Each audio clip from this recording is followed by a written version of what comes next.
After the end of World War II, the world was split into two, East and West. This marked the beginning of the era called the Cold War.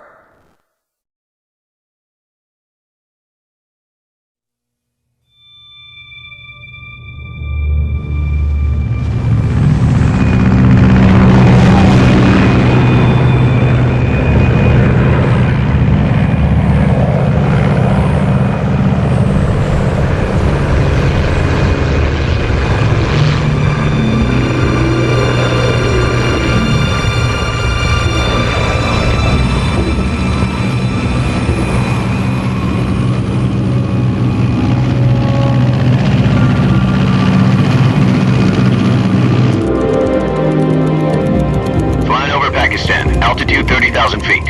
Approaching Soviet airspace. 20 minutes to drop off. Commencing internal depressurization. Equipment check. Arm main parachute. All right. You ready to go? Drop zone still showing a high pressure mass. Cav okay. Good. We've got high visibility.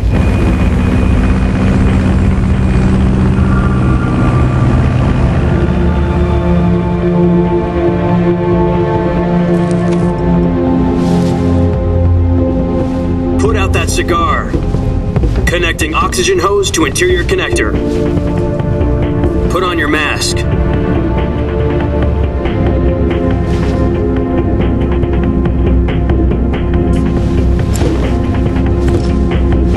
Does this panty waste know what he's doing?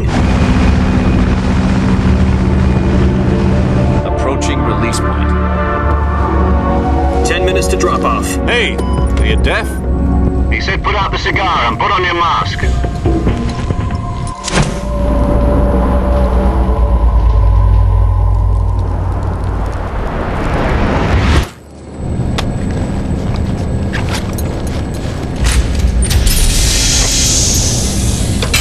Depressurization complete. Checking oxygen supply. 6 minutes to drop off. Opening rear hatch.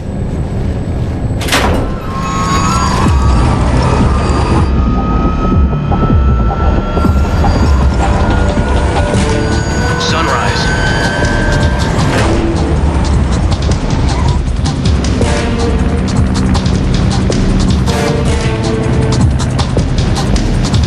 External temperature minus 46 degrees Celsius. 2 minutes to drop off. Stand up. You'll be falling at 130 miles per hour. Try not to get frostbite from the wind chill. 1 minute to drop off. Move to the rear. Activate bailout model. This is one for the history books. The world's first halo jump. 10 seconds to drop off. Stand by. Status okay. All green. Prepare for drop off. Countdown. 5, 4, 3, 2, 1. Spread your wings And fly. God be with you.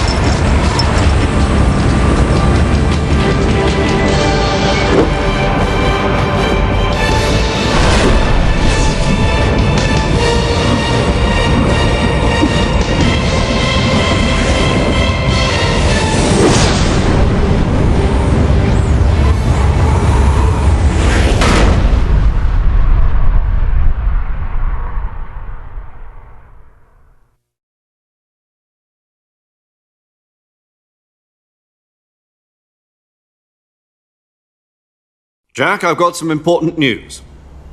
The head of the CIA has finally given us the green light for the virtuous mission. Virtual mission? No, the virtuous mission. The future of our Fox unit depends on it. If it succeeds, we'll be officially organized into a unit. Virtuous mission? Sounds like some kind of initiation ritual. You know, don't get cocky. This isn't a training op. Right. So what exactly is this wonderful mission? Well, about 2 years ago, a certain Soviet scientist requested asylum in the West through one of our moles. His name is Nikolai Stepanovich Sokolov. He's head of the OKB 754 Design Bureau, one of the Soviets' top-secret weapon research facilities, and the East's foremost expert on weapons development. Sokolov? Isn't he that famous rocket scientist? The very same. On April the 12th, 1961, the Soviets achieved the first manned spaceflight in history. The Earth was blue, but there was no God. Well spoken. The rocket that carried Yuri Gagarin to orbit was the A-1, known as the Vostok rocket. Sokolov is said to be the man most responsible for the multi-engine cluster used in that rocket. After Gagarin's flight, Sokolov left rocket development to become the head of the newly established Design Bureau. From a lowly technician to head of a design bureau, that's quite a success story, so why do you want to defect? It seems he'd become afraid of his own creations. Afraid? Call it a crisis of conscience. And for that, he left his country and his family behind and went over the fence? Not exactly. One of his conditions was that his family was also to be taken safely to the west. We used a mole to get the family out first and succeeded in sneaking Sokolov over the Berlin Wall shortly afterwards. I was the one who conducted the operation. The security on the eastern side was still full of holes back then. Then what? We got Sokolov over in one piece, but the whole ordeal had left him exhausted, and we checked him into a hospital in West Berlin. It took him 2 weeks and more than 600 miles to get from the research facility in the Soviet Union to Berlin. He was in no condition to say anything coherent. And it was only a week later that we had something much bigger on our hands. The Cuban Missile Crisis. October the 16th, 1962, President Kennedy received word that the Soviets were in the process of deploying intermediate-range ballistic missiles in Cuba. The President demanded that the Soviets dismantle and remove the missiles. At the same time, he announced a naval blockade to prevent further missile shipments from reaching Cuba.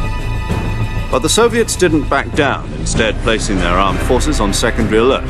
Soviet transport ships carrying missiles continued on course towards Cuba. US and Soviet forces went on alert for an all-out nuclear war. Frantic negotiations were conducted through the UN's Emergency Security Council and unofficial channels to end the hair-trigger standoff. Finally, on October the 28th, the Soviet Union agreed to remove its missiles from Cuba. And so the world avoided a nuclear holocaust. But in order to get the Soviets to pull their missiles out, we had to make a deal. You mean the one where the US agreed to remove its IRBMs from Turkey? No. The Jupiter IRBMs deployed in Turkey were obsolete, and we were going to get rid of them anyway. They had no strategic value whatsoever to either the US or the Russians. The Turkey deal was a ruse, a cover story that was fed to the other intelligence agencies around the world. So what did the Russians really want? Sokolov. They wanted us to return Sokolov. You mean the Soviets pulled out of Cuba just to get their hands on Sokolov? That's right. What the hell was he working on? At the time, we had no idea. We were running out of time. It was either give up Sokolov or risk full-scale nuclear war. In the end, we had no choice. President Kennedy gave in to Khrushchev's demand. The next day, I got Sokolov out of the hospital, handing him over to agents on the eastern side. Sokolov kept on screaming, "Save me," until he disappeared from my sight. Then a month ago, we received some new information from one of our moles. About Sokolov? Yes. He was taken back to the research facility and forced to continue working on the weapon in question under KGB supervision. What's more, it's on the verge of completion. So what kind of weapon is it? Something to do with space rockets? No, missiles. Same technology. I guess you're right. We don't know the details, but it appears to be a new kind of nuclear device. For half a year now, the Soviets have been conducting frequent nuclear tests at Semipalatinsk. Something to do with the weapon, I assume. We're talking about a secret weapon so big that Khrushchev was ready to pull out of Cuba to get it back. Is Sokolov still in the facility? No. According to our intelligence, he's in Selinoyarsk, a place in the mountains about 3 miles to the west that's known as the Virgin Cliffs. The Virgin Cliffs. Nice name for a virtuous mission. They moved him there just recently. Why?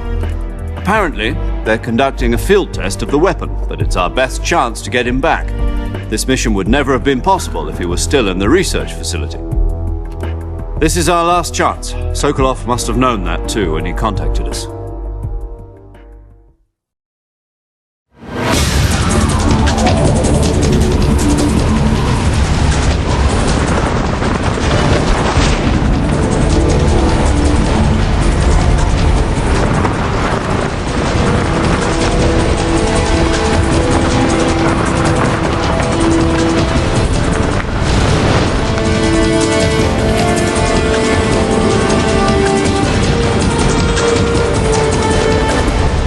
Listen up, Jack. Your mission is to infiltrate Selino Yask in the Soviet mountains, ensure the safety of Sokolov, and bring him back to the West.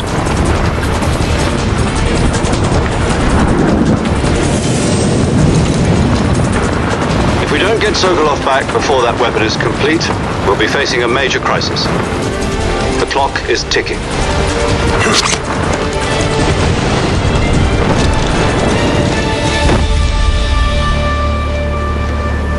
Once we've confirmed the rescue of Sokolov, stand by at the recovery point. A recovery balloon will be dropped at that point. Helium will be pumped into the balloon to inflate it. The process takes about 20 minutes. Once it's complete, the gunship's arm will latch onto the balloon and pull it up. The Fulton surface-to-air recovery system. I'm familiar with the theory.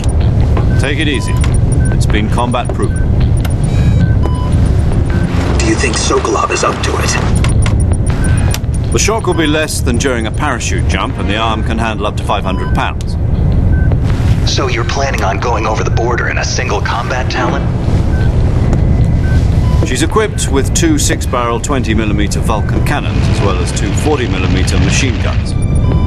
Sounds like she could hold her own against a battalion of tanks.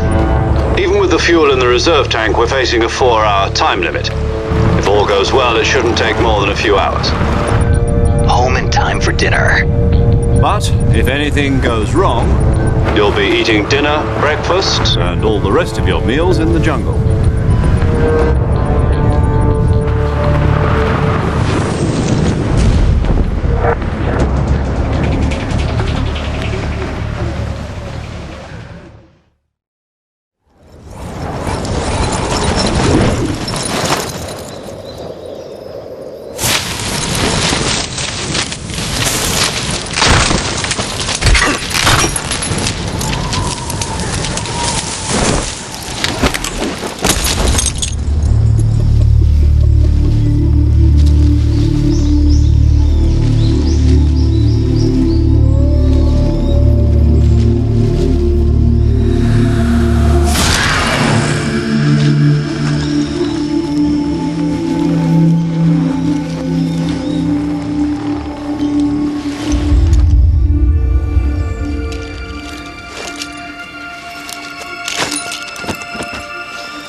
Do you copy?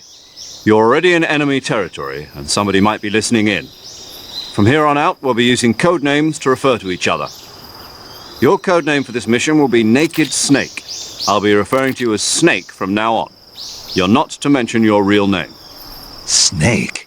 What, you don't like snakes? What do you mean? You've eaten one before, haven't you? In survival training. I'm glad to hear that.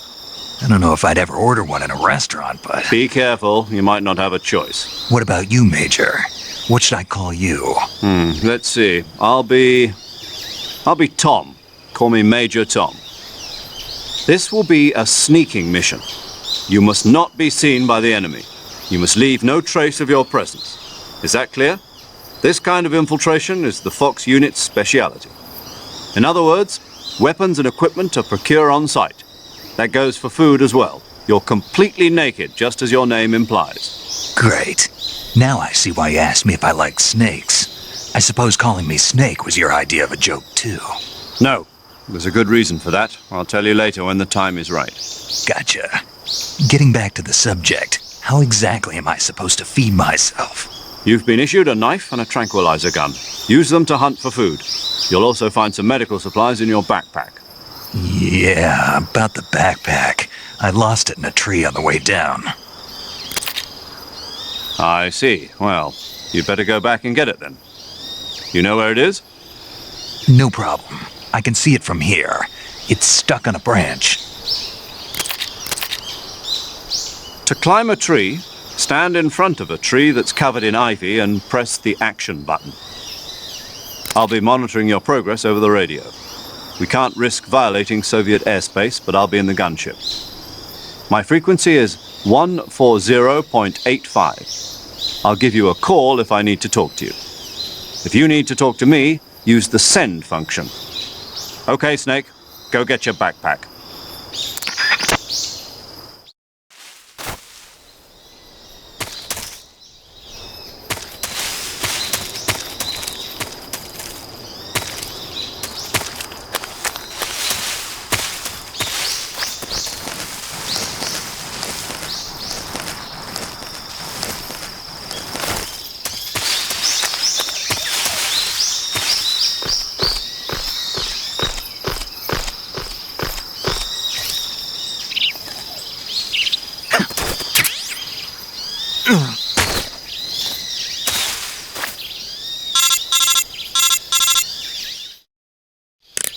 I see you've retrieved your backpack, Snake. To equip a weapon, it's necessary to take it out of your backpack. In the survival viewer, choose Weapon from the backpack. Your available weapons will be displayed in a window in the upper left. From that list, choose the weapon you want to equip and press the Enter button. For other equipped items, just do the same thing from Item. Got it. Use the survival viewer backpack. Yep, that's right. Survival is fundamental to this mission. After you've been out in the field for a while, your stamina will start to drop. If your stamina gets too low, it'll affect your performance. You won't be able to shoot accurately, for example, and your wounds won't heal as smoothly. Keep an eye on your stamina so you don't run out. To recover lost stamina, you can hunt for local flora and fauna. You can use either your tranquilizer gun or your knife to hunt. My only weapon is a Mark 22 Hush Puppy tranquilizer gun? That's right. It's been fitted with its own suppressor. However, the suppressor will deteriorate every time you fire. Once its durability reaches 0, the noise suppression effect will be gone. So don't get too trigger-happy with it. The suppressor's durability is shown in the icon. Any weapons and equipment beyond what you're carrying now, you'll have to find as you go. I have to find my own weapons and equipment? Whose crazy idea was this anyway? Solo covert actions are standard Fox operating procedure. You can't leave any traces of your presence. No weapons, equipment, footprints, sweat, or bodily waste. The same goes for bullets and cartridges, too. Your presence in enemy territory is already a violation of international conventions of warfare.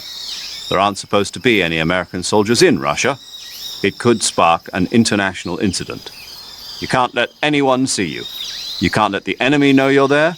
This is a stealth mission. You're a ghost, Snake, in every sense of the word. And there'll be no rescue if you're captured. The military and US government will deny any involvement in the affair. Then I'll just have to take care of myself, huh? I'm afraid so. You've been given a fake death pill for that purpose. SIS guidelines stipulate that soldiers on covert ops like this one be issued a potassium cyanide capsule. Tape it to your body so you can take it when you need to. How generous of you. Use it if you're taken prisoner by the enemy. It'll send you into a state of false death for a short time. Fooling them into thinking that I'm really dead. So how do I come back to life? Just take the revival pill. You mean that thing they put in my tooth before the mission? That's the one. But be careful. If you remain in a state of false death for too long, nothing will be able to bring you back. Remember that. I'll keep it in mind. You said this was a solo mission, right? Right. I guess that means I can't count on any reinforcements. Correct. The mission rests entirely in your hands. A real one-man army. Relax. There's a support team ready to back you up over the radio. Who? I'll introduce them to you. This time, survival is of utmost importance. The first member of the support team will be in charge of monitoring your physical condition, acting as a medic, so to speak, as well as recording your mission data. She's a member of Fox as well, and she's here on the gunship with me. She?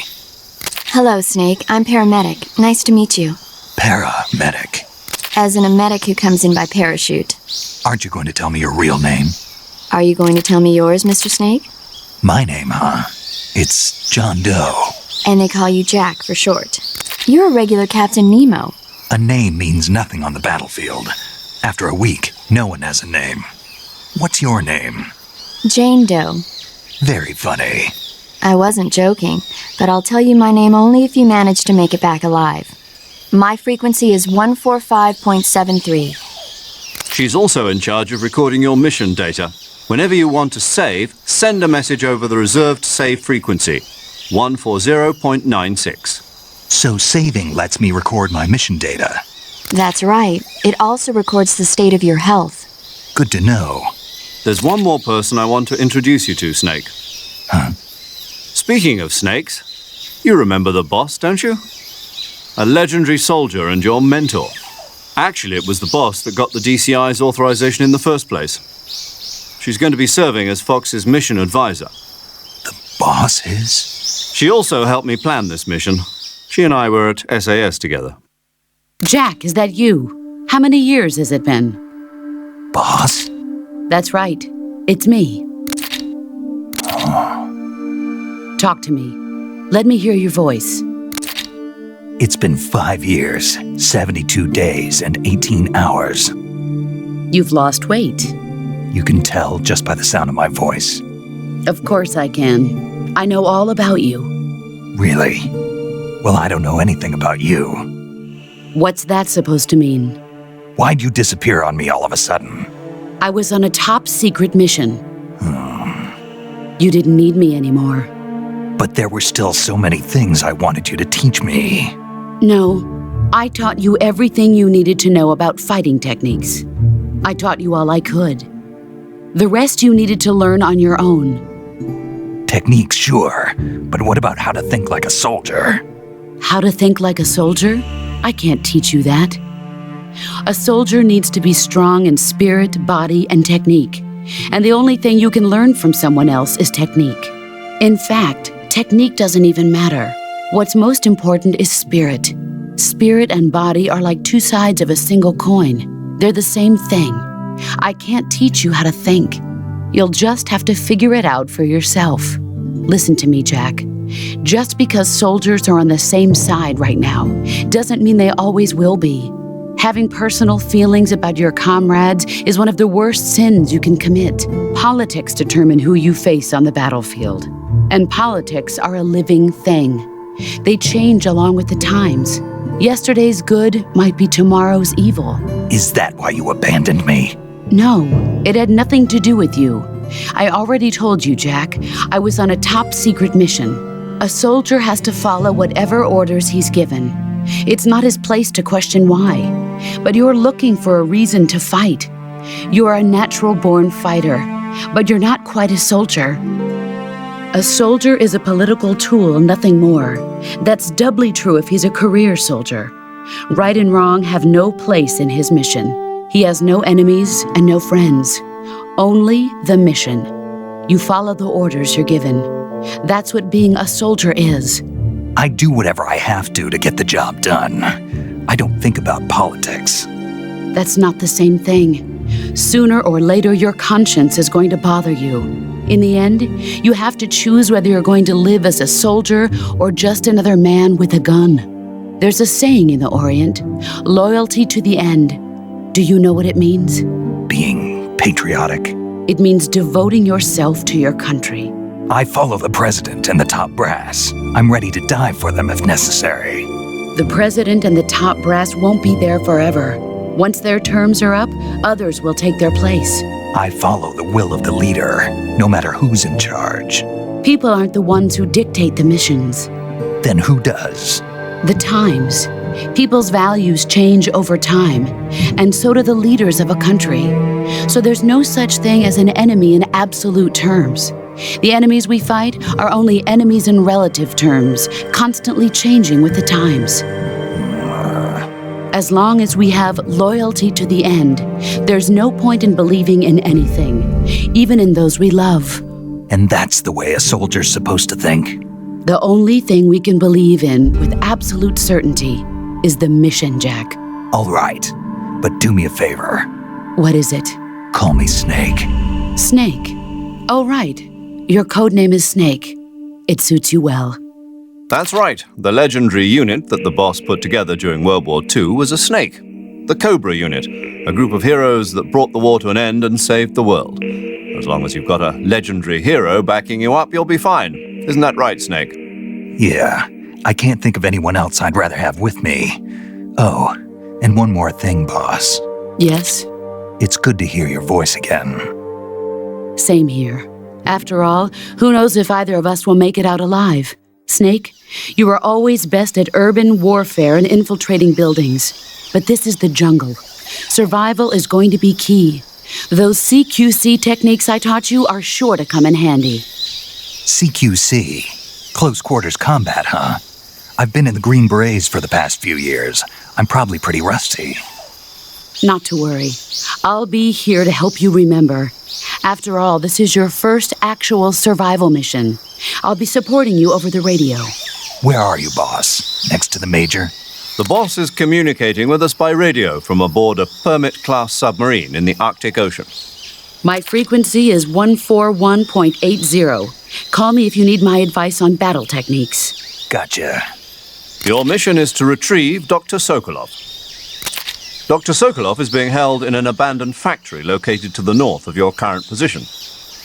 Avoid heavy combat and don't let anyone see you. Don't forget that this is a stealth mission.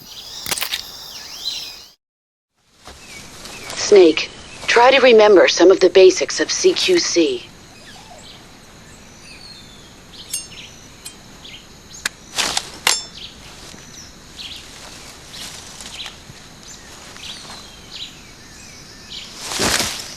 Commencing virtuous mission now.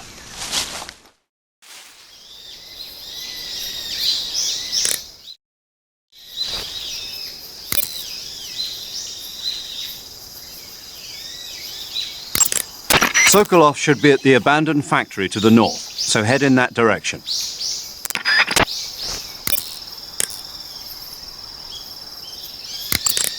That area is home to the reticulated python. The reticulated python is said to be the longest snake in the world. The biggest ones can grow up to 10 meters in length. Although they're not poisonous, they're still very dangerous, so be careful around them. They have a highly ferocious temperament, and they can swallow whole, even large animals like deer and pigs. Their most distinguishing feature is the mesh pattern of their scales. This pattern acts as a highly effective natural camouflage. If you think there might be a reticulated python about, pay close attention to your surroundings. Otherwise, you could get bitten before you even know it's there. It's a huge snake, but you should be able to capture it alive by using the tranquilizer gun. I'll bet if you capture one and throw it at an enemy, it'll give him a good scare. Right. But how do they taste? Huh? Do they taste good? You're actually going to eat one. Why else would I be asking? Cannibal. What was that? Nothing. Let's see what the guide says. Ah, you're in luck. It says they taste pretty good. Good. I can hardly wait. Ugh.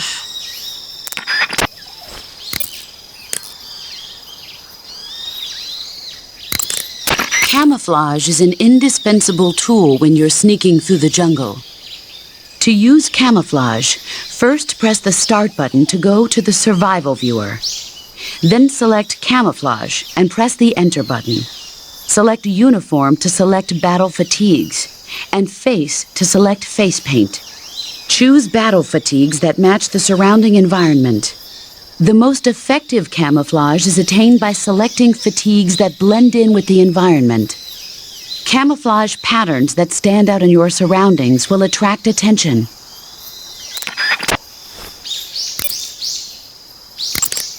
Visibility is poor in the jungle, so you'll be finding yourself in a lot of unexpected encounters. Naturally, this means that close quarters combat will be more important than ever.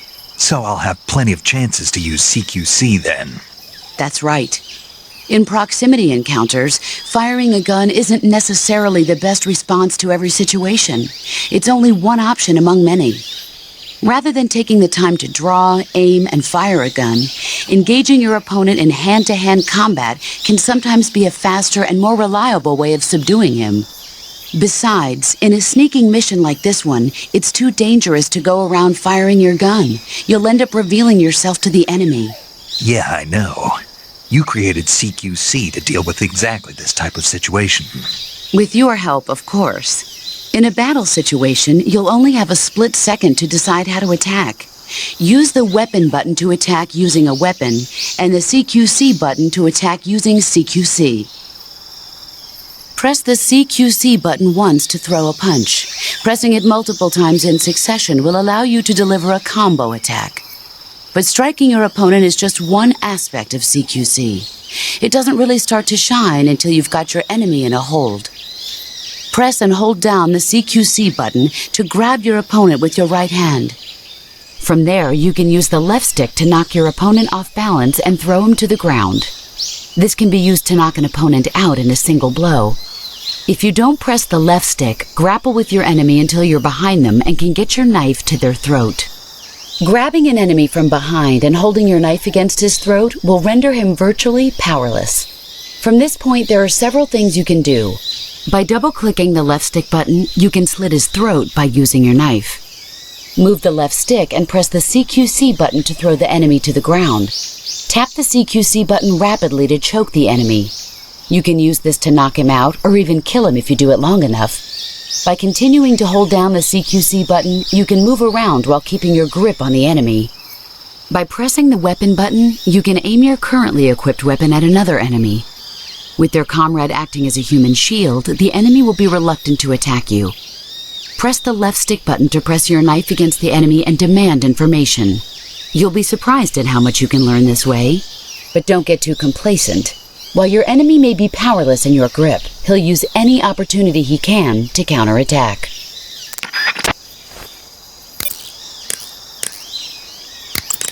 Saving the game, Snake? Okay, good luck, Snake. Thanks.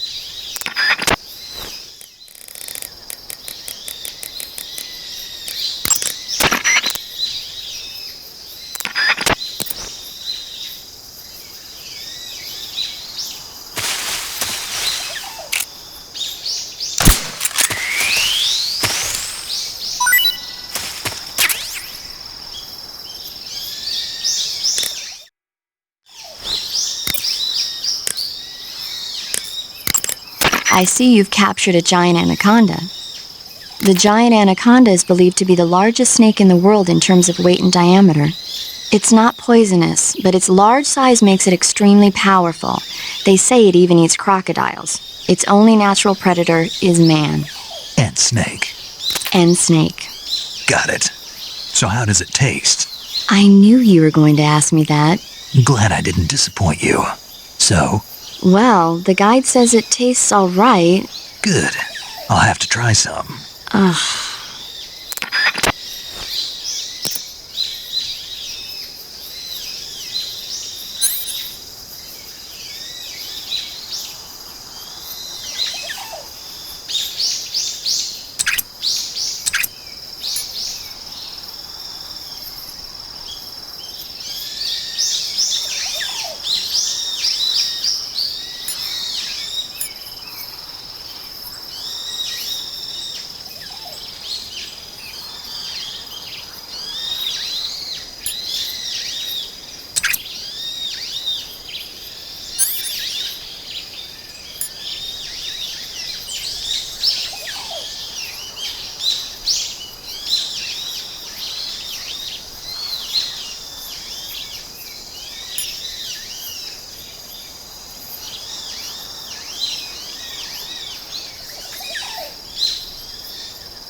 I see you found a Russian false mango. The Russian false mango is a mango-like fruit found only in Selinoyarsk. The egg-shaped fruit is sweet and tangy with a pleasing aroma, just like a mango. Also, the seeds can be used to make a medicine that aids in digestion. It might come in handy if you ever have an upset stomach.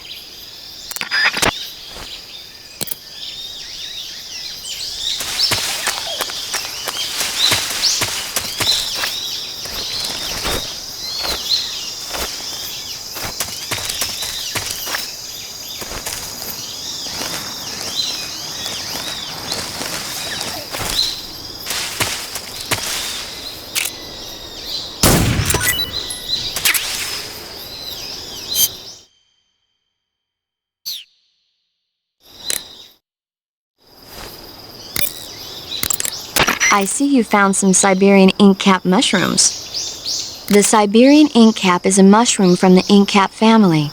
Its life cycle is transitory. As soon as the spores mature, the cap starts to turn black, liquefy, and melt away. And that's why they call it an ink cap? That's right. It doesn't really turn to liquid, but you get the idea. In its immature state, before it melts away, it's valued as a source of food.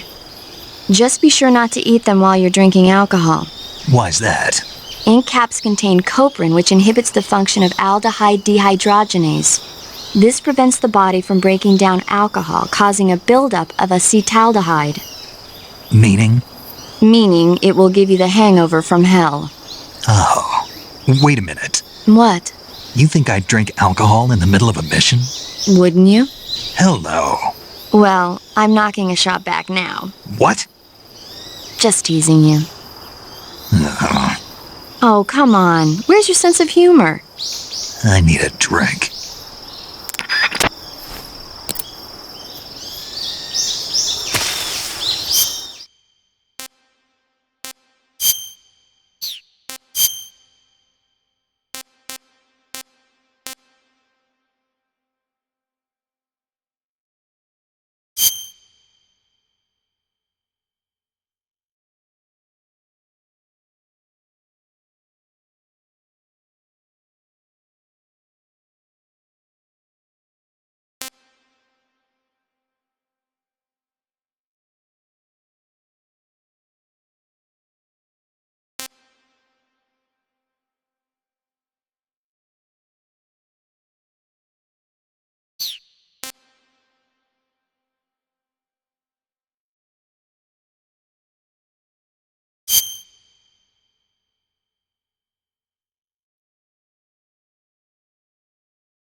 I see you found some Russian oyster mushrooms. The Russian oyster mushroom is an edible variety that belongs to the shimeji family.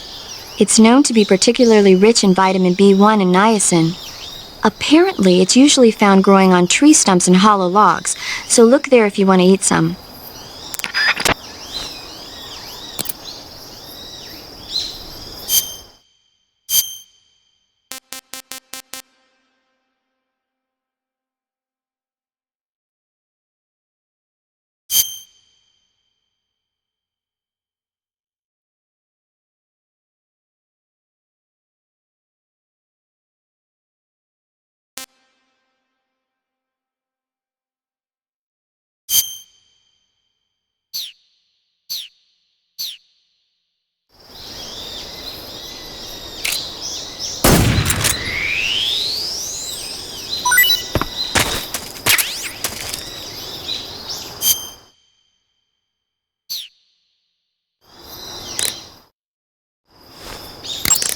The gauge below your life gauge is your stamina gauge. It shows, as the name suggests, your remaining stamina. As you consume stamina, your natural life regeneration is slowed and your hands shake more. Your O2 gauge and grip gauge also become shorter. Excessively low stamina can often impede your mission objectives. Make sure you replenish stamina before that occurs.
I see you have a calorie mate. Calorie mate? The thing you're holding now? Oh, the little block that looks like a cookie? Try it, it's pretty good. Okay, but what is this thing? Never seen anything like it. Calorie mate is an energy supplement that contains all the proteins, lipids, vitamins, carbohydrates, and minerals needed for a balanced diet. It's a well-balanced food. Because of that, it's just perfect for giving your body the nutrition it needs in combat. It sounds like a space-age food. Real astronaut food is not very good, but that should taste fine. Yeah, and it'll help balance out all this jungle food I'm eating. It's easy and quick to eat, so it's perfect when you're running late for an important mission in the morning. I've never been late for a mission. Really? Aren't you always keeping people waiting? What? It's easy to keep track of your calorie intake and receive the nutrition your body needs, so it's good for losing weight, too. All of the geisha girls in Japan use it for watching their calories. Is that why they're all so slim? Right. And any diet where you eat nothing at all is bad for the body. I see. You seem to know a lot about Japan, don't you? Yes, I love Japan. I see you've caught a tree frog. The tree frog is a green frog that's found throughout Asia. It's arboreal, spending most of its time in shrubs and bushes. But the tree frogs that live in that jungle are a lot bigger than ordinary tree frogs. They've got an appetite, huh? You've got a one-track mind, don't you? But seriously, that is one theory. However, there are people who think it's a mutation caused by nuclear testing and waste from the research facility. Do you think they're safe to eat? Is that all you ever think about? What else is there? Lots. Like what? Like why a frog would get so big in the first place. Whether it's a temporary phenomenon created by a unique environment, or a permanent mark of evolution, or a product of the toxic waste coming out of the research facility. If it is the waste that's causing it, then it means humans are interfering with the ecosystem. It really makes you think about the changing relationship between... This isn't interesting. Oh, fine. Be that way. So, how about it? You mean, is it edible? Yeah. I guess it's probably okay. Probably. I don't know. The guide doesn't say anything. Pretty useless guide, if you ask me. Well, try one for dinner and you can help improve it.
I see you've captured an Indian gavial.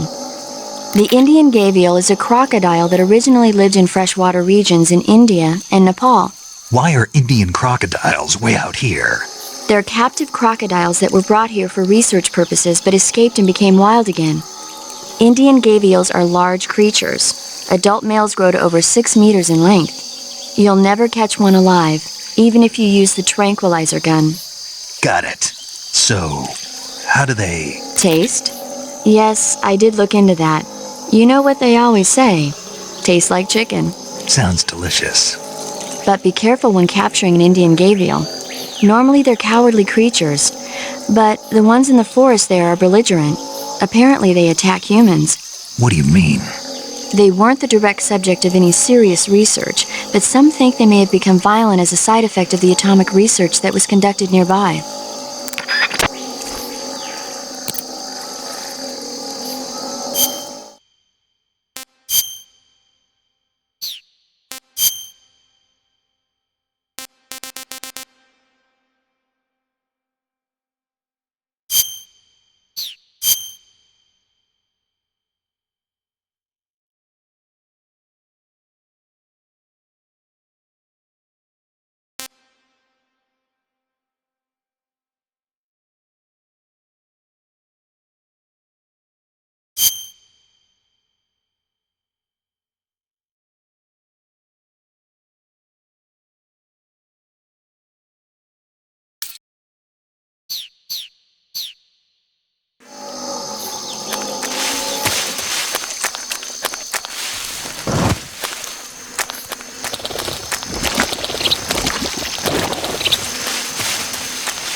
Major, I've spotted 2 enemy soldiers.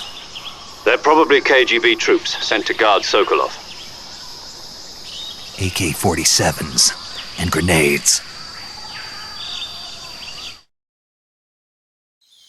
Snake, your presence in Soviet territory is already a violation of international law. We can't let the Kremlin find out that the CIA and the American government are involved. Contact with the enemy is strictly prohibited. Don't engage them in battle either. This is a stealth mission. Got that? The Major is right. The point of this mission is to sneak through the jungle without being seen. The success of the mission depends on how well you use your camouflage. Change your camouflage by selecting Camouflage from the Survival Viewer. The Uniform option lets you pick your uniform, while the Face option lets you change your face paint. Choosing camouflage that blends in with your surroundings will help you conceal yourself more effectively. Also, don't forget that anything that moves will stand out in the jungle. If you just stand up and run around like an idiot, you're bound to be spotted. But if you crawl instead, you should be able to sneak by without being noticed. You can see how effective your camouflage is by looking at the Camo Index. The Camo Index shows how well your current camouflage blends in with the surrounding area. The higher the value, the harder you are to spot, and vice versa. The key is to make yourself one with nature. Keep that in mind as you go along, okay?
What the?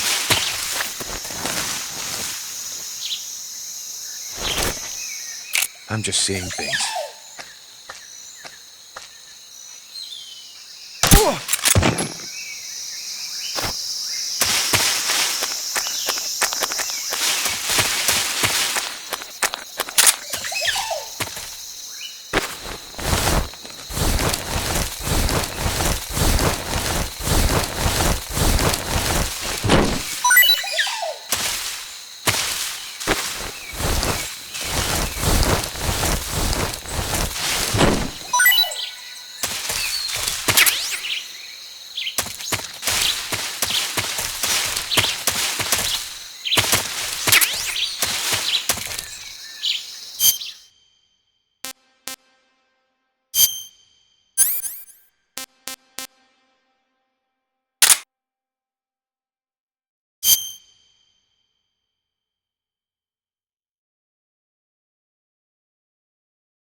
Snake, I recommend against leaving the bodies of your victims lying around. If the enemy spots a fallen comrade, they'll realize that they've been infiltrated and strengthen their guard. When you kill an enemy, hide the body in the grass or at some other location where it won't be spotted. Stand near a fallen enemy and press the weapon button with no weapon equipped to grab the body. Hold the weapon button and move to drag the body. Release the weapon button to put the body down.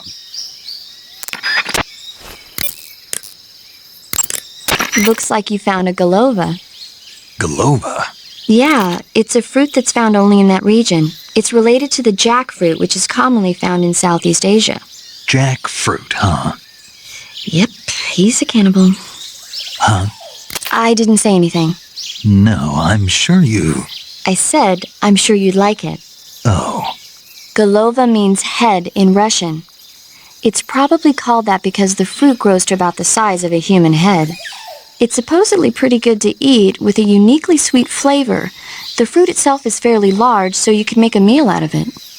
Galovas grow directly off the trunk of the tree. If you're running low on stamina, it might be a good idea to keep an eye on the tree trunks.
What's wrong?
You can only use CQC to grab enemies when your right hand is free to grab and pull them toward you.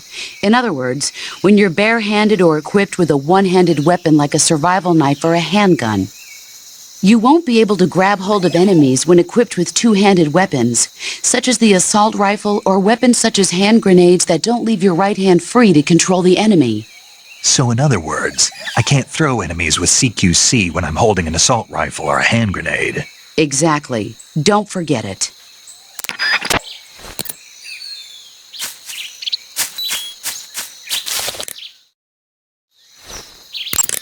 I see you're wearing the tiger stripe camouflage. The tiger stripe pattern has been in use since 1959 among the South Vietnamese Marine Corps. But the pattern originated with the French. It's said that it developed out of the brushstroke pattern, also known as lizard camouflage. It provides some cover in trees and grass, but it's especially effective in earth and mud environments. You should find it useful when you're concealing yourself by crawling on the ground. Are you smoking a cigar? Uh-huh. I don't approve of you smoking during a mission. Hey, you used to smoke them. Never mind what I did. Ugh.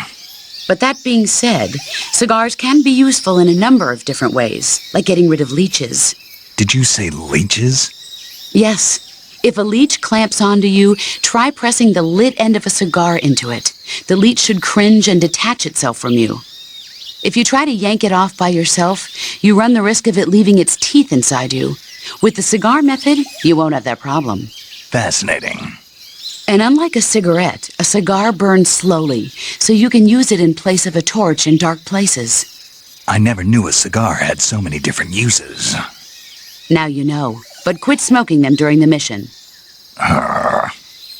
Hear me? Yes, ma'am.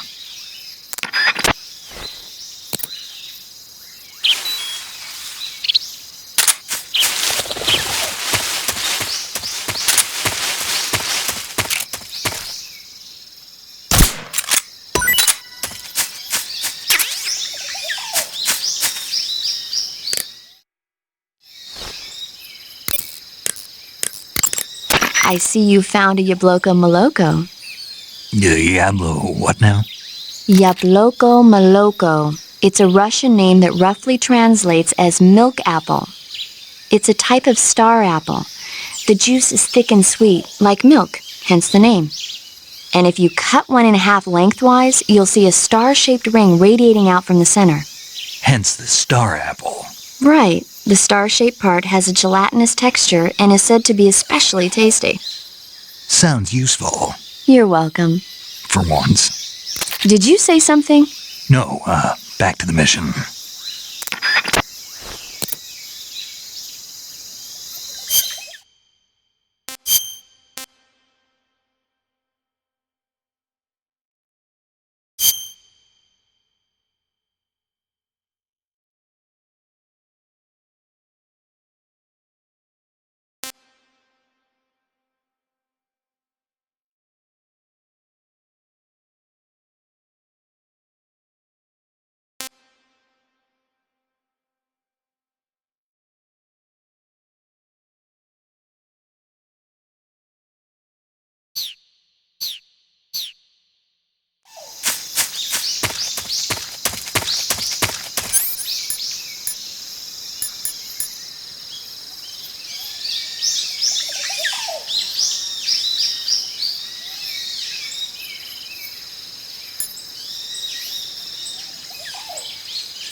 I see you've captured a magpie.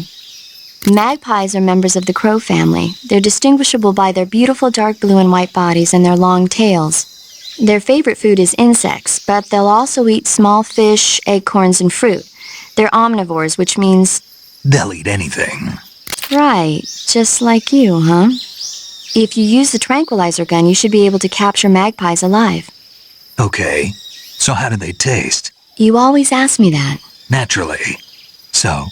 I've never heard of anybody actually eating a magpie, but I suppose there's no reason you couldn't. You don't say.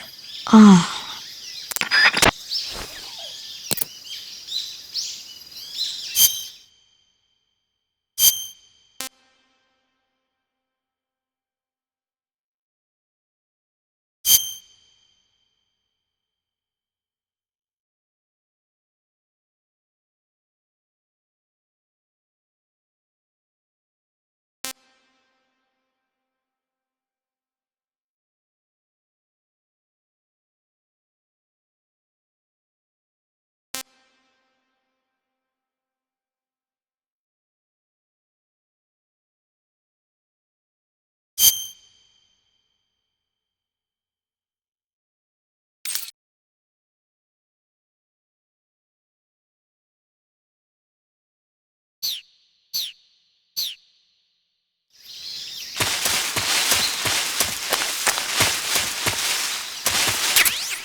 I see you've caught yourself a Sunda whistling thrush. The Sunda whistling thrush is a bird native to Java and Sumatra. It's distinguished by its large blue body and long beak. It really stands out in the forest. If you're aiming to catch one alive, use the tranquilizer gun. Got it. So? How does it taste? Yeah. I don't know. You don't know. The guide doesn't say. I guess there's no reason you couldn't eat them. Oh, I see.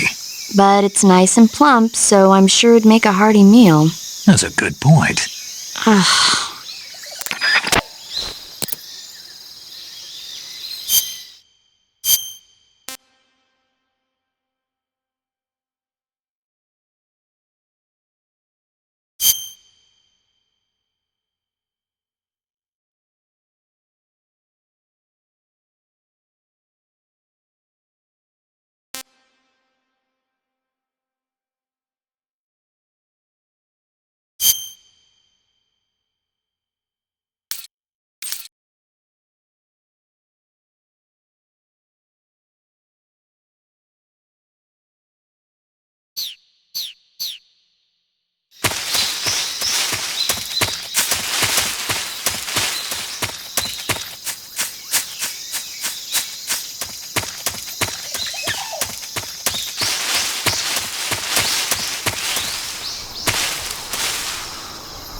I see you've got yourself a Baltic hornet's nest.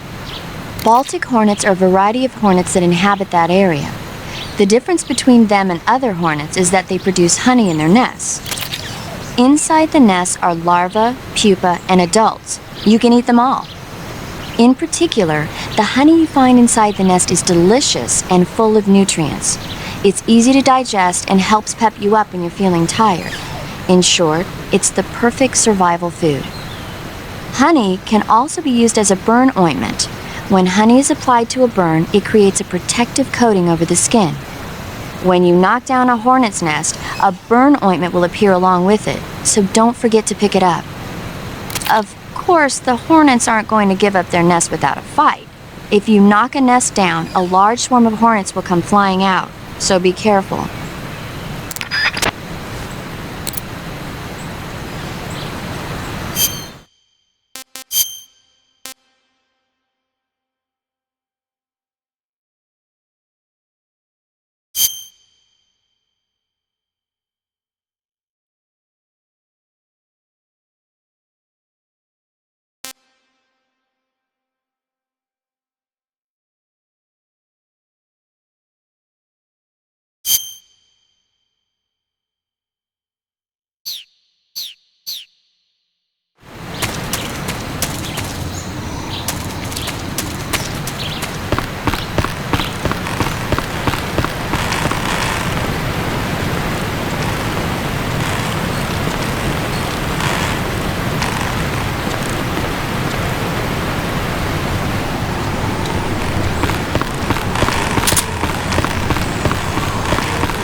Major, I've reached the abandoned factory where Sokolov is supposedly being held. This place is a dump.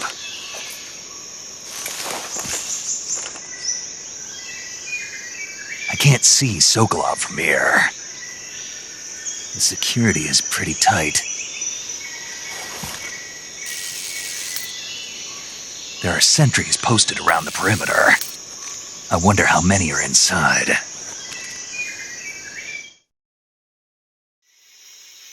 Your objective, Sokolov, is inside the factory. They should be holding him in a room in the northeast section. Northeast section. Got it. Be careful.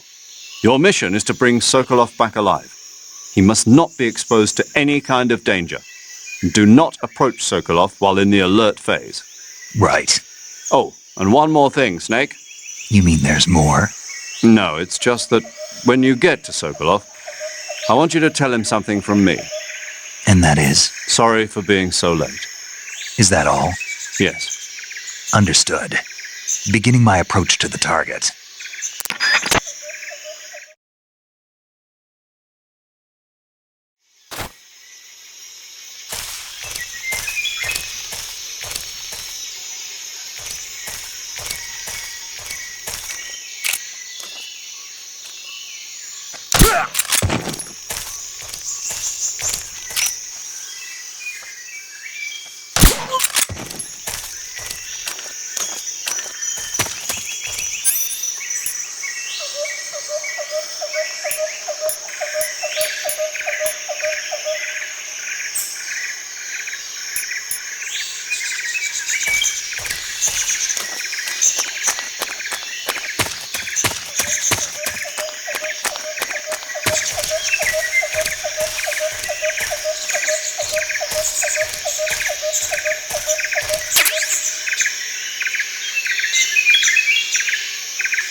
Huh? Who was that? What's wrong?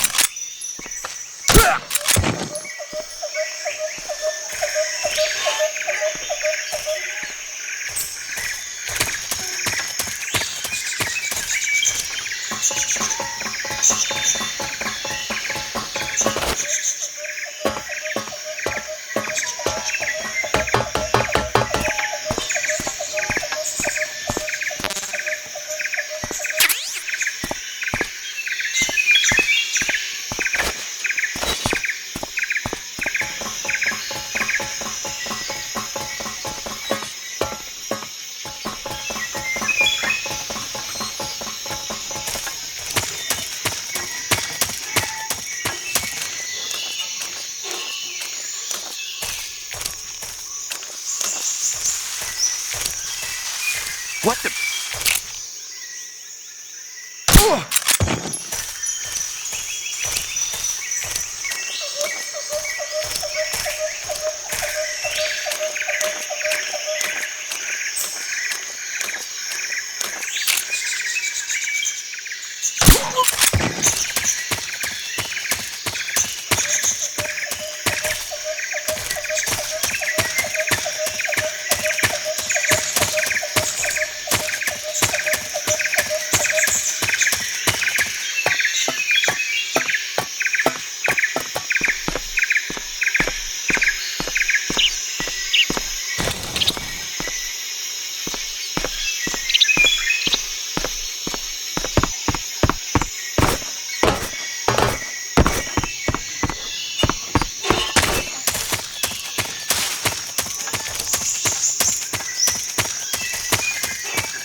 Disgusting.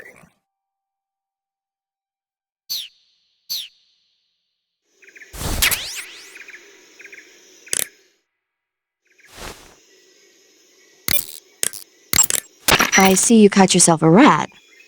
The rats in that area are the descendants of wild Norway rats that were domesticated by humans as pets and lab animals. They're not poisonous, and I don't think they'll attack you, but they're quick little creatures, so you might have a hard time catching one. Uh-huh. So how do they taste? Snake? What? They're rats. I know what they are. Do they taste okay? The guide says they're not that bad. Good enough for me. Ugh.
Go away! Snake, when you meet Sokolov, don't go in wearing that mask. Why? He won't like it. Won't like it? No. Why not? Just trust me, he won't. Yeah. You'll need Sokolov's full cooperation to complete this mission successfully. Don't do anything to make him lose confidence in you. When you go in to meet Sokolov, make sure you remove your disguise. Got it?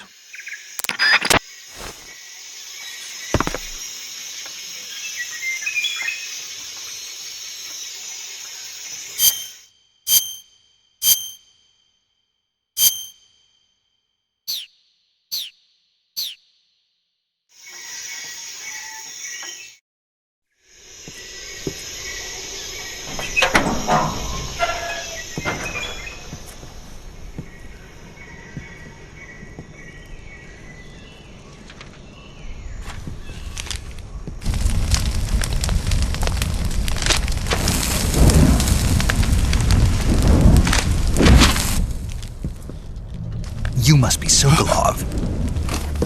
Are you one of Volgin's men? You'll never get it from me. No. I'm a CIA agent. I've come to escort you back to the other side of the Iron Curtain. You're CIA? Yeah. I was sent by Major Zero, the man who got you out 2 years ago. Zero? I have a message from him. What is it? He said to tell you sorry for being so late. Did he now? What does it mean? It means he's a man of his word. But we've got no time for this. You have to get me out of here before they arrive. Who's they? Colonel Volgin of Gru. You in the West know him as Thunderbolt. Thunderbolt? Never heard of him. He's a member of the army's extremist faction, a man who seeks to seize control of the motherland. Ever since the Cuban Missile Crisis 2 years ago, Khrushchev has been pursuing a policy of peaceful coexistence with the West. Despite resistance and criticism from hawks in the army and the provincial authorities, Khrushchev has managed to suppress the opposition so far. But the failure of his agricultural policies has put him in a precarious position. And on top of that, the tragedy last November. President Kennedy's assassination. Precisely. In a sense, Khrushchev has lost his biggest partner, and his power base is rapidly crumbling away. A certain group is plotting to use this opportunity to seize power by rallying the anti-government forces, overthrowing Khrushchev, and installing Brezhnev and Kosygin in his place. The mastermind behind this plot is Colonel Volgin of the GRU. He has control over another secret weapons research facility much like this one, OKB-812, known as the Granin Design Bureau, and is using it to further his plans. But that is not enough to satisfy him. Now he's plotting to seize the secret weapon I have been developing here and use it as leverage in his bid for power.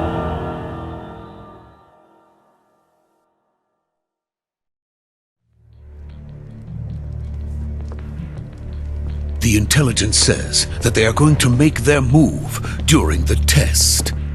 Then, the soldiers outside. Exactly. They wouldn't need that many men just to keep me inside. Their orders were to prevent Colonel Volgin from capturing me. Even if it meant killing me in the process, or so it would seem.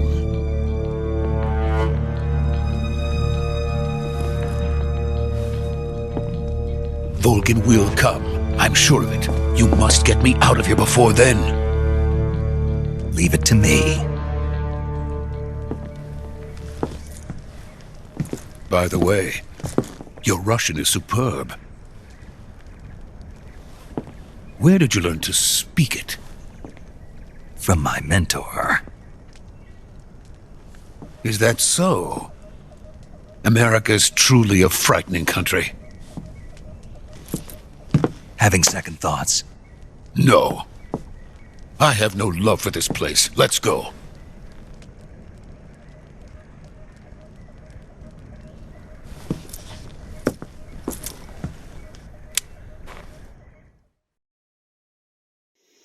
Major, this is Snake. Sokolov is safe with me. He's doing fine. No injuries. Good work, Snake. Now hurry up and get Sokolov to the recovery point. We'll rendezvous with you there. Roger. What about the sentries? No one spotted me. I see. What about the boss? We lost contact with the boss some time ago. What happened? It's probably just a weak signal. Just hurry and get Sokolov out of there.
Freeze!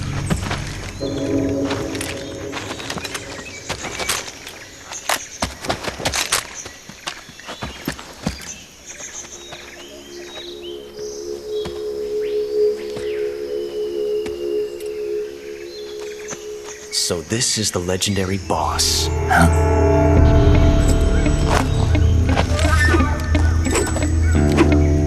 Huh? We meet at last.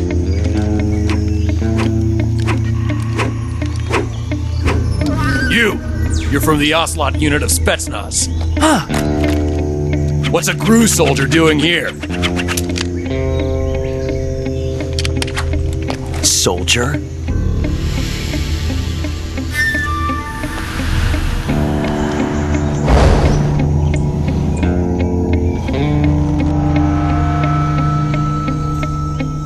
He's the Ocelot commander. Ha! That's Major Ocelot to you. And don't you forget it.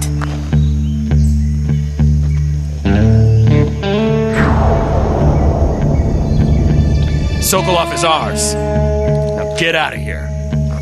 And Ocelot never lets his prey escape. What?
I can't say it feels good to kill a comrade, even if it is for the GRU. Sokolov, take cover.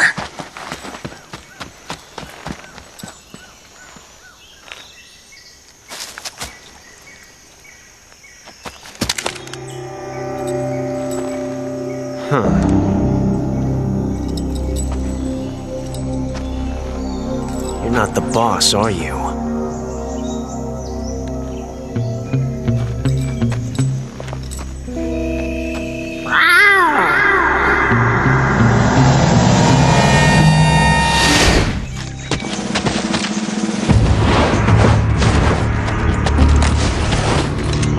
GRU operatives! What is that stance? Huh. That gun.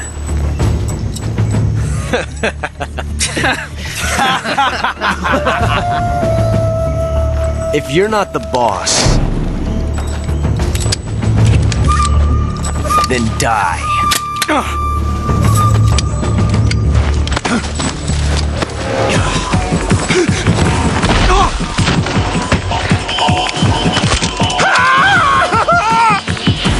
Major! Leave it! Shoot the other one! Whoa!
You ejected the first bullet by hand, didn't you? I see what you were trying to do, but testing a technique you've only heard about in the middle of battle wasn't very smart. You were asking to have your gun jam on you. Besides, I don't think you're cut out for an automatic in the first place. You tend to twist your elbow to absorb the recoil. That's more of a revolver technique. You filthy American dog!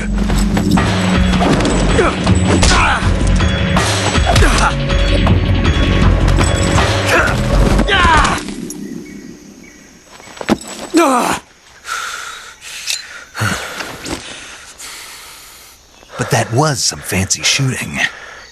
You're pretty good. Pretty good.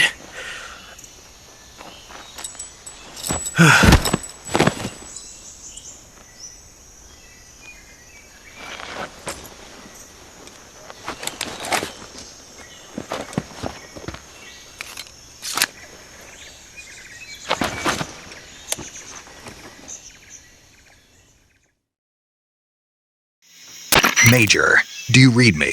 I read you. Snake, you alright? I've run into a few snags. These guys were after Sokolov too. Apparently they were taking orders from a GRU colonel named Volgan. A GRU colonel? Part of an internal Soviet power struggle, according to Sokolov. Something between the KGB and GRU. Between Khrushchev's supporters and Volgan's. Sokolov was being guarded by the KGB and hunted by GRU? Snake, it sounds like this could be even hotter than Cuba. I don't like it. Something about the whole thing stinks. I agree. You'd better hurry. Sokolov ran off by himself, but I'll catch up to him. We're counting on you.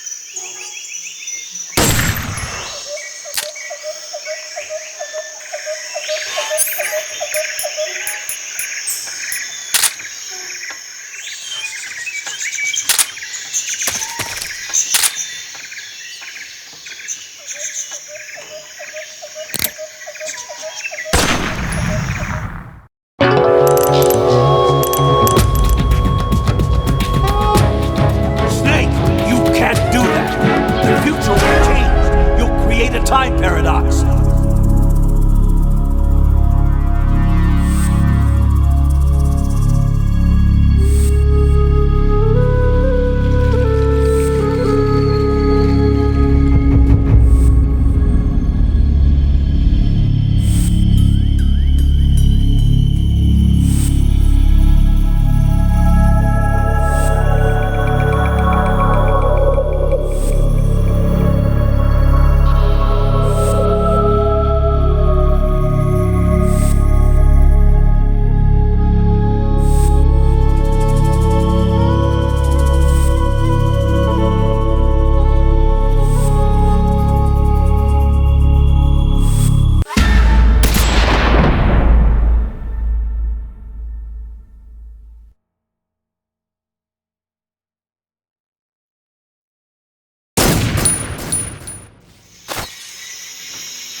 You okay? Those men were from the Ocelot unit. Spetsnaz? Yes. The best GRU has to offer. They're coming for me. I'm finished! Calm down. I'll get you out of here, I promise. And we've got some of the best backup we could ask for. Look.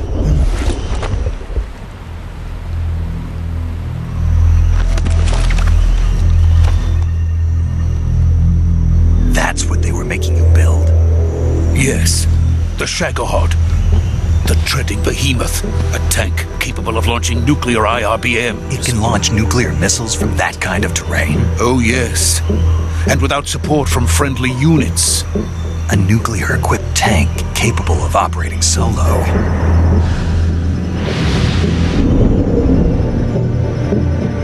Is that thing finished? No, this is only the end of Phase 1. It won't be truly finished until we complete Phase 2. Phase 2. The weapon's true form. If it is completed and the Colonel gets his hands on it, it will mean the end of the Cold War. The end of the Cold War? Yes. And then the Age of Fear will truly begin. A world war. I had no choice but to cooperate. I didn't want to die. I wanted to see my wife and child again in America. Please, take me to America, quickly. They cannot complete it without my help. Got it. Let's go.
Boss?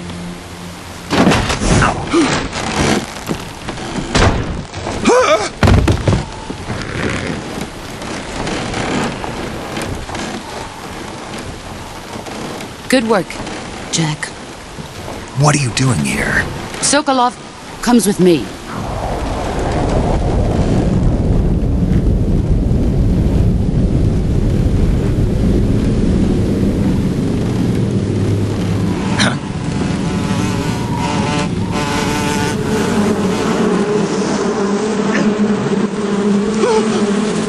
Hornets.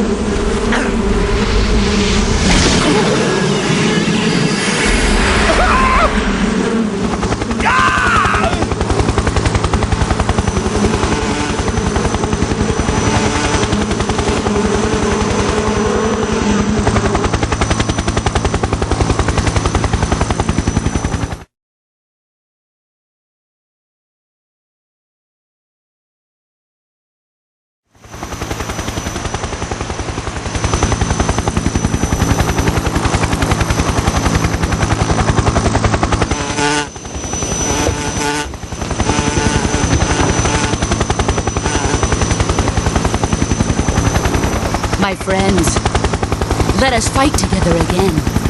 I have waited long for this day. We will fight with you once more. Welcome back, boss. Now that all 5 of us are together, it's time we go to the depths of hell itself.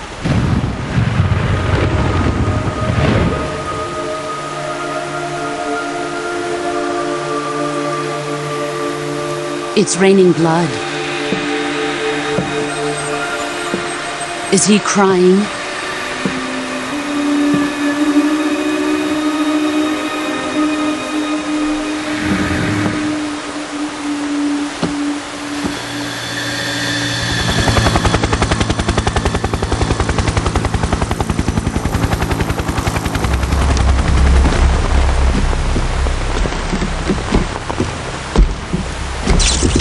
Kuwabara, Kuwabara.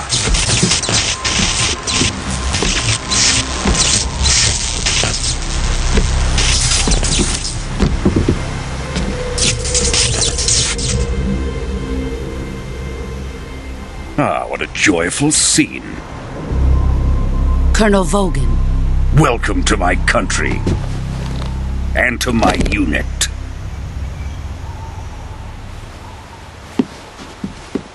Boss, what is this? I'm defecting to the Soviet Union.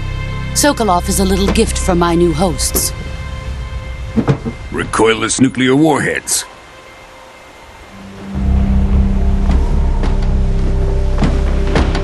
These will make a fine gift for me. This can't be happening. Who is he? Another one of your disciples? Are we taking him with us? No, this one is still just a child. Too pure for us Cobras. He has not yet found an emotion to carry into battle. What are you talking about? Think you can pull the trigger?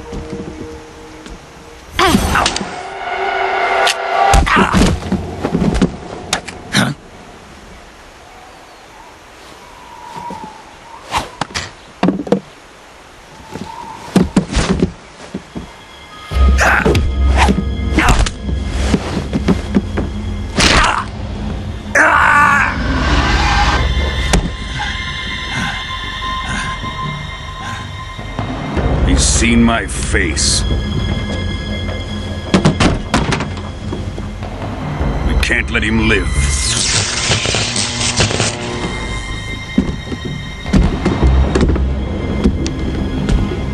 If Khrushchev finds out about this, we're finished.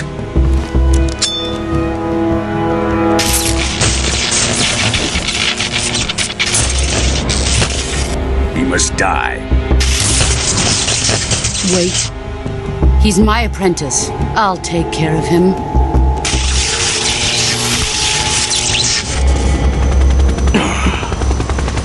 Jack, you can't come with us.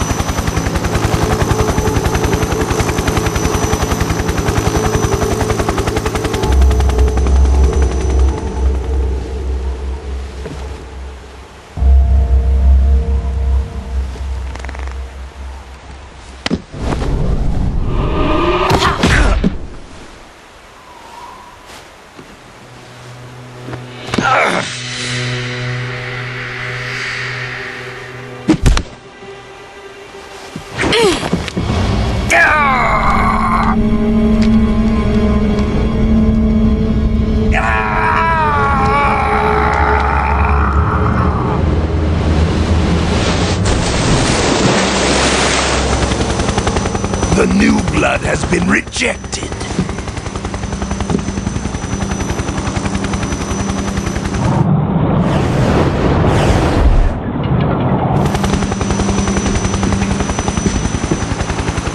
Are we done here?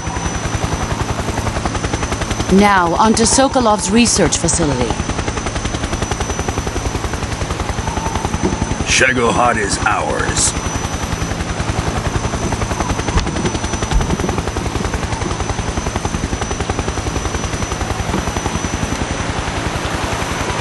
Drift away. My place is with them now.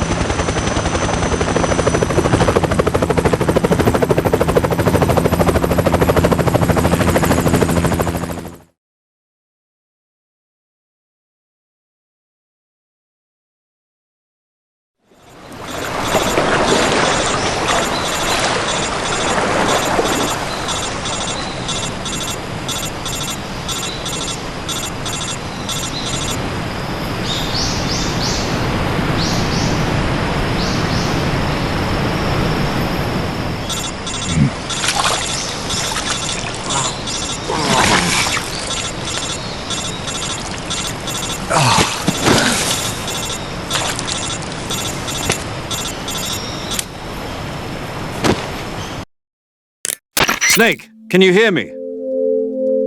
Yeah. Just barely. Snake, listen to me. You need emergency medical treatment. Can you move? You've got to get those wounds treated. Hang in there. All right, let's get you fixed up. Paramedic? Okay, Snake. Just relax and it'll all be over before you know it. Stay with me. I've seen people in worse shape before. Think you can handle it? Major. The boss. She's defected. We'll talk about that later. First, we've got to get you patched up. Okay, here we go. First, open the survival viewer with the start button. If you select cure, you can start the treatment.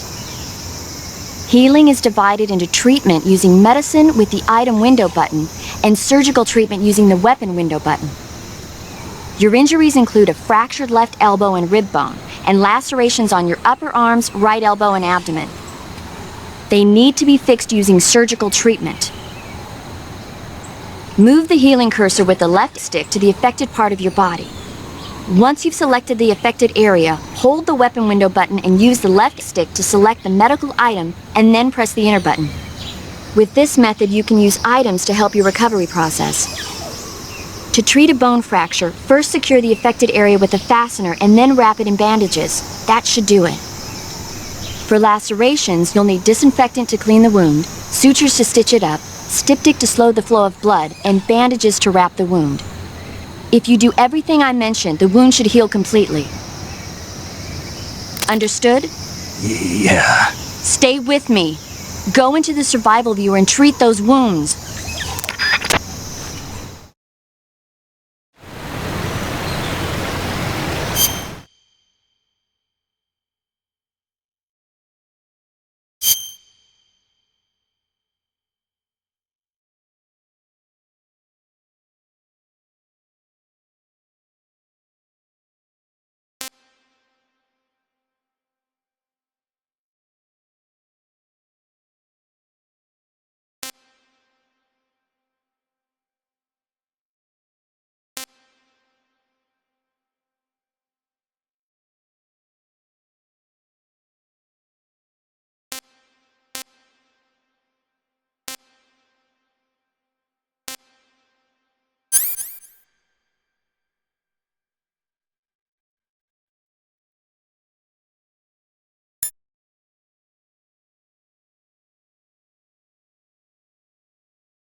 Good job, Snake. We're coming to get you now. Just stay where you are. We'll drop a recovery balloon. Can you set it up?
Excellent.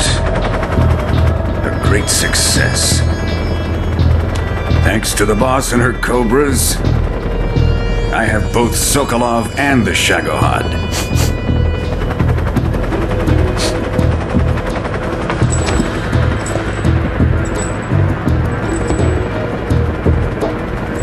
What are we going to do with the girl? Who is she? Apparently she's Sokolov's woman.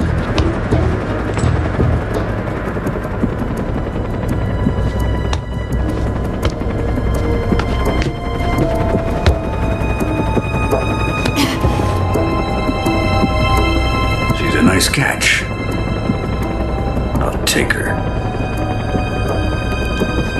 Not so fast, my dear.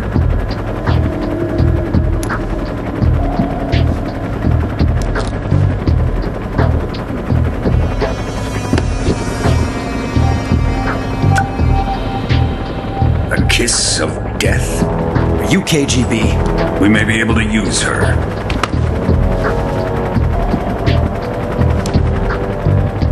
She has spunk.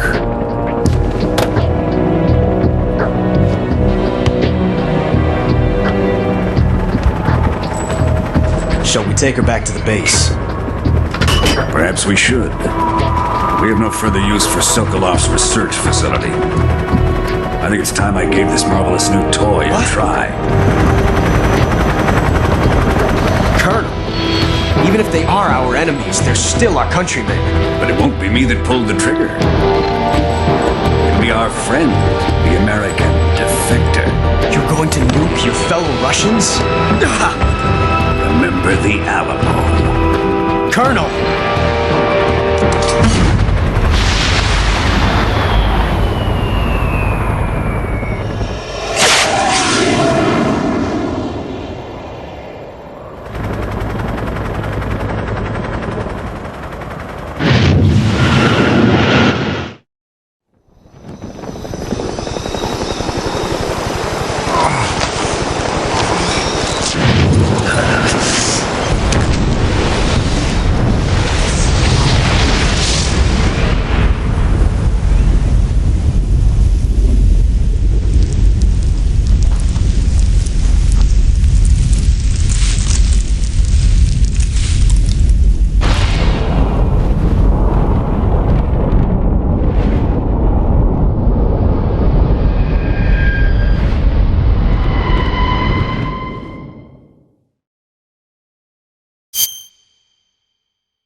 thrill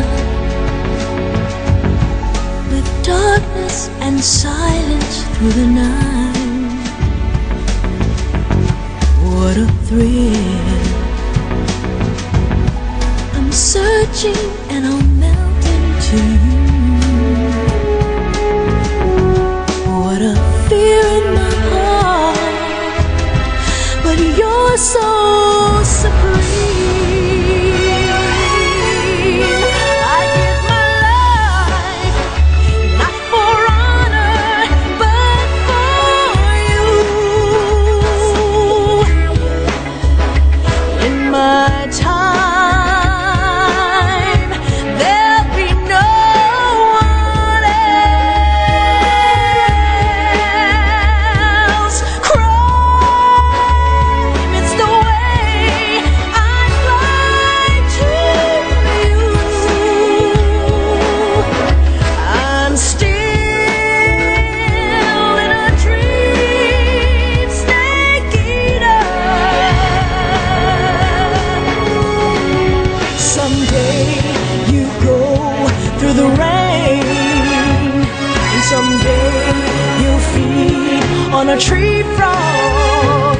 It's ordeal, the trial to survive. For the day we see new light, I give my life, not for honor, but for you. In my time, there'll be no one else.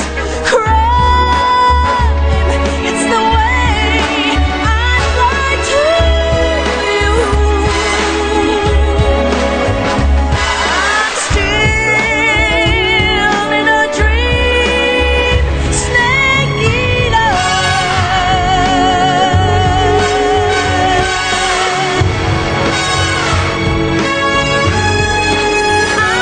I'm still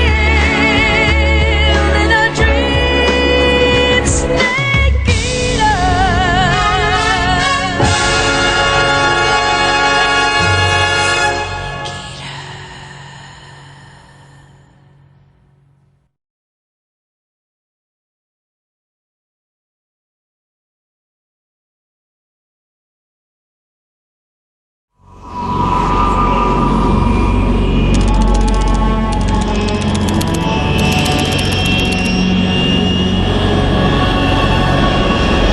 Currently flying over the Arctic Ocean, altitude 30,000 feet, approaching Soviet airspace. Arriving at the designated drone launch point. Drone oil pressure and voltage are nominal. Payload oxygen supply is nominal. Power supply to payload antifreeze system shows no problems. No gusts. All systems go for drone detachment. Snake, we can't risk a halo jump this time around. Airspace security has gotten tighter since we were last here. We can't get as close to the ground as we did during the Virtuous mission.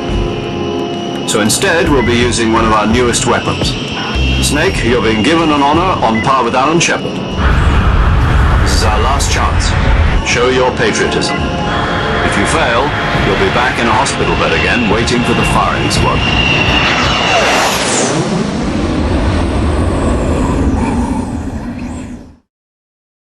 So how does it feel to be a patient in one of the most advanced ICUs in the world?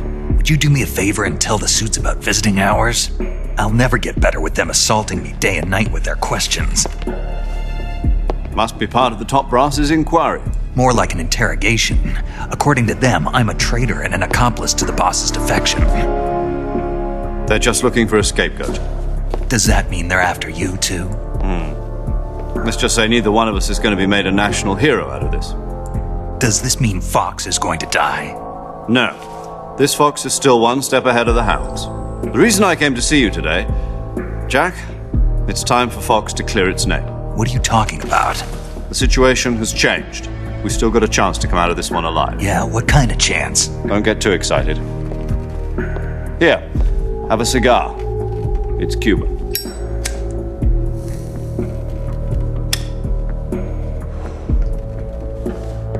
This morning, I had a meeting with the CIA. They decided when they're going to execute us? No. Something even bigger.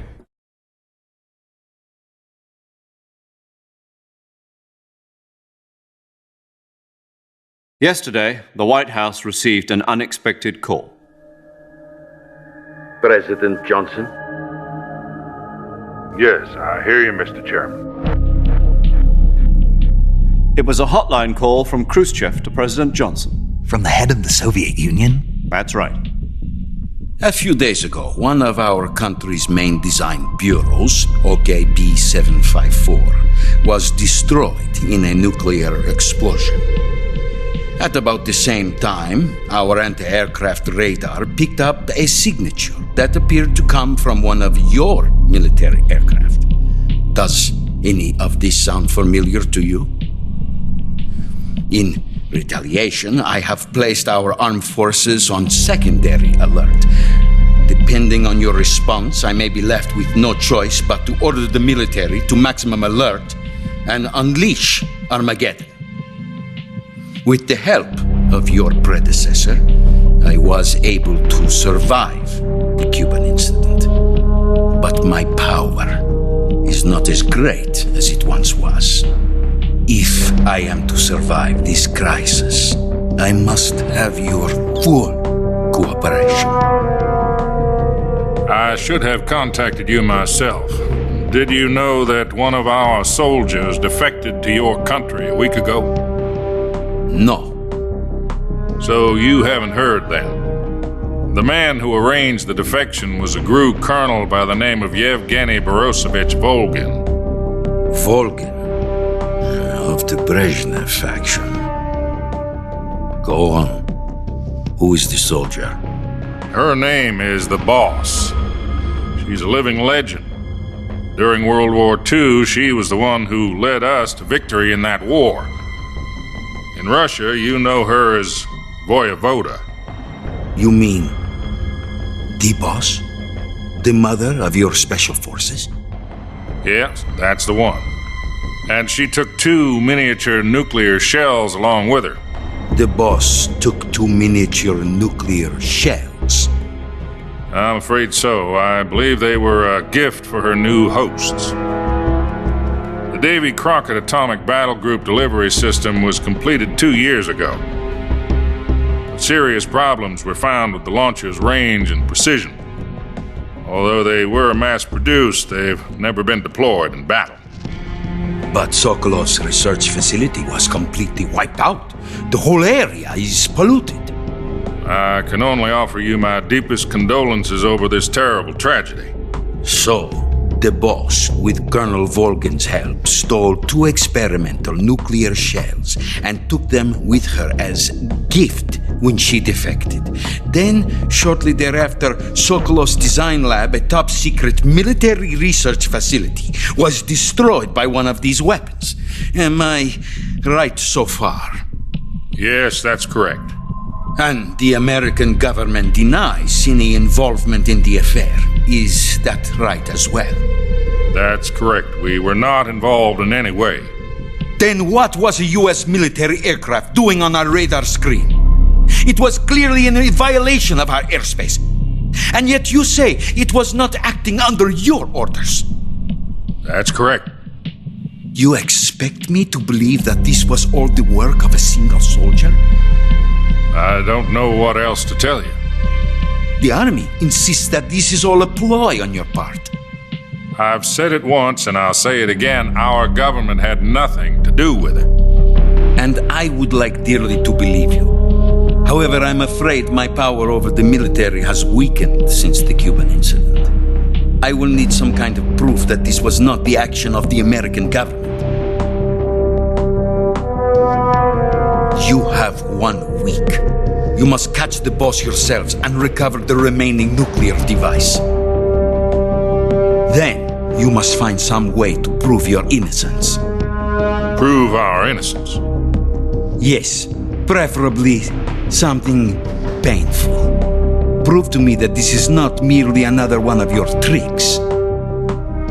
The Boss should be close to Colonel Volgin. How about a little co-action? I would not expect too much if I were you. The political situation here is unstable. And Colonel Volkin is a member of the Brezhnev faction, which seeks to topple my government.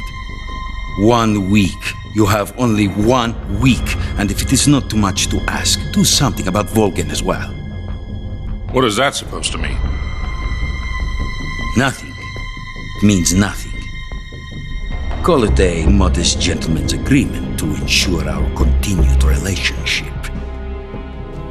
What if we can't prove our innocence? Then I will be unable to restrain the military. I will be ousted, and they will seek their revenge. A nuclear attack on the United States? I leave the disposal of this situation entirely to your discretion, Mr. President. Disposal, huh? If you fail, it will mean the beginning of a new world war. To put it simply, in order to avoid a full-scale nuclear conflict, we have to prove that America was not involved in that explosion. And eliminating the boss ourselves will prove America's innocence? Right. The higher-ups have decided that you're the only one capable of pulling this off. You were her last apprentice. Screw this one up, and we'll both be 6 feet under. There's no choice.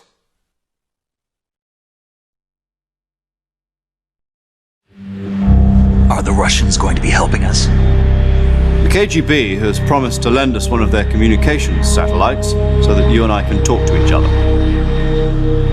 That's it? They've also put us in touch with a couple of insiders. Insiders? There was a defection in September 1960. Do you remember it? You mean the 2 NSA codebreakers who went over to the Soviet Union? Precisely. Since then, they've apparently been training with the KGB for exactly this kind of situation. Their code names are Adam and Eva. I've been told that Adam has infiltrated Volkin's ranks. We've also arranged for him to provide you with an escape route. You'll need to rendezvous with him when you get there.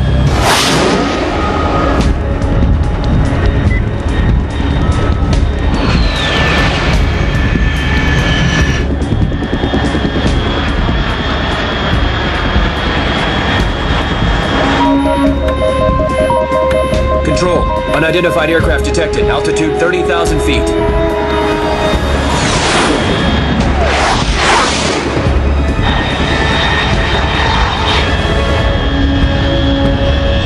It's fast. Estimated airspeed exceeding Mach 3. Bearing south. I'm about to lose it.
This is Snake. Do you read me? Loud and clear. Glad to see you landed safely. I got blown pretty far off target. Snake, let's go over your mission objectives one more time. Rescue Sokolov. Find out what's happened to the Shagohod, then destroy it. And finally, eliminate the boss. Eliminate the boss. This mission will be codenamed Operation Snake Eater. Because I'll be taking on the boss in our Cobra unit, right? Don't forget about Colonel Volkin. I'm not a hired killer. I know, but that was the Kremlin's demand. Demand? You mean it wasn't just a request? What's it to us if the Khrushchev regime is threatened by the Colonel and his faction? If supporting the current regime helps us avoid a nuclear exchange, then that's what we'll do. And what are the CIA's demands? Our priorities are the rescue of Sokolov and the destruction of the Shagohod. Roger that, Major Tom. Hold on, Snake. What now? I'm changing my codename. It turns out Tom wasn't the most auspicious choice. What do you mean? Well, the truth is, when I chose my codename, I picked the wrong one. The wrong one? Did you ever see the movie The Great Escape? It came out last year. I must have missed that one. Anyway, it's based on a true story about prisoners who escaped from a POW camp in Nazi Germany. The prisoners dig 3 tunnels as part of their plan, but the Nazis find 2 of the tunnels before they're finished. The prisoners succeed in escaping by using the last remaining tunnel. The names of those 3 tunnels were Dick, Harry, and Tom. I get it. You used the name of the tunnel they escaped in as your code name because you thought it would bring you good luck. Yes, that's exactly right. At least, that was the plan. But I got the name wrong. The one they escaped in was Harry. Tom was one of the unlucky tunnels. It was discovered by the Nazis before it was finished. I watched the movie again just to make sure. In fact, I even ordered the actual film from the movie company. Yeah, it doesn't sound like the greatest name to use. So what should I call you? You know, let's just use Zero, like we've been doing all along. All right, then. Major Zero it is. We'll start over from square one. From square zero. My frequency is 140.85. Oh, I almost forgot. Paramedic is with us again on this mission. Is this her last chance, too? If we fail, she'll have her medical license revoked. It's more or less the same kind of fate. Her frequency is the same as during the Virtuous mission, 145.73. She'll be recording your mission data as well, just like the last time. That frequency is also the same, 140.96. And there's one more person on your support team. His name is Mr. Sigint. He's an expert on the latest in weapons and equipment technology. You'll be going up against some of the world's most advanced weaponry when you infiltrate the research facility. If you have any questions, just ask him. His frequency is 148.41. Mr. Sigint. Got it. Adam, your KGB contact, is waiting for you at the abandoned factory up ahead. The same factory Sokolov was being held in last week.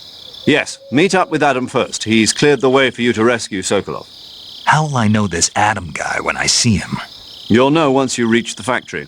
The whole area's been polluted by the fallout from that nuclear blast. No one else would dare come close. The password is, "Who are the Patriots?" and "Lali Lule Lo." Lali Lule Lo. Gotcha. You've been equipped with a 45 for this mission. Be careful, it's noisy.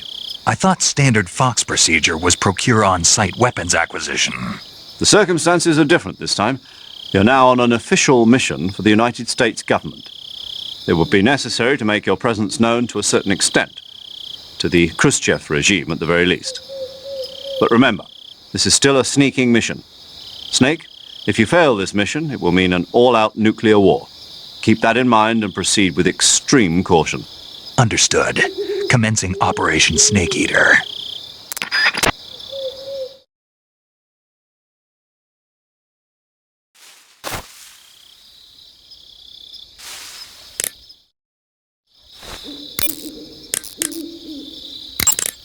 Yo! You're Snake, aren't you? And you're Sigint? None other. I heard that you're an expert on weapons, equipment, and cutting-edge technology. Close. Huh? I am the expert on weapons, equipment, and cutting-edge technology. Ah. I'm the guy that designed your trank gun, active sonar, and motion detector. If you want to know anything about weapons or equipment you find in the field, just send me a message and ask. Later.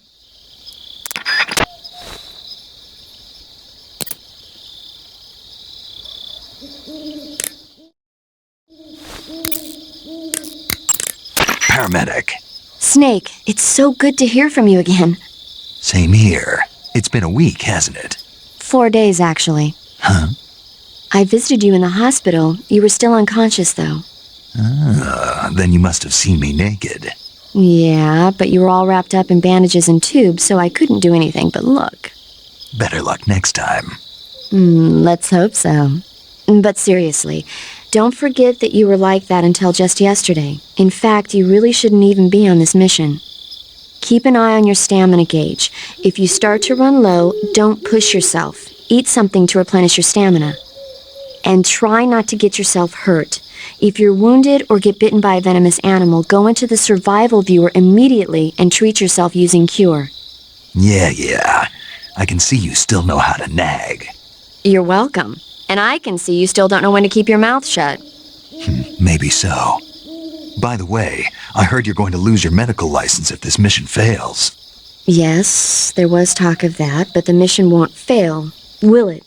Of course not. Good. I believe in you. But you know what? I really don't care about my medical license. Didn't they use that to force you to participate in this operation? No, I volunteered. Why? So that I could watch over you. Huh. Snake, you're the best agent I've ever seen. But you push yourself too hard. You're reckless. Someone has to stop you from getting into trouble, to make sure you and the boss don't kill each other. So that's why I volunteered. I mean, you couldn't ask for a better guardian angel than me, right? Thanks. Stop right there. Huh? You can thank me when you get back. All right.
Snake, unlike the Virtuous mission, this is a night operation.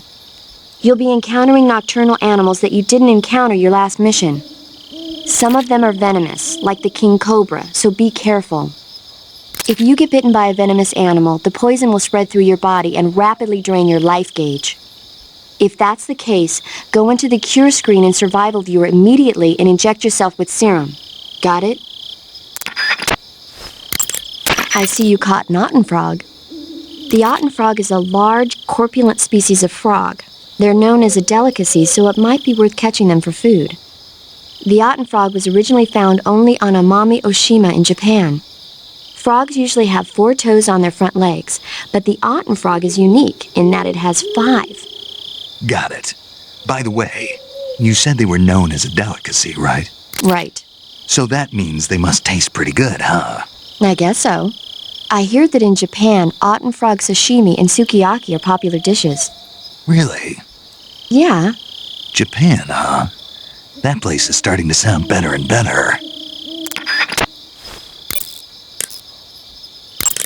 Sounds like the Cobra Unit's members' names came from the specific emotions they each carry into battle. Emotions? Yeah.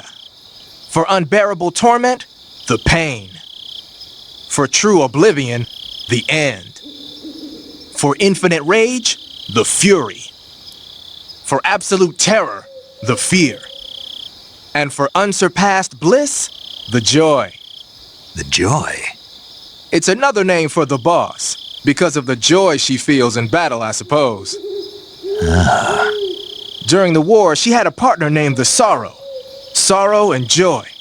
They say there couldn't have been a more perfect pair. The Davy Crockett's that the boss took with her when she defected are mortars that fire nuclear warheads.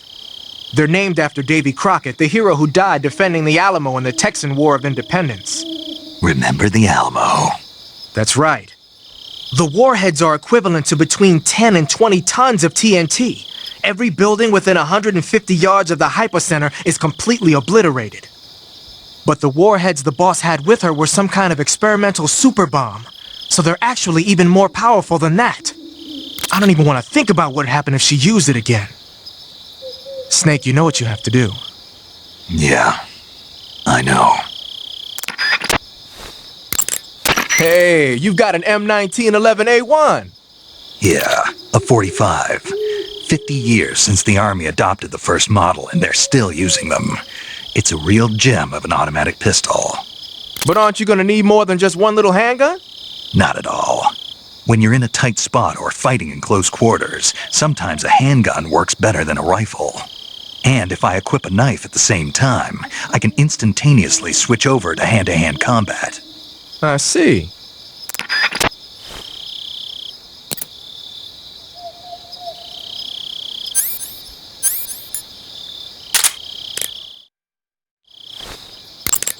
Ah, you're using the survival knife. Yeah, this thing provides me with all the bare essentials I need to survive in the field. Hey, wait. What'd you do with the knife I made you? That was a work of art. It had matches and fish hooks and thread and stuff in the grip. Sorry to have to tell you this, but that thing is useless in a fight. No way. Really? Yeah, when the grip is hollowed out like that, there's not as much space to stabilize the blade. So the joint between the blade and the grip is weaker.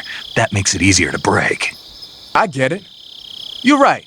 With your knife, you don't have to worry about it breaking no matter how much you swing it around. So the important thing is durability. Man, I gotta write this stuff down. Next time, I'll make it so the matches and fish hooks go in the sheath instead.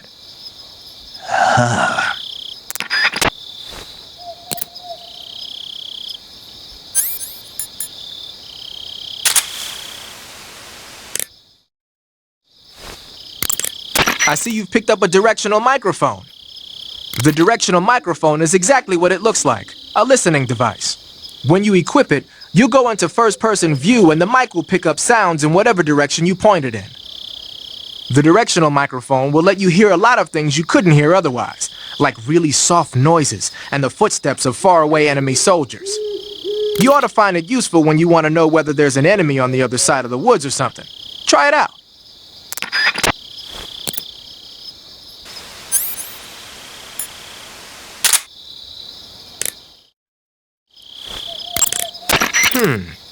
I've never seen a grenade like that one before.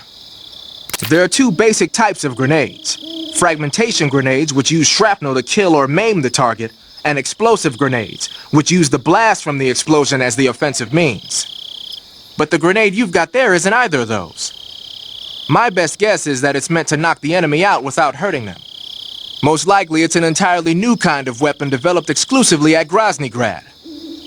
I've heard that the SAS is working on a low-impact grenade for training purposes, but I never thought they'd be used in an actual battle. The flash of light that occurs when the grenade explodes is probably produced by magnesium. It's the same stuff that's used in camera flashes. I'm thinking they cut down on killing power by reducing the amount of explosives and made up for it by making the flash and bang so strong that it overwhelms the enemy's senses. I guess you could call it a stun grenade. If I'm going to be stunned, I'd rather it be by a woman. Snap out of it.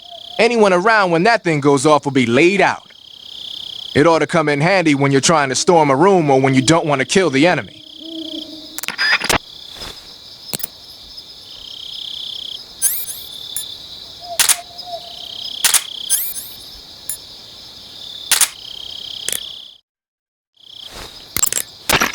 Active sonar sends out a special type of sound wave whenever you press the left stick button. It uses the echo from those waves to calculate and display the position of nearby objects. Unlike the motion detector, it'll show you objects that aren't moving. But because you're blasting out sound waves, there's a risk that the noise will alert enemies and animals to your presence. Be careful about when and where you use it.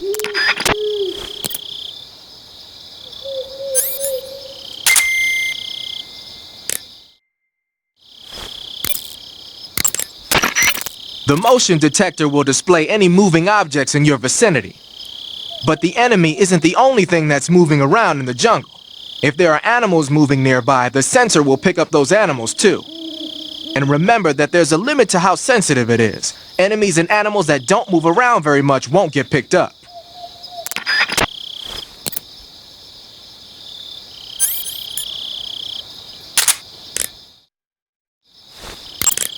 Using the anti-personnel sensor, I see. The sensor vibrates when it detects organic reactions from human targets. It's been adjusted to respond only to humans, so unlike other sensors, it'll let you ignore animals and focus only on the enemy. It'll even detect enemies that aren't moving, and you won't have to worry about it giving away your position. But on the flip side, it won't tell you the exact location of the target. Keep that in mind when you're using it. Also, remember that when you use it in first-person view, it'll only scan in the direction you're facing.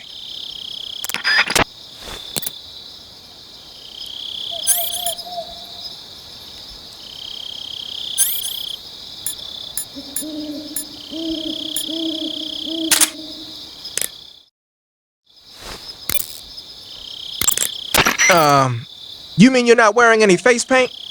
You can take off your face paint by selecting No Paint from Face. Just select No Paint when you want to skip wearing any face paint at all.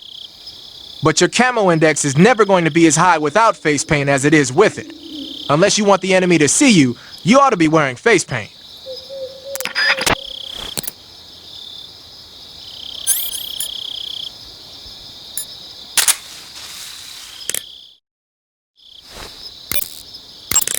I see you're using the binoculars. Those are high-performance binoculars made especially for the military. They're completely waterproof and are filled with nitrogen gas to prevent lens fog. The eyepiece, objective lenses, and the prism have been coated to reduce glare. They ought to work plenty well even in dark places. And they're even equipped with autofocus and zoom functions. Won't find a better pair of binoculars than that. What are you, a binocular salesman? Hey, I know a good product when I see one, that's all. Huh.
I see you caught yourself a Japanese flying squirrel. Japanese flying squirrels are non-venomous, and they shouldn't attack you. The head, front legs, hind legs, and tail of the Japanese flying squirrel are connected by a membrane of skin, which allows the squirrel to glide from tree to tree. It says here that if it catches a good wind, it can fly more than 100 yards. Yeah, I had a hard time catching one. So, aren't you going to ask me? You know it. How does it taste? Not sure. Not sure. The guy doesn't say anything about it. Why not? Gee, maybe it's because no one would ever think of eating a flying squirrel. Then I must be the first one. Maybe you are.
I see you caught yourself a green tree python. The green tree python isn't venomous, so no need to worry. It's fairly docile too, so I don't think it's likely to attack you. The green tree python originally comes from Australia and New Zealand. It's a really pretty green color, and it lives... Oh my god. What's wrong? Snake, what did I just say? They come from Australia and New Zealand. No, after that. They're a really pretty green color. I thought so. What was I thinking? Seeing a snake and calling it pretty? What's wrong with that? Everything. When a normal woman sees a snake, she's supposed to scream or get sick or something like that. And you think you're normal? What was that? Nothing.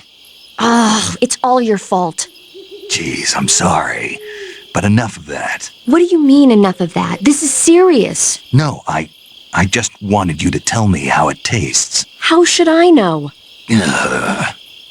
It was awfully pretty, though.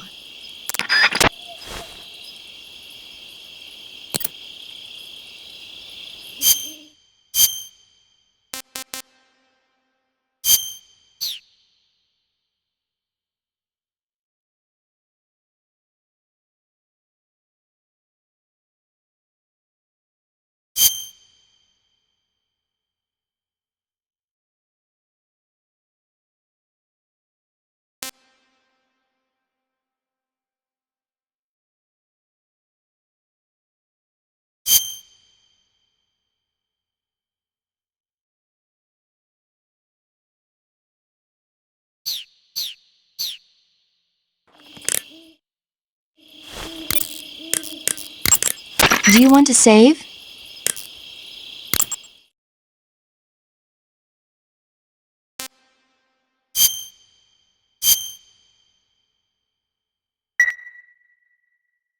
Hey Snake, you ever heard of Godzilla King of Monsters? No, what is it? It's a movie. You haven't seen it? Nope. It's about this monster called Godzilla, who grows to an enormous size in a nuclear test and goes on a rampage in Tokyo. Nuclear test, huh? Then the Marshall Islands must be crawling with giant monsters right about now. It's just make-believe. Maybe that's why my pants have been so tight lately.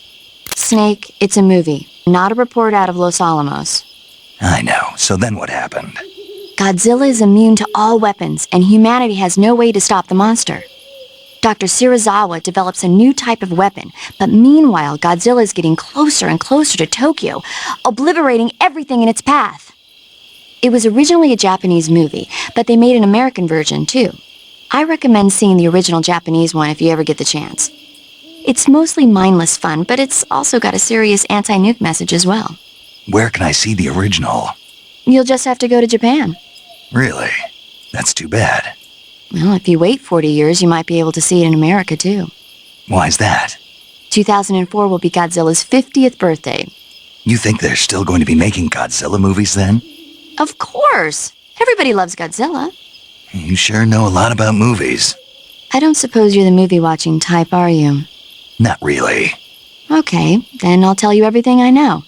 When the going gets tough, movies can save your life. It's always good to be able to look at things from a different perspective when you get in a jam. That's the magic of movies. No kidding. Well, I guess it might at least make a nice distraction. That's the spirit, Snake. Have a little fun.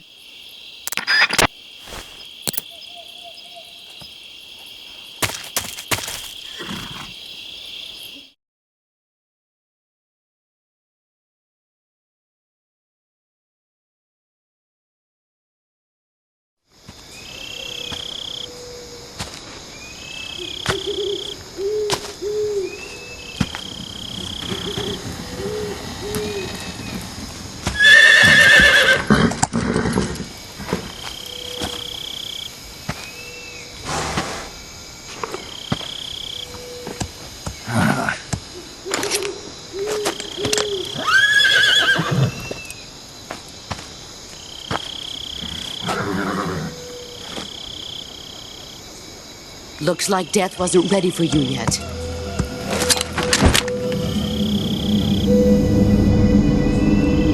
Boss. That arm still hurt?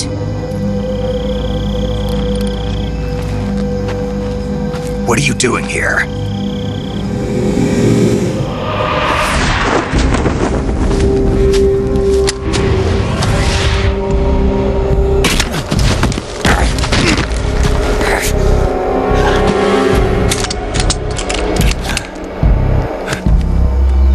Go home.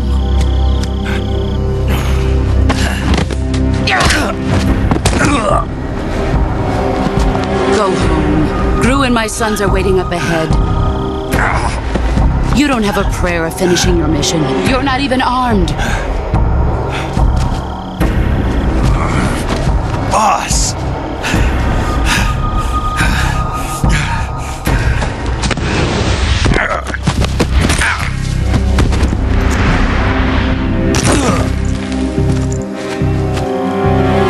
I'm not your boss anymore. There's nothing for you here. Go home. Go back to your boss. There's no need to prove that you are virtuous here. This isn't America.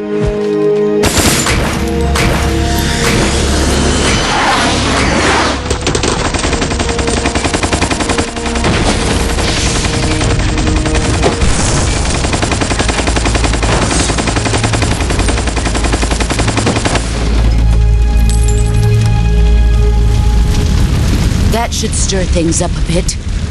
You'd better hurry.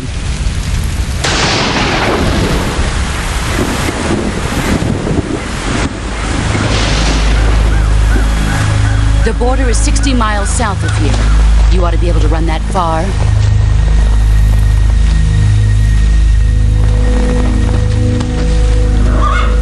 Why'd you defect? I didn't. I'm loyal to the end, to my purpose. What about you, Jack? What's it going to be? Loyalty to your country or loyalty to me? Your country or your old mentor? The mission or your beliefs? Your duty to your unit or your personal feelings?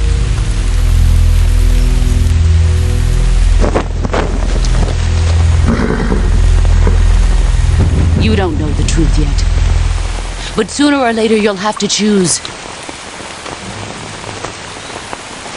I don't expect you to forgive me.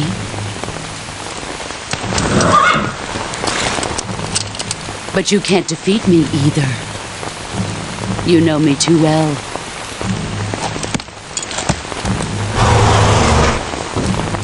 Just look at that bandana. If you can't put the past behind you, you won't survive long.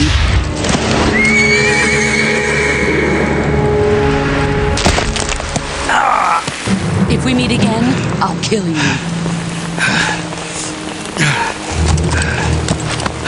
Now, go home.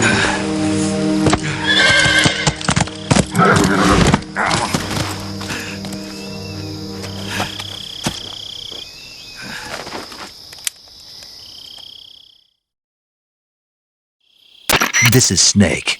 Major Zero. I read you, Snake. I was ambushed by the boss. You were what? The drone's been shot to hell. It's up in flames. That's not good. Enemy scouts are going to come looking for you. Yeah, I know. But what was the boss doing here in the first place? There's got to be a leak somewhere. No, that's impossible. The man the boss is working with, Volgin, isn't exactly on speaking terms with Khrushchev. I lost my gun. The boss destroyed it. Snake, I know how you're feeling. It's hard for me to believe, too, that a legendary hero like the boss would go over to the Russians. That she'd double-cross us like this. But that's how it is, and if you don't accept it, you'll never be able to beat her. That's not the problem. In terms of sheer technique, I'll never be able to beat her. I know that all too well. You've got to do it, Snake. She's your enemy and your objective. Enemy? We were together for 10 years, and now you tell me she's my enemy? Enough. Hurry to the factory where Adam is waiting. Scouts have probably already been sent out to investigate the explosion. You've lost your weapon, right? That means you've got no chance of winning in a battle situation. Whatever you do, don't let them see you.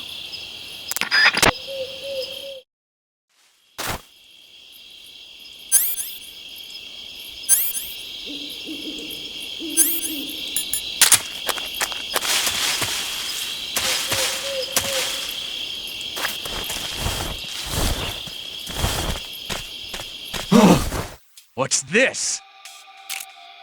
HQ? HQ. This is HQ. Patrol here. We have evidence of an enemy intruder. Commence alert formation. Acknowledged. Sending reinforcements. Use extra caution.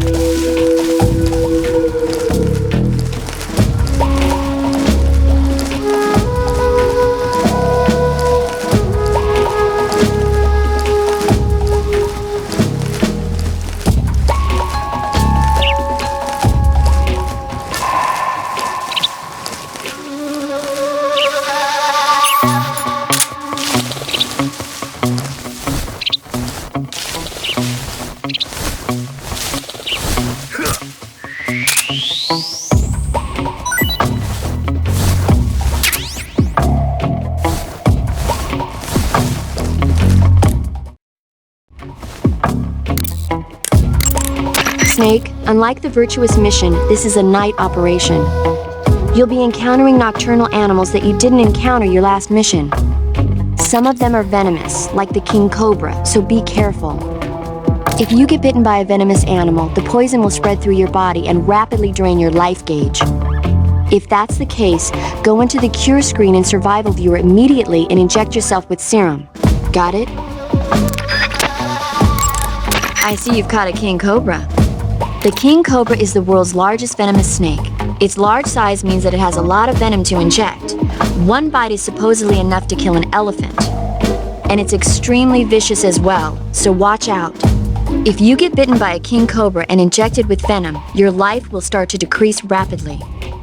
As soon as you're bitten, go into the Survival Viewer and use Cure to give yourself a serum injection. The king cobra's diet consists mostly of other snakes. Be careful, or you might end up as its next meal. Got it. So... What? How does it taste? Yep. Ugh. It seems you're the one whose diet consists of other snakes. You're making me blush. The guide says they taste just fine. Ugh.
I saw something! Huh?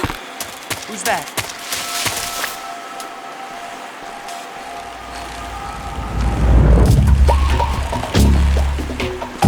What's wrong?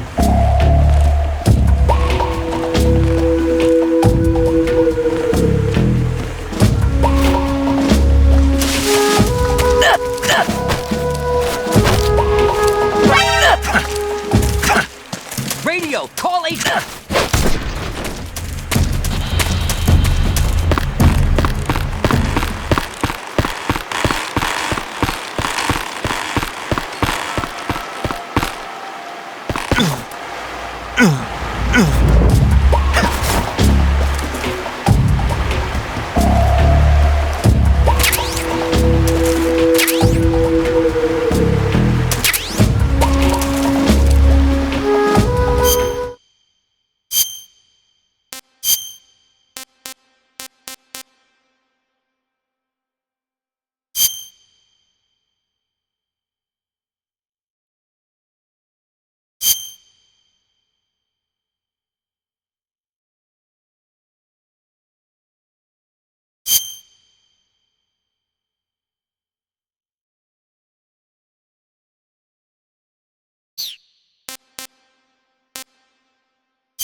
Thinking of using a smoke grenade, huh?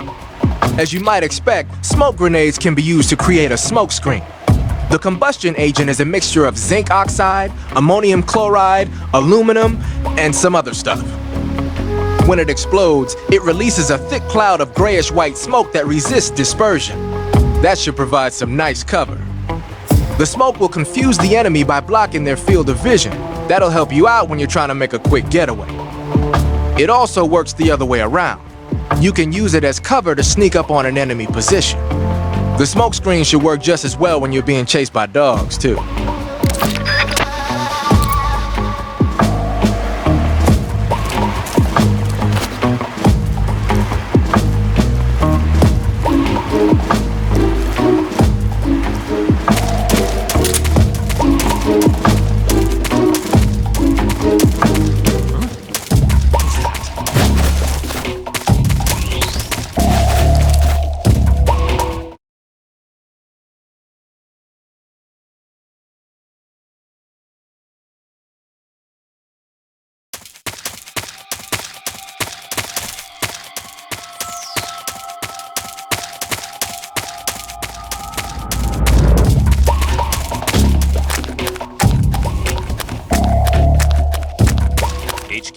HQ.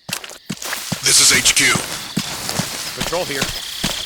No problems detected. Understood. Return to your position.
Got yourself an AK-47, huh? The AK-47 is the official assault rifle of the Soviet Army. The first model was completed in 1946, and in '49, it beat out all its competitors to become the standard assault rifle of the Soviet military. It uses 7.62 millimeter by 39 rounds developed in 1943, and a 30-round box magazine originally designed for a different assault rifle. You can aim it from the shoulder by equipping it in first-person view and holding down the aim button. It's sturdy and extremely reliable with high power and precision. There's no better assault rifle in the world.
You want to save?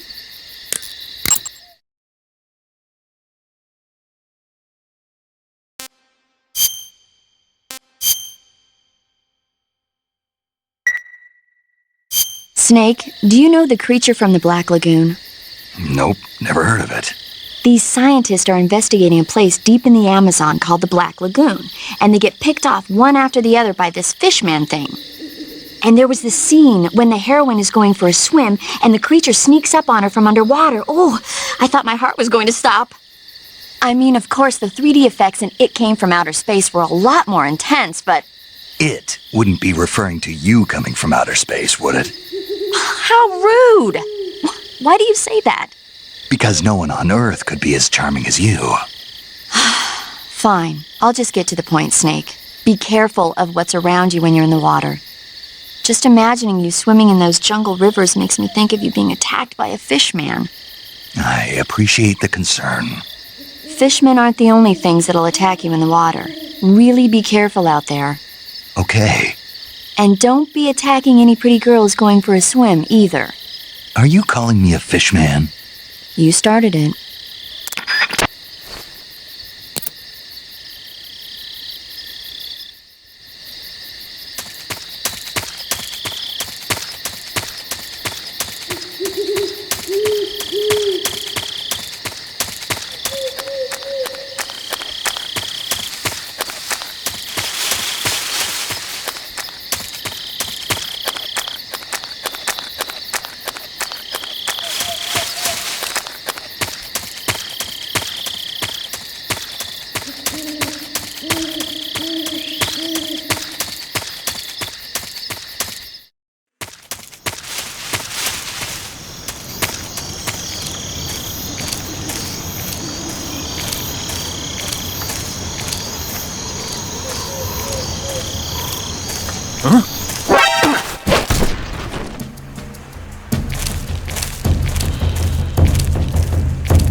Pretty tasty.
I see you've caught a European rabbit.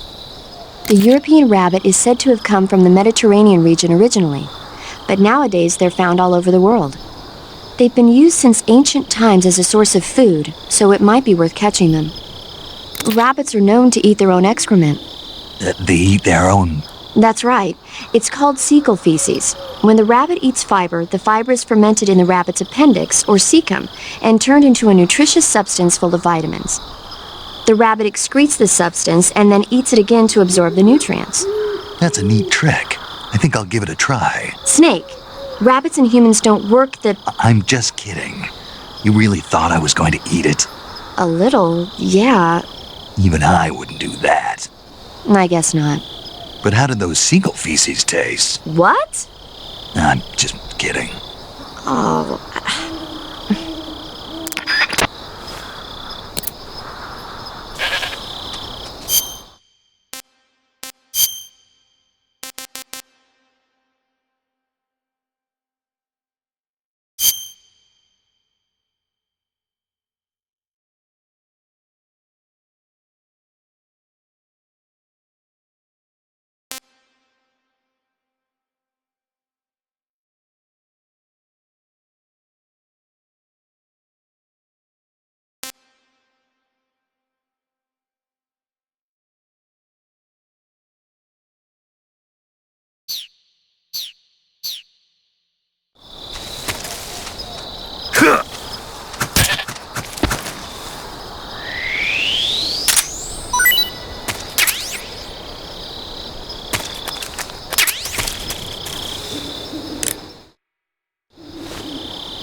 I see you caught a markhor.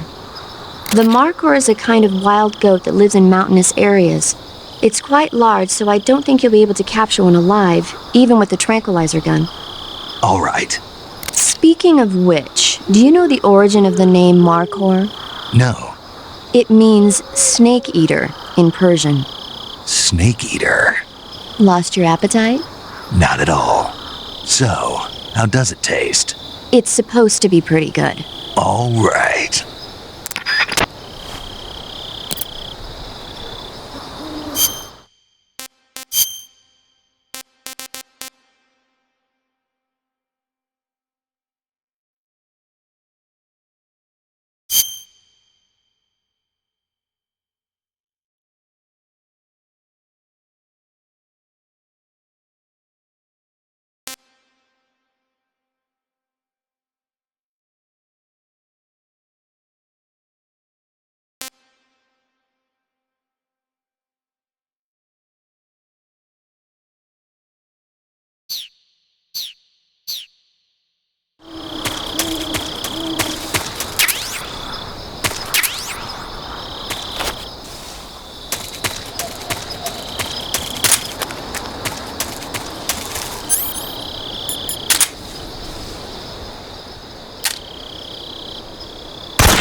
Huh? What was that?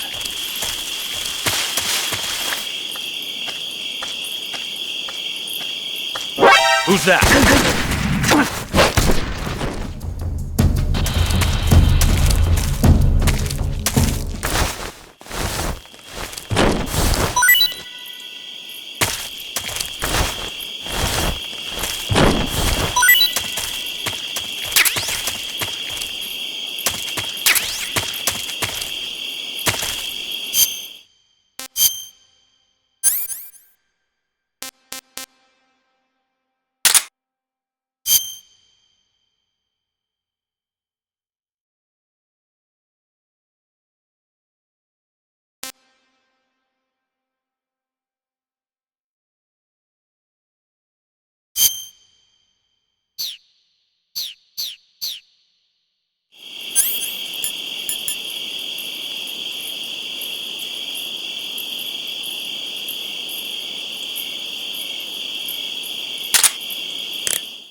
You're thinking of using a white phosphorus grenade.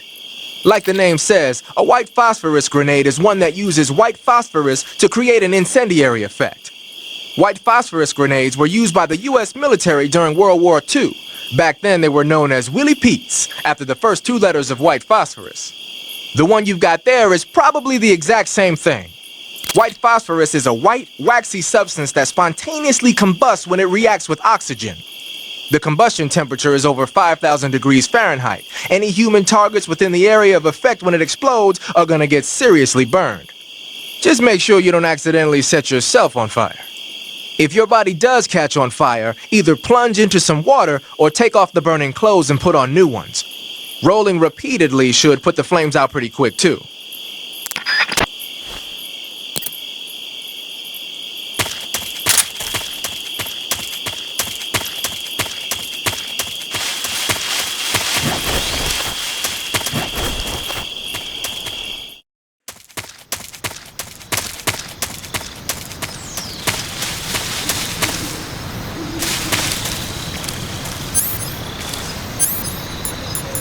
Huh? Who's that?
Snake, what are you doing?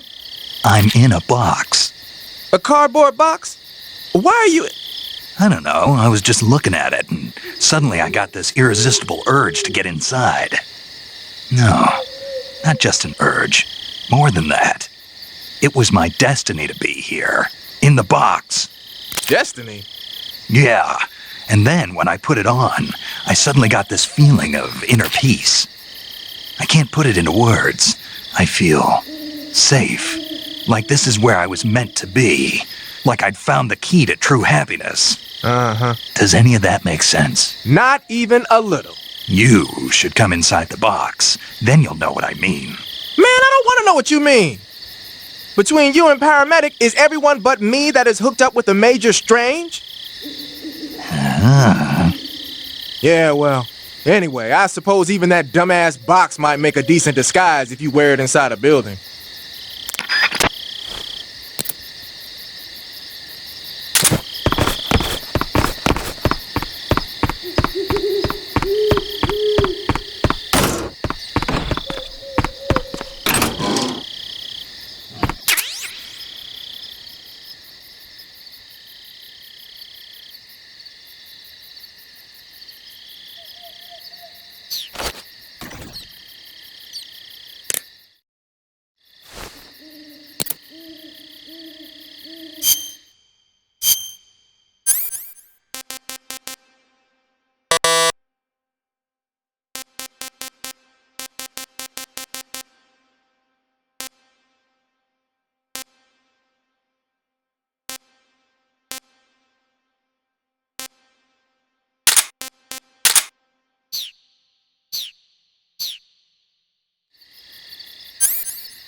Hey, what's that you've got there?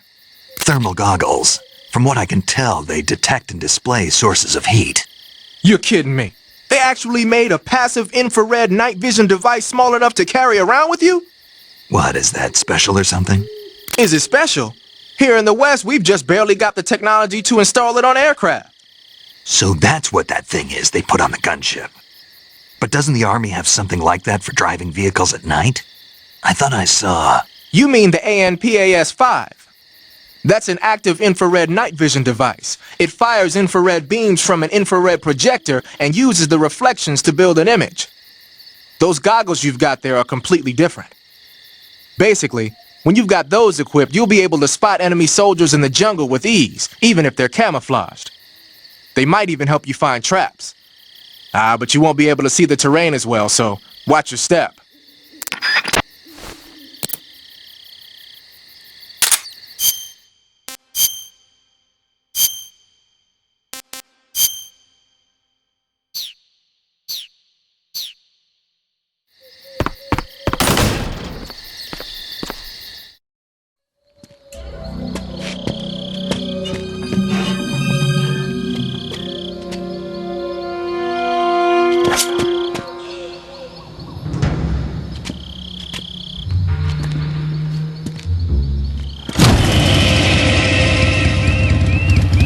Sorry I'm late.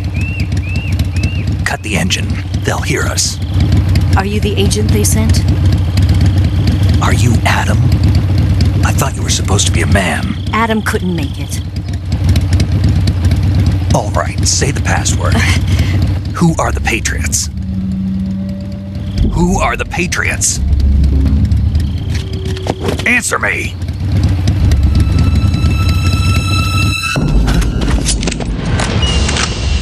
Trapped. Get down!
The name's Eva.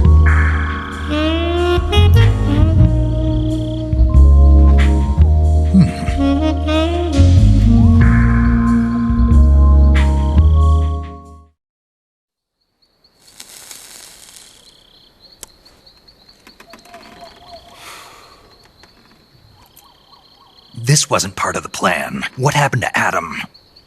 What's your code name? It's Snake. Snake, huh? Well, I'm Eva. Are you here to tempt me?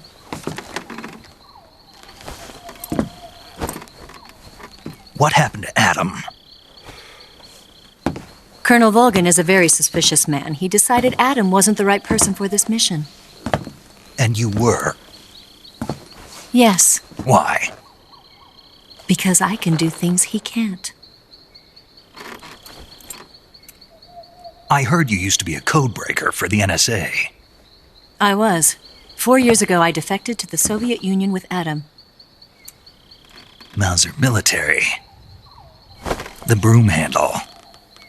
It packs quite a punch. Nice to have when you're on a bike. You held it sideways and used the muzzle jump to create a horizontal sweep. That was impressive. Bet you've never seen that technique in the West. It's imitation, isn't it? Yeah. It's a Chinese Type 17 pistol. Around here, even that's hard to come by. Don't worry, though. The one I've got for you is American-made.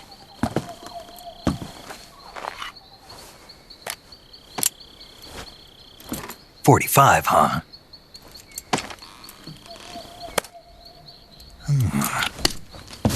Incredible. Do you like it? The feeding ramp is polished to a mirror sheen. The slide's been reinforced, and the interlock with the frame is tightened for added precision. The sight system is original too. The thumb safety is extended to make it easier on the finger. A long type trigger with non-slip grooves. A ring hammer. The base of the trigger guard's been filed down for a higher grip. And not only that, nearly every part of this gun has been expertly crafted and customized.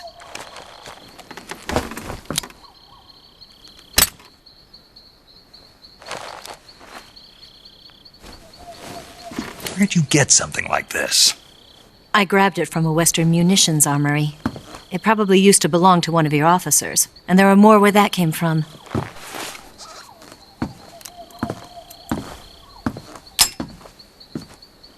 You had this with you, didn't you?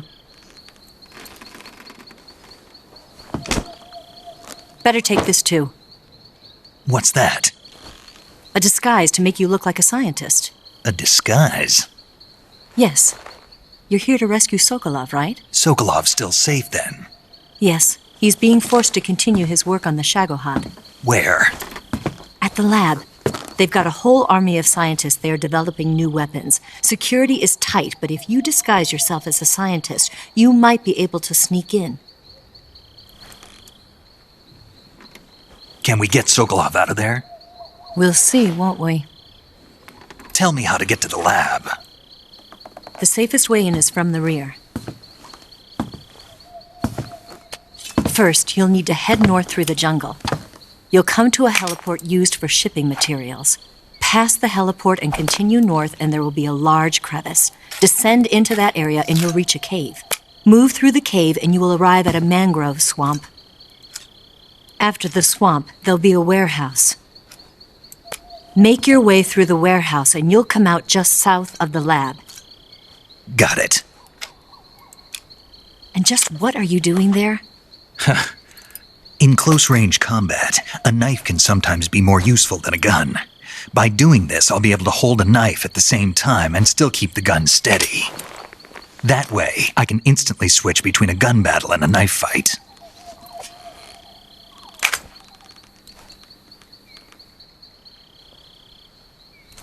Right, let's get going. Wait a minute. What now? You must be tired. Why don't you take a little rest? I'll be fine. You'll never make it in your condition. It's a jungle out there. There's still an hour before dawn. It's dangerous to be out in the jungle at night without a guide. What about you? I have to get back. I can't be gone for too long. They'll start to suspect something.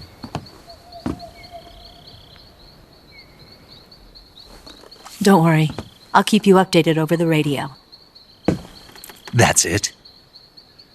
My orders are to provide you with information, nothing more. You look disappointed. All right then. I'll do something special for you.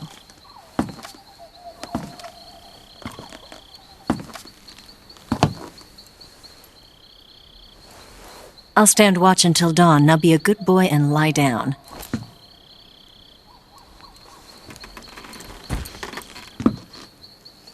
What's the matter? I don't know you well enough to trust you. How well do you have to know me to trust me? I don't know if I can trust anybody.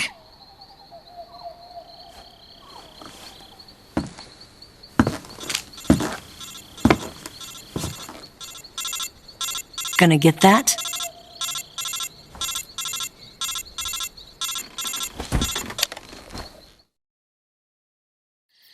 She's right, Snake. You should get some sleep. Although in your condition, you really ought to be back in the ICU. Whenever you save the game and quit, you'll go to sleep. Sleeping allows you to gain back stamina naturally. Depending on how long you sleep, you may also recover naturally from sickness and injury. When you're tired or hurt, the best thing to do is just get some sleep. So do yourself a favor and take a nap. Doctor's orders, okay? Yeah, okay.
What's the matter? We're surrounded. I see 4 of them.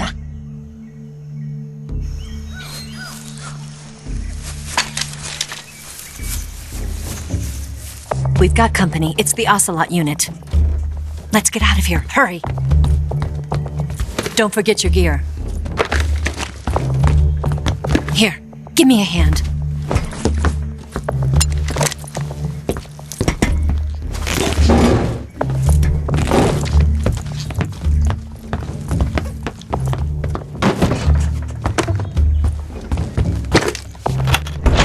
We can use this to get to the basement.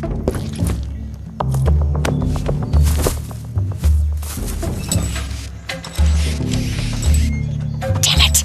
Ocelot! I'll get past them on my bike. I'll call you later. Okay, I'll keep them busy. Huh?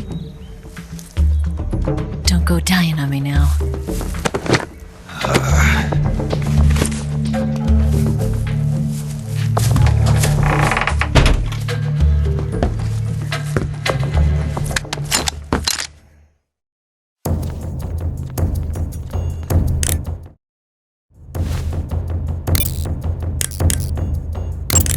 Those rifles the Ocelots are using aren't AK-47s, are they?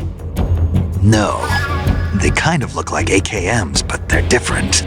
Different how? They've got steel handguards and vertical type foregrips, and the muzzle suppressor is bigger. A carbine version of the AKM, huh? Hungary has a unique modified version of the AKM called the AMD-63. I heard something before about them making a prototype carbine version of that. My guess is they probably imported some of those prototypes. If they're using a carbine version of the AMD-63 like I'm thinking, then they could be a serious threat. Those things handle better than the AK-47s, especially at close range. And don't forget, the Ocelots are elites. They're gonna be better shots than normal Spetsnaz, and you're that much more likely to get seriously hurt. Keep your eyes open. Heads up, Snake. Looks like some of those guys are equipped with M63s. The M63 is an American-made light machine gun. It's got more firepower than you might think. It can punch through a wall too, so watch out. You said some of them are using shotguns? Those shotguns are M37s. They're an American model designed for field combat. Not all that dangerous from a distance, but at close range, they'll tear you to shreds. Be careful. Looks like some of them are using Scorpions. The Scorpion is a Czechoslovakian submachine gun. They don't have the stopping power of a rifle, but they're easier to handle and lethal at a medium range. If you eat more than a couple of rounds, it's not gonna be pretty. Don't fool around. Snake, watch out for those grenades they're tossing. You'll be injured pretty bad if you get caught in the blast. You could get burned too. If somebody throws a grenade at you, get away from it and hit the deck.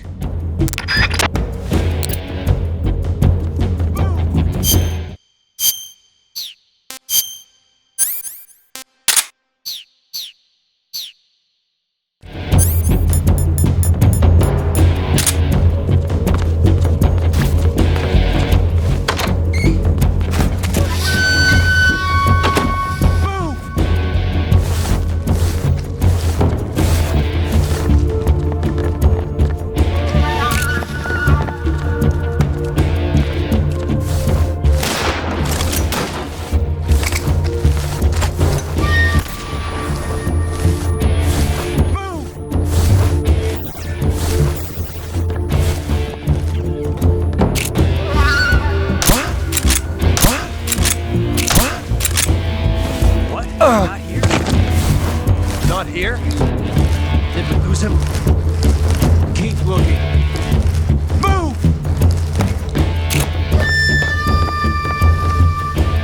What's wrong?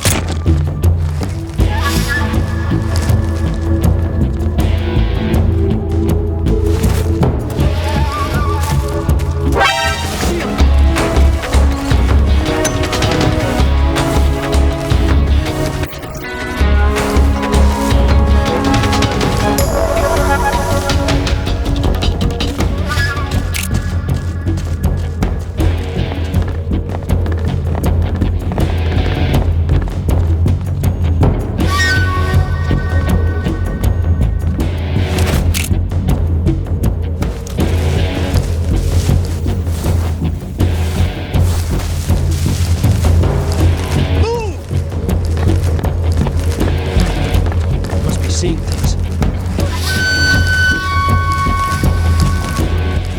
Must be seeing things.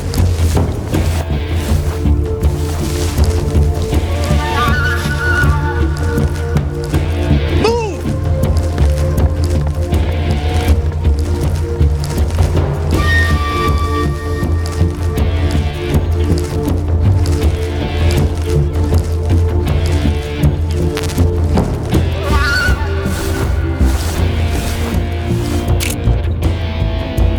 What's wrong?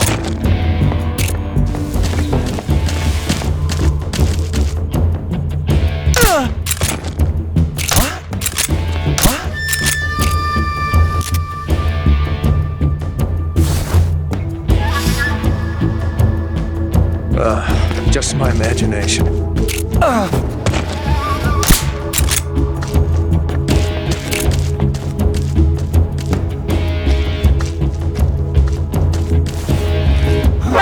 see him!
I've been waiting for this moment.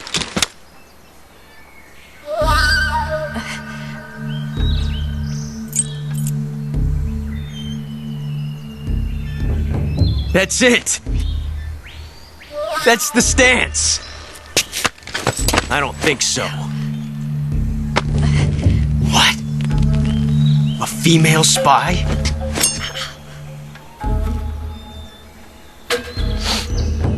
This bitch is wearing perfume. Stay where you are. I've had enough of your judo. I see you've got yourself a single-action army. That's right. There'll be no accidents this time. You call that an accident? Well, it wouldn't have happened if you hadn't been showing off. What did you say? It's a nice gun, I'll give you that. But the engraving gives you no tactical advantage whatsoever. Unless you were planning to auction it off as a collector's item. And you're forgetting one more very basic thing. You don't have what it takes to kill me.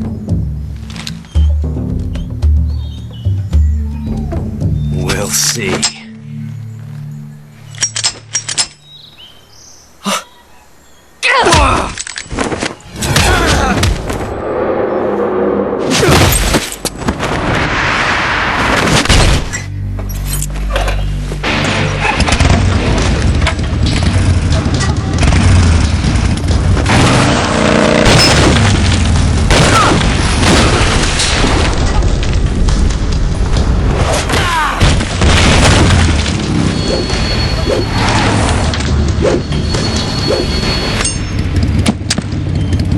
Six shots. That thing only carries 6 shots. The Makarov carries 8. You have to get a feel for how many you have left.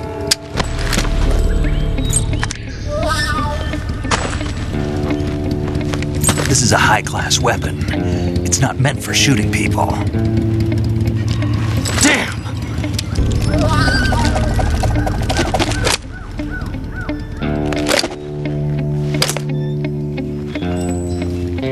This isn't over yet. Don't. Why? He's still young. You'll regret stopping me. Damn it! I've got to get back before he does.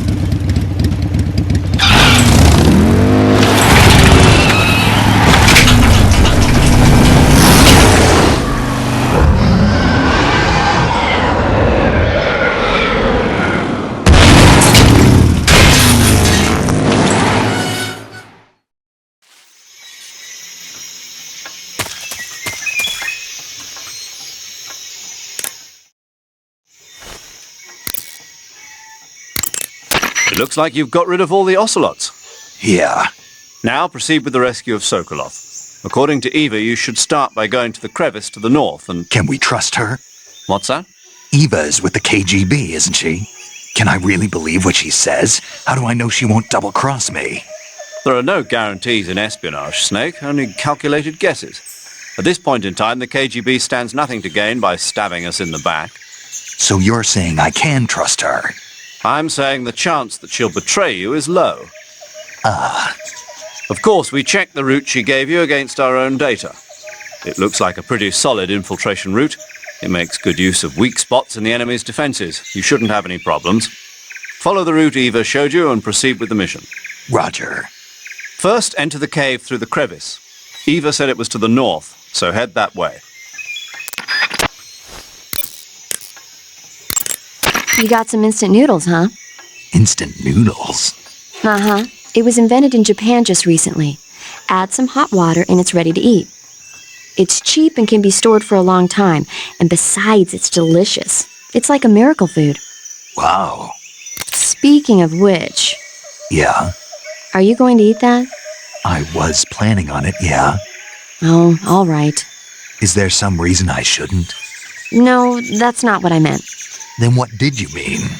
I was just going to say that if you weren't going to eat it, you should bring it back to me. I've always wanted to try some. Whatever.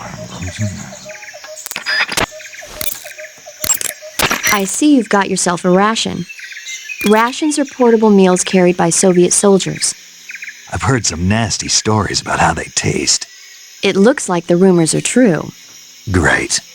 Hey, you should be grateful. Those things are designed to last. No matter how long you keep a ration, it'll never go bad. And they're surprisingly good for you, too. I'd take a snake over this any day, even if it's a little rotten. You are hopeless. That area is home to the reticulated python. The reticulated python is said to be the longest snake in the world.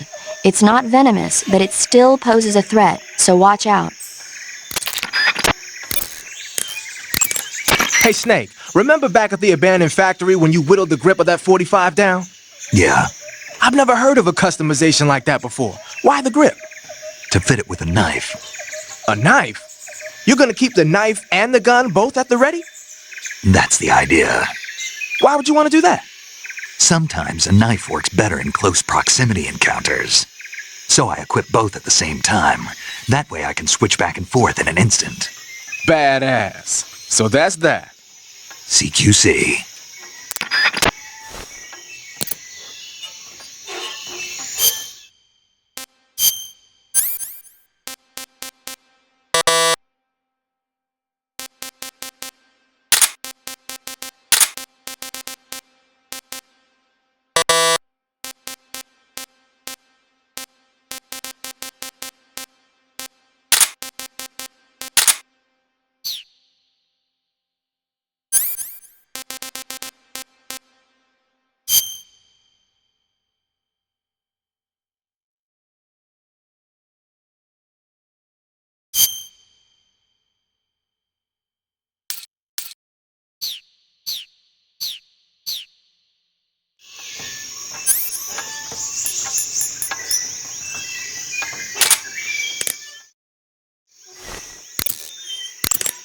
Snake, you said Eva said her Mauser was a Type 17, right? Yeah, what about it? That model was produced in the 1920s in a weapons lab in the Shaanxi province in China. The cartridge part sticks out lower than the original to accommodate 45 caliber rounds. The barrel and chamber are a little bit thicker too. But most telling of all, it's got Chinese characters engraved on both sides of the frame like you saw. And that firing stance Eva was talking about where you hold the gun horizontally, that's a trademark of the Chinese. Just like you were saying, when you're firing in full auto mode, the muzzle jump effect gives you a horizontal strafing motion. They say it's especially deadly in indoor and close-range mop-up actions. The Japanese called it bandit shooting and used to dread it. Makes you wonder where she learned to shoot like that. You know that army motorcycle that Eva was riding? That's a replica of a German model. A replica? Yeah. After World War II, the Soviets confiscated an entire assembly line from a German motorcycle factory, machines and all. And then they took it back with them and started producing replicas? Exactly. Originally, that motorcycle was designed to be used with a sidecar attached. That means it's got enough power to drag a 200-plus pound sidecar around. So that's how she could pull off all those crazy stunts. Uh-huh. Of course, it takes a lot of skill to be able to control that much power. That Eva chick is something else. The weapon you've got equipped now is a prototype model of the Mark 22, a suppressor-equipped pistol currently in development by the Navy. It's been modified to act as a tranquilizer gun. The Mark 22 is a heavily modified special ops version of the M39 pistol used as a sidearm by the SEALs. Probably the biggest change from the M39 is that it's got a longer barrel, which allows it to be equipped with a suppressor. And it uses a slide lock mechanism. That makes it a lot quieter, but it also means you have to load a new round into the chamber by hand every time you fire. It's also fitted with tall, adjustable sights, so you can use the front and rear sights to line up your shot, even with a suppressor attached. Looks like they got rid of the magazine safety, too. Good eye. That feature wasn't too popular with guys like you who know their guns. The shear release lever's been taken off as well, meaning the hammer won't fall even with the safety on. So I can just cock and lock. That, and you get the added bonus of not having any mechanical noise from decocking, even with the safety on. The perfect pistol for a sneaking mission, huh?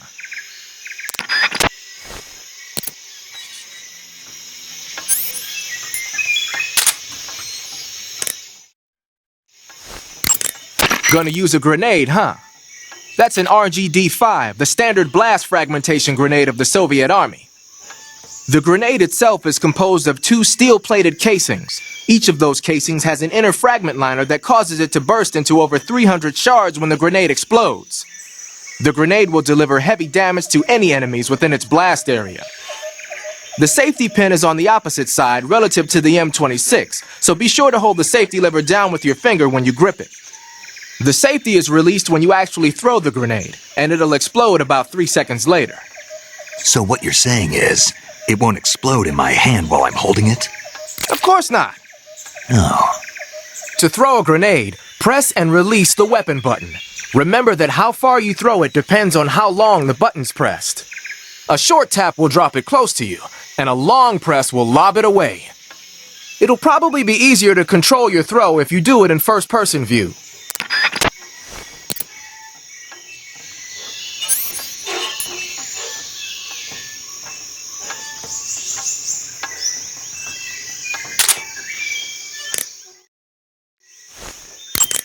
You say you're using a magazine? A magazine is what's left when you empty the clip of a gun. But what do you plan to do with it? I'm going to throw it. Throw it? Yeah. The sound it makes when it hits the ground will distract the enemy's attention. Ah, a diversion.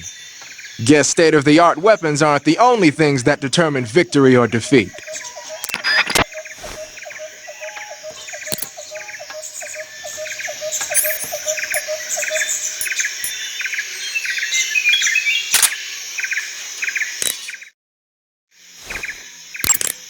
Snake, your face paint is... I know. It's called zombie. Zombie? What does that mean? Beats me. Are you serious? Hello, paramedic. You mean you've never heard of zombies? Nope. Never. You guys don't know anything. A zombie is a dead body that's been cursed and brought back to life by a master of black magic. Supposedly, they revive the dead and use them as slaves. It's also seen as a kind of punishment. People who commit terrible crimes can be forced to labor even after they're dead. Interesting. How do you know all this stuff? I saw it in movies. Like White Zombie. Never seen it? Nope. Can't say I have. How about Plan 9 from Outer Space? No. Missed it. You can't just focus on the things you like all the time. You have to expand your horizons, try new things. You guys need to get out more. Yeah. Yeah, well, anyway, that face paint doesn't look all that useful. Go ahead and wear it if you want, but I think you should change to... You don't need to change anything. Why not? It makes him look awesome. Doesn't it? Look, arguing about it isn't going to get us anywhere. Snake, you do whatever you want. It does make you look cool. Tell me something, Sigint. What's that?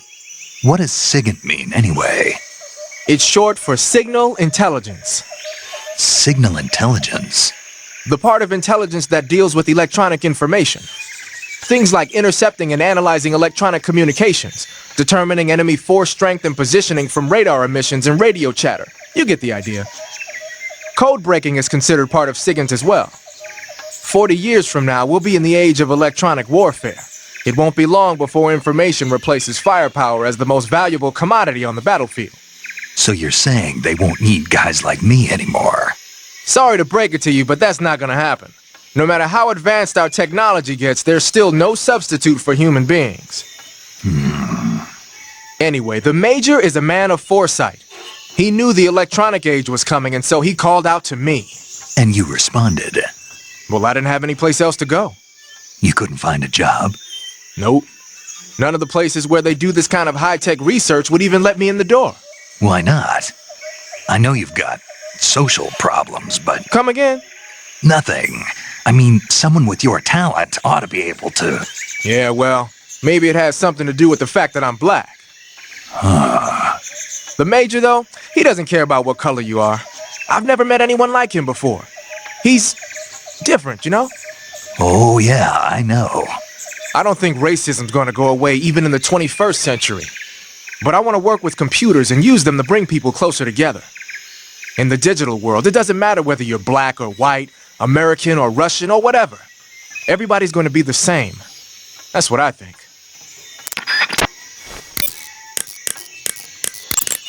You want to save?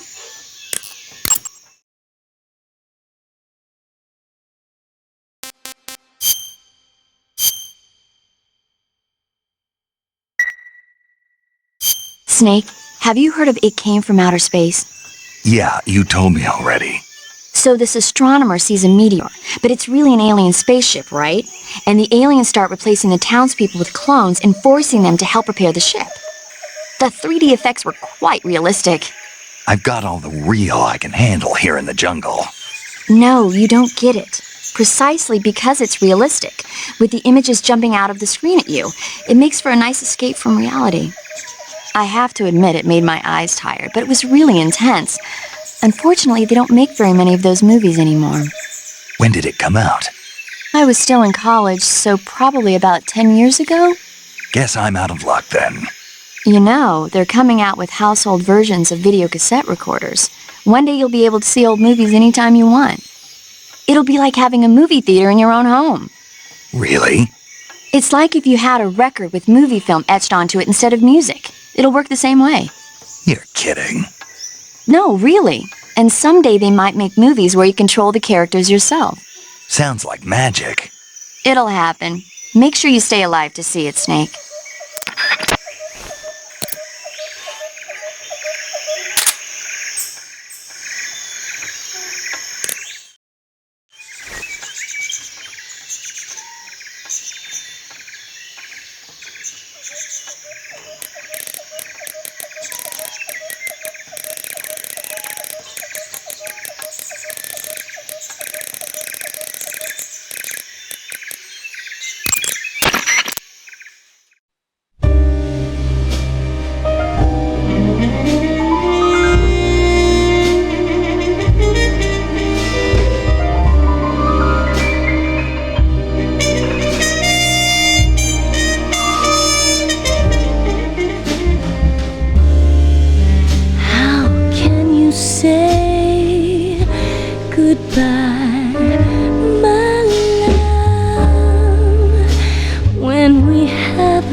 You want to save?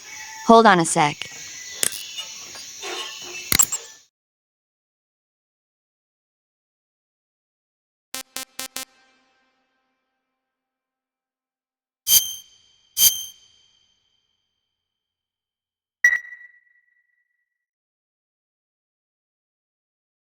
Hey, Snake, have you ever seen Forbidden Planet? No, can't say I have. It's about this expedition that goes to the planet Altair 4 in an ultra-fast spaceship. When they arrive, they meet the survivor of the last expedition, Dr. Morbius. Dr. Morbius was exploring the planet along with his daughter Altera and the versatile Robbie the robot. Ignoring the doctor's warnings, the expedition team is suddenly attacked by an invisible creature called the Monster from the Id. The special effects they used for the science stuff were really neat. I wish I had a robot like Robbie that could make anything I wanted it to. I'm more interested in that invisible monster. If I were invisible, I wouldn't have to bother hiding or wearing camouflage. Maybe someday you'll be able to turn invisible. Yeah, that'll be the day.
Wow, you caught a coral snake.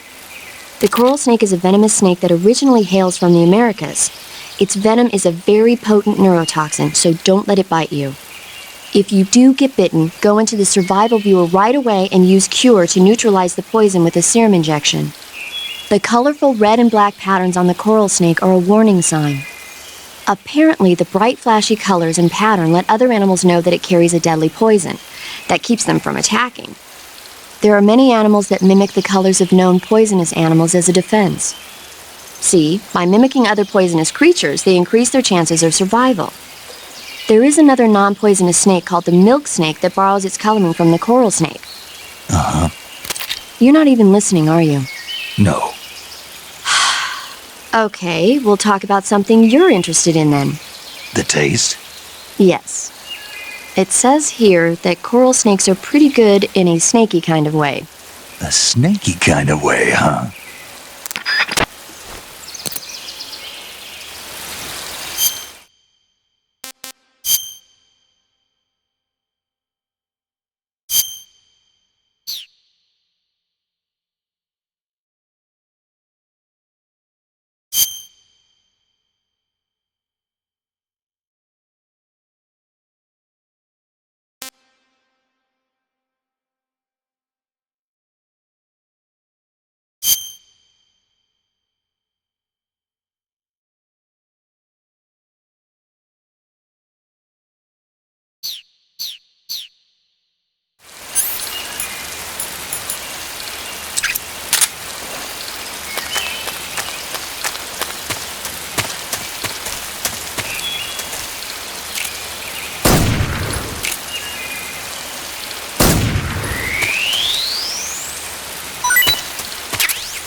I see you've caught a coral a milk snake.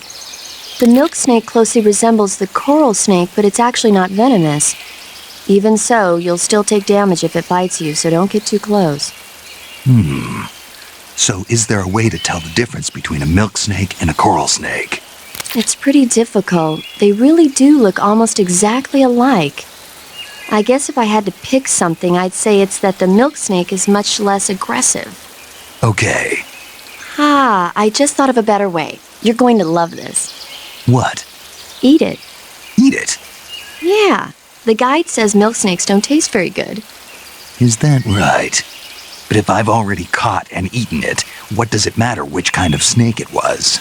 It doesn't, does it? Shoot, I thought I had a good idea.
When you're bitten by a venomous animal such as a snake or a spider, or hit by a poisoned arrow, the poison will start to affect your body. Your life will decrease with each passing minute, so cure the poison as soon as possible. To cure poison, go into Cure in the survival viewer and inject yourself with a dose of serum. You can get serum from enemies. Either hold them up or shake their bodies down after you defeat them. I'm pretty sure you can also get serum by capturing the rabbits that live in that area. Snake, that area is inhabited by the poison dart frog. The poison dart frog is native to the tropical rainforests of Central and South America. They normally grow between 2 and 5 centimeters in length, but for some reason the ones in that area seem to be much bigger than that. Poison dart frogs are known to carry a potent neurotoxin called pamiliotoxin. Long ago, people used the poison to coat their arrows for hunting. Watch out, because if you eat one, you'll get food poisoning. Snake, be careful. That area is inhabited by coral snakes. The coral snake is a venomous snake that originally hails from the Americas. Its venom is a very potent neurotoxin, so don't let it bite you. If you do get bitten, go into the survival viewer right away and use Cure to neutralize the poison with a serum injection.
Snake, look at your body. Yep. Looking good. Not there. Then where? See the leeches? Leeches? Yeah, you've got leeches all over you. Leeches will sometimes attach themselves to you if you spend a long time in the water or the swamp. When you've got leeches on you, they'll suck your blood, causing you to lose stamina. You should get rid of them as soon as possible. To get rid of leeches, go into Cure in the survival viewer and press your cigar into them. Or, if you use the insecticidal bug juice ahead of time, the leeches won't bother you as long as the bug juice is in effect. I see you've caught yourself an arowana. The arowana is an ancient fish that lives in tropical freshwater areas. Because of its large size, I don't think you'll be able to capture one alive. Ancient fish like the arowana are living fossils. They've hardly changed their form since the Devonian and Jurassic periods. Other ancient fish besides the arowana include the coelacanth, the starlet, and the knifefish. Almost all organisms on Earth have evolved in various shapes and forms, but these fish have kept the same form for hundreds of millions of years. Baffling, isn't it? Sure. Well, I can see you're not interested. Not at all. I'm fascinated by ancient fish. Why? They're supposed to be huge, aren't they? You're wondering whether they'd make a good meal. Yeah. So, do they? The guide says they taste just fine for a fish. Great.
Snake, are you there?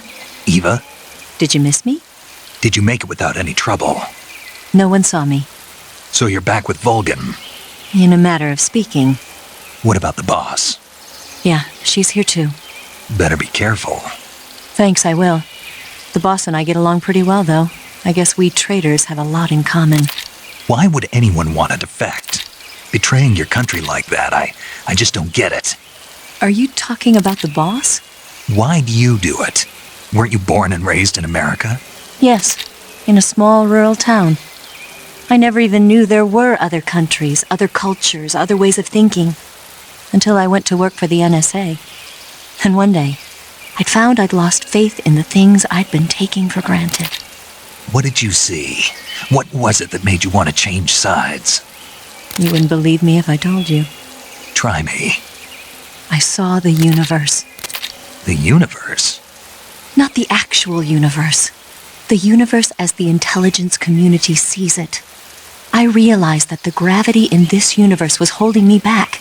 That's all. People and countries are both changed by their environment and by the times. That sounds like what the boss was saying. There's a world of difference between this country and America. But it's only a difference of position, a difference of perspective. Coming here made me realize something. Half of what I'd been told was a complete and utter lie. The other half was a conveniently constructed lie. Where's the truth then? It's hidden in the lies. Are you lying too? Who knows? I've been trained to make even the most severe falsehood sound like the honest truth. Weren't you? No. I believe because I have to, even if it is a lie. That's part of my mission. I'll have to remember that. If you need me, give me a call on the radio. My frequency is 142.52. See ya.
I see you have the bug juice equipped. It's useful for keeping the bugs away. If you open the item window and press the enter button, you'll be able to keep the nasty critters like hornets and leeches at bay for a brief period of time. Use it well.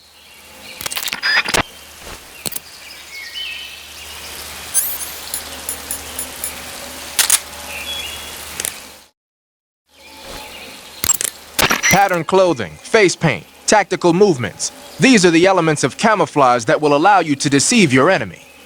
To camouflage yourself, first press the start button to check out the survival viewer. Then select camouflage and you'll see two more options, face and uniform. Choose face to apply face paint and uniform to change your field uniform. Simple, really. Make sure and choose something that'll match your surroundings.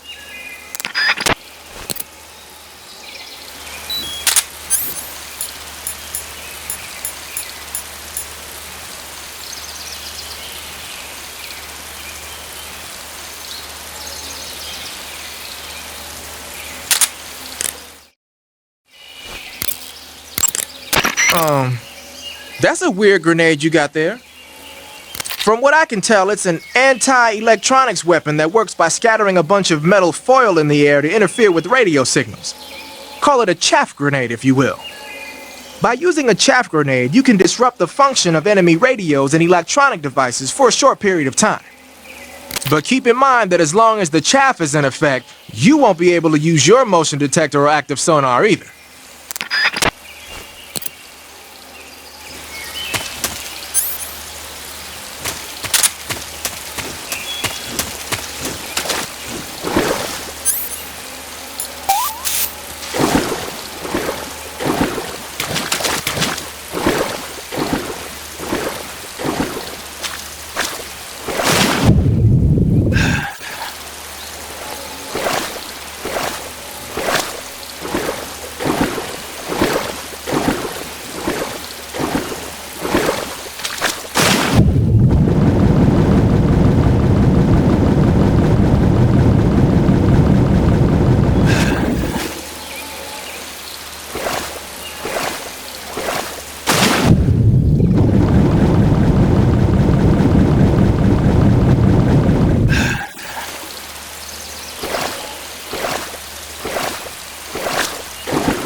Not too bad.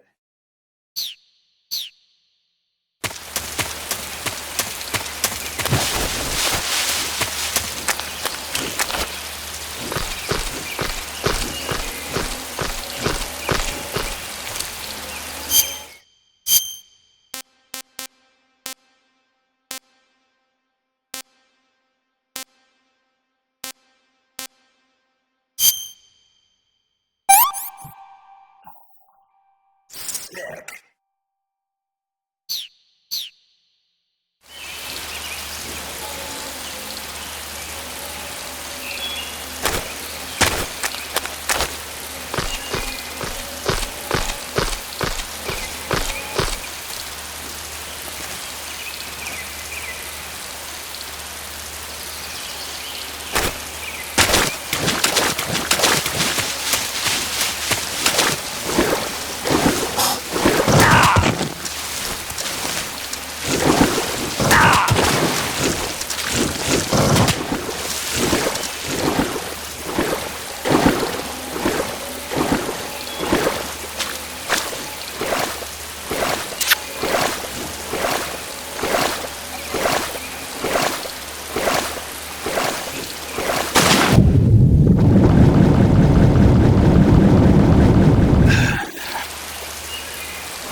That swamp seems pretty deep. It's probably deep enough to dive underwater and swim around.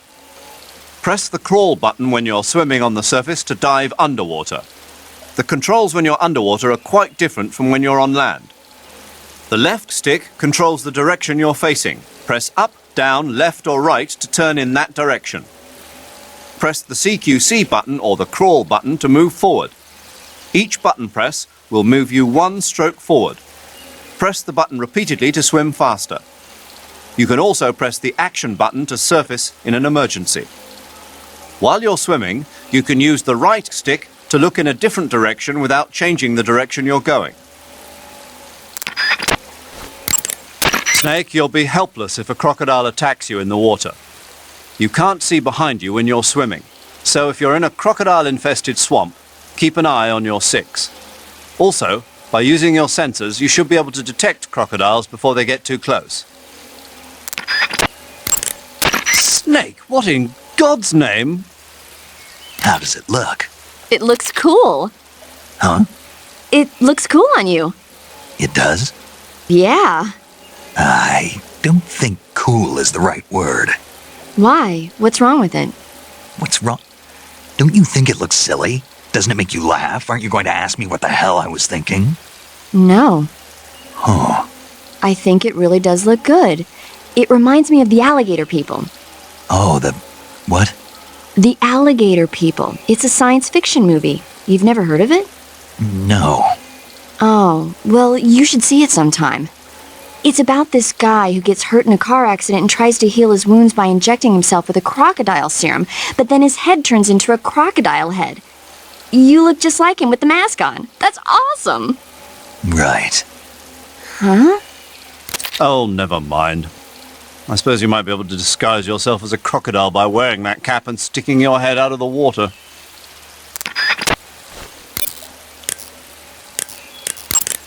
That area is inhabited by the milk snake. The milk snake closely resembles the coral snake, but it's actually not venomous. Even so, you'll still take damage if it bites you, so don't get too close. A cap shaped like a crocodile head, you say? Yeah. What do you think? I think it's a great idea. You know, animal disguises are one of the oldest tricks in the book in the intelligence world. I don't know whether it's true or not, but I've heard that during World War II, the OSS used to use cow suits. Supposedly, they sent agents out to hide in herds of real cows so they could spy on enemy units as they passed by. Nowadays, I guess most people wouldn't even give a crocodile-shaped cap a second look. They think it was just a gag item. But if you use it the right way, it can be an effective weapon for spying. I gotta hand it to you, Snake. You're one sharp guy. You okay, Snake? Forget it. Huh? That area is known as Chorny Prud. The name means something like the Black Shore in Russian. It got its name from the deep swamp that covers the area. The crocodiles in that swamp are extremely vicious. Apparently, they've already chewed up a bunch of soldiers out on patrol. Now no one even dares to go near the swamp. They said that most of the soldiers who were killed were attacked from behind while they were in the water. You be careful out there.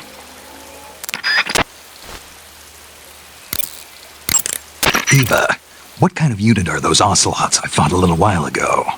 The Ocelot unit is an elite group composed of soldiers handpicked from among the ranks of Spetsnaz, the Special Forces wing of GRU. They've undergone even more rigorous training than regular Spetsnaz. Their skill with weapons is the stuff of legends. You'll find they're much better shots than the rest of GRU. Watch yourself.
Snake, it looks like there are claymore mines planted all over that area.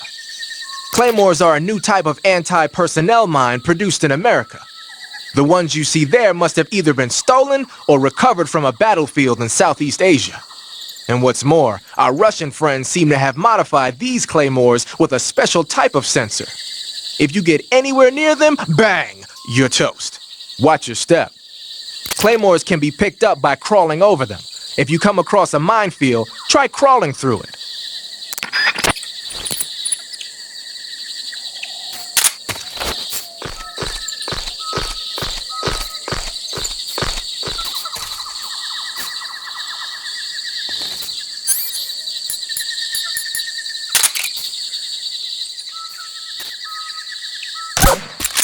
Huh?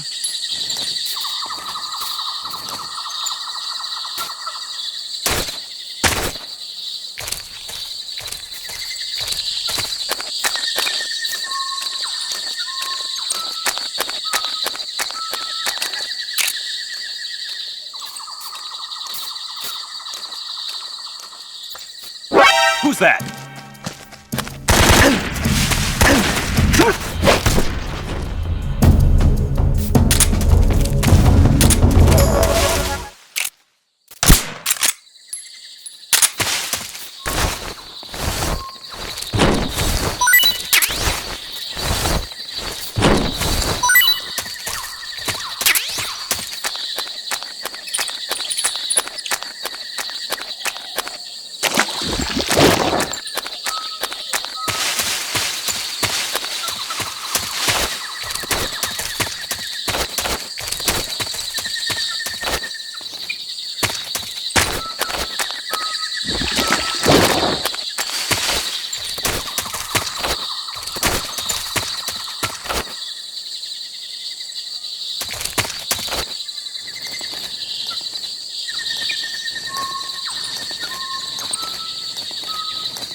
What's wrong?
Hey, you got a mousetrap!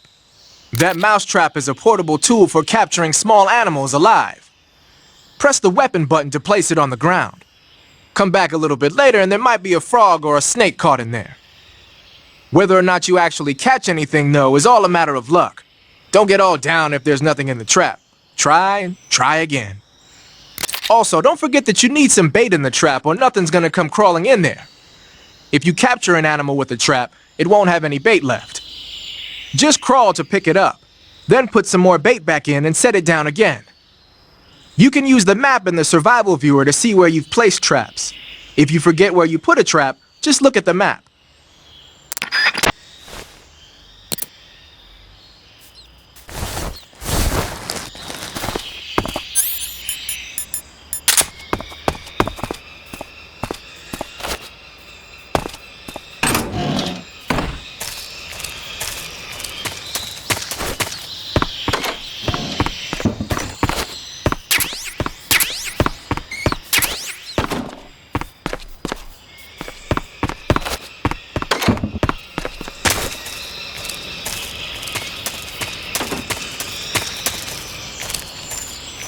What the?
Looks like you've got some TNT. TNT is short for trinitrotoluene, a pale yellow crystalline compound made from a trinitrified mix of nitric acid and sulfuric acid. It's used throughout the world as a military explosive. It has a low sensitivity and is chemically stable, making it easy to handle. It's also got a low melting point and can easily be shaped by boiling or steaming it. But because the sensitivity is so low, you need a booster to actually get it to explode. No problem. It came with its own remote control detonator. Good. Then all you have to do is press the weapon button to place the TNT, and then press the CQC button to set it off. The map screen in the survival viewer will display the locations where you've planted TNT. Take warning though, the radio signal for the detonator is pretty weak. Don't forget that pressing the CQC button will only set off TNT that's planted in the same area.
You're here at last. Looks like the boss's info was right.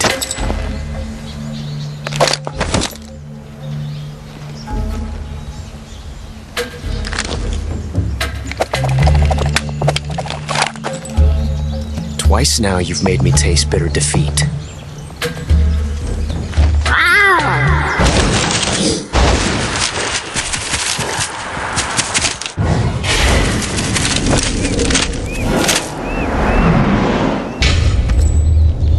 I hate to disappoint the Cobras, but you're mine now. All of you, leave us.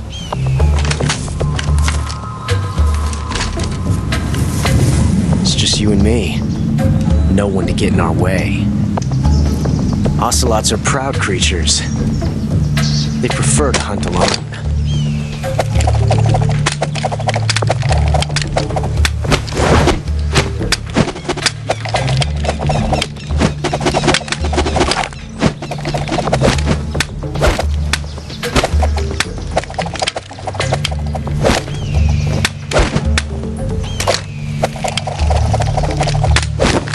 12 shots.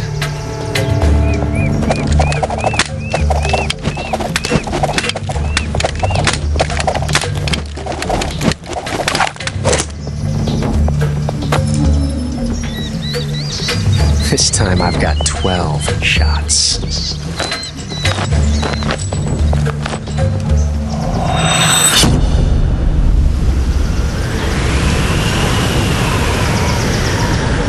Okay. Draw.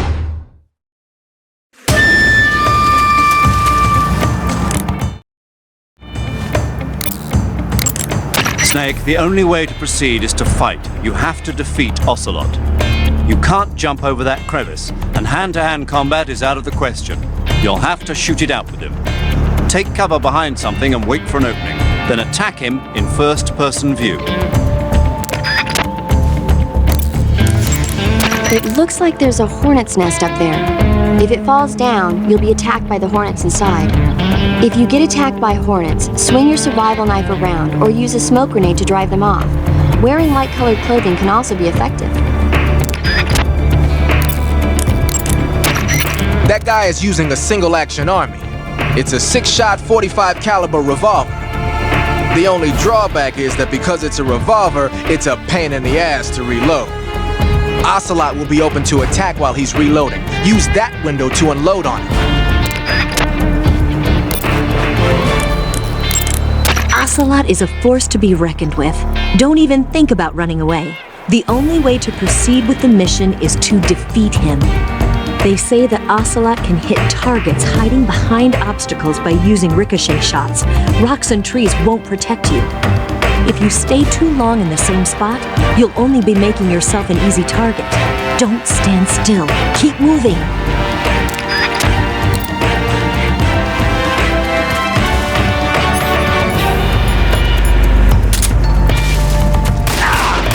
You're all talk, huh?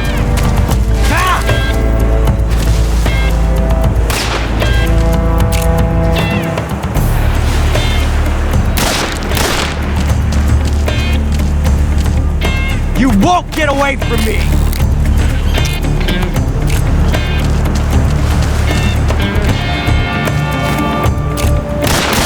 My hat!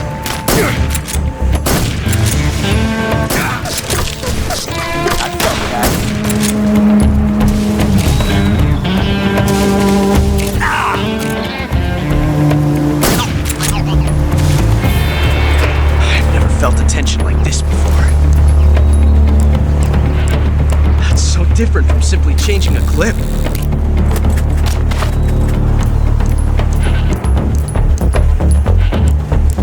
This reload time is exhilarating.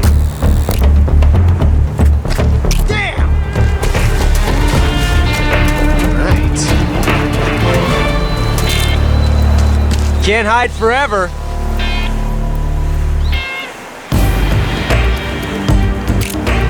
Come out and face me.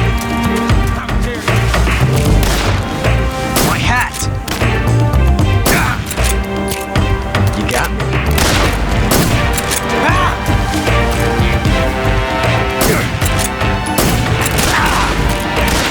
From that range, huh?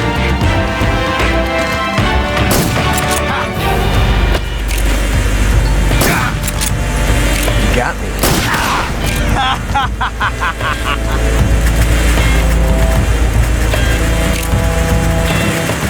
Get away from me!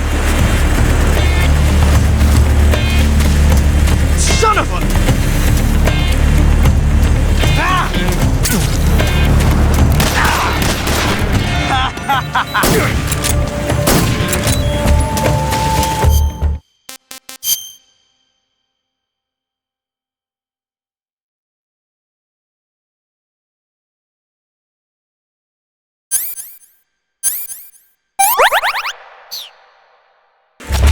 Felt a tension like this before. That's so different from simply changing a clip.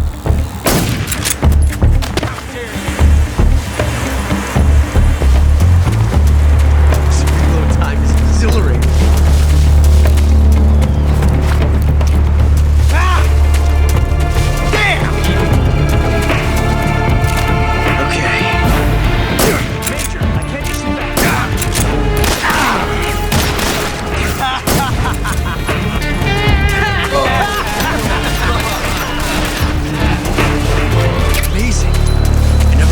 Reloading could be so thrilling in the middle of a battle.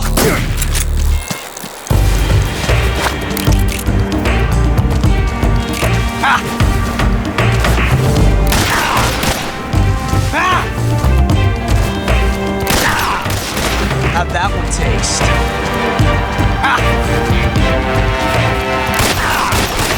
See my teeth?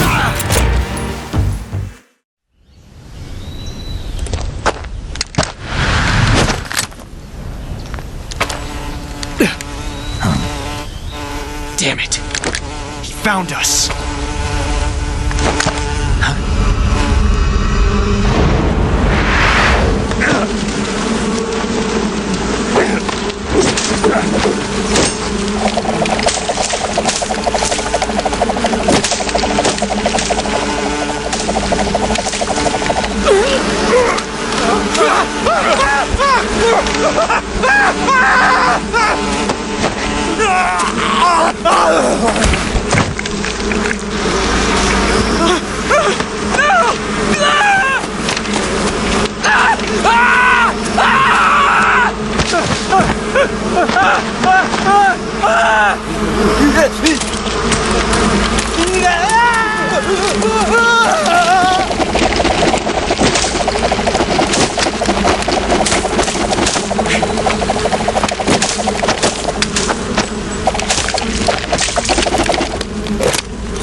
You were lucky.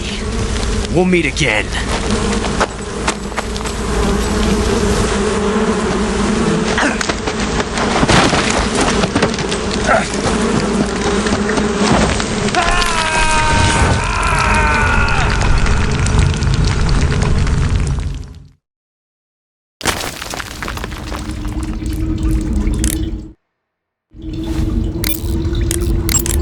Do you want to save?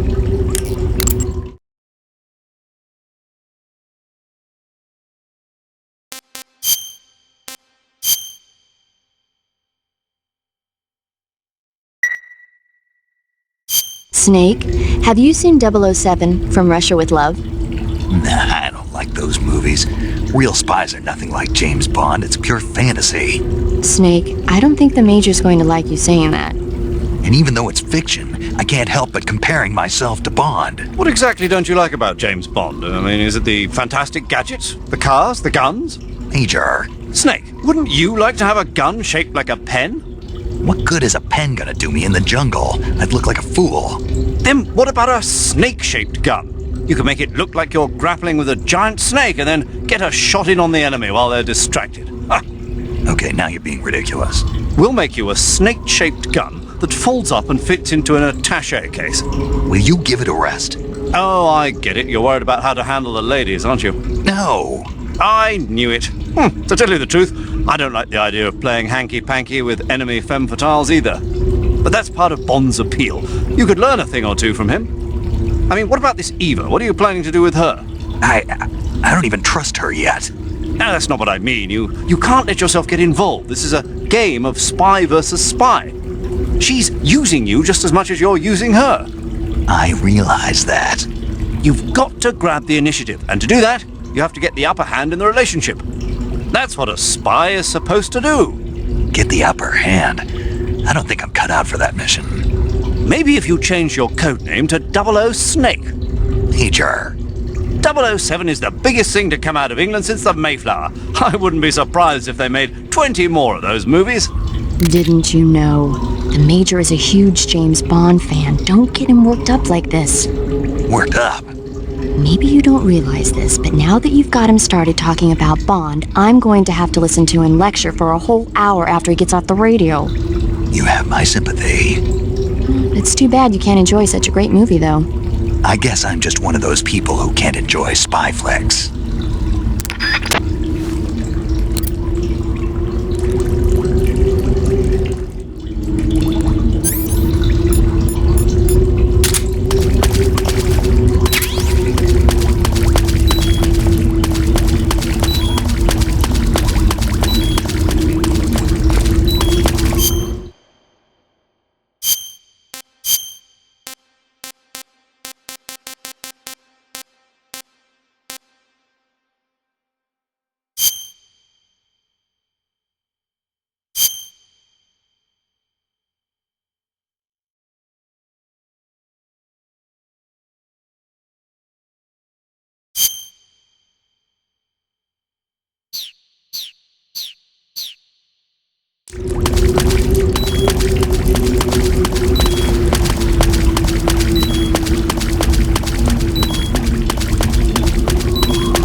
I see you've caught yourself a Taiwanese cobra. The Taiwanese cobra is native to Taiwan and southern China. It's quite vicious and carries a potent neurotoxin in its fangs. Be careful. If it bites you, go into the survival viewer immediately and use the cure option to inject yourself with serum. Sounds interesting. Don't ask me. Huh? The guide doesn't say. If you absolutely have to know, then you'll just have to try it yourself and see. I didn't say anything. But you were going to ask, weren't you? About the taste? Maybe. I'll talk to you later, Snake.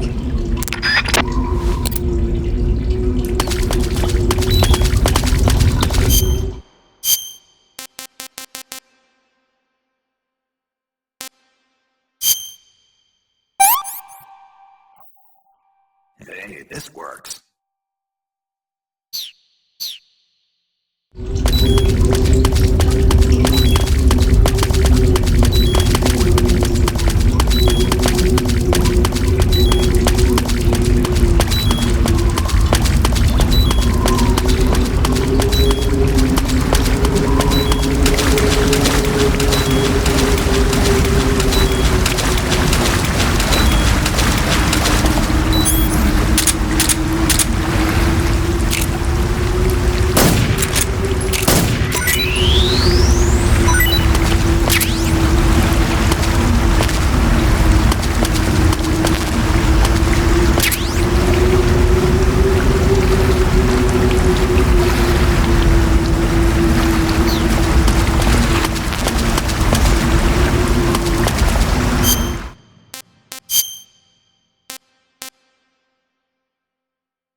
I see you've caught yourself a Kenyan mangrove crab.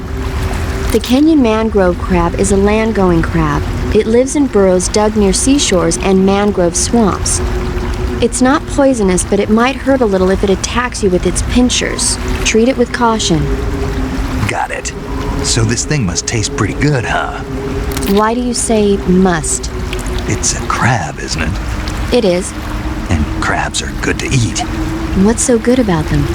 You don't like crab? Not at all. Why not? Why? How can you eat those things? They're all purple and yellow striped, and they stink like cat pee. But that's just my opinion. Don't listen to me. Let's see here. The guide says... No way. It says they're delicious. Well, if you want to eat one, then go right ahead, but count me out. I see you found some Russian glowcaps. The Russian glowcap is a kind of luminescent fungus, a mushroom that glows in the dark. Why would a mushroom glow in the dark? It's bioluminescent, just like a firefly. It uses the so-called luciferin luciferase reaction.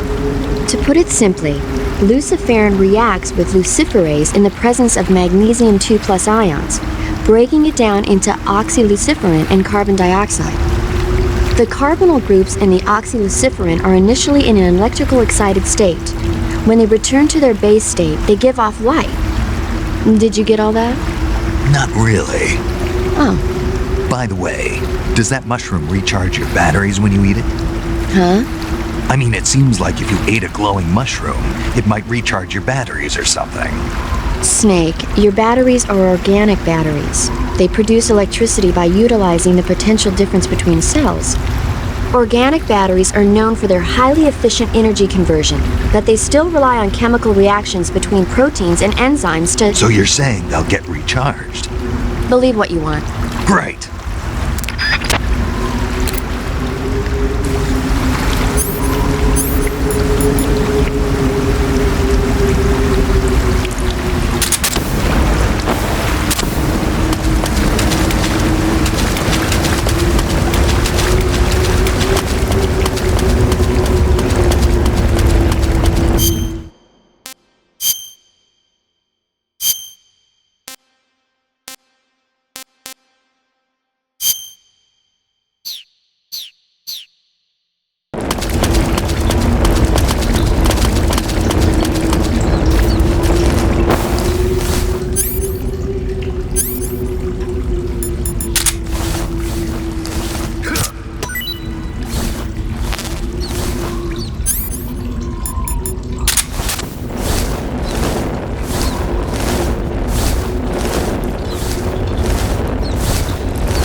So you've got an M1911A1, huh?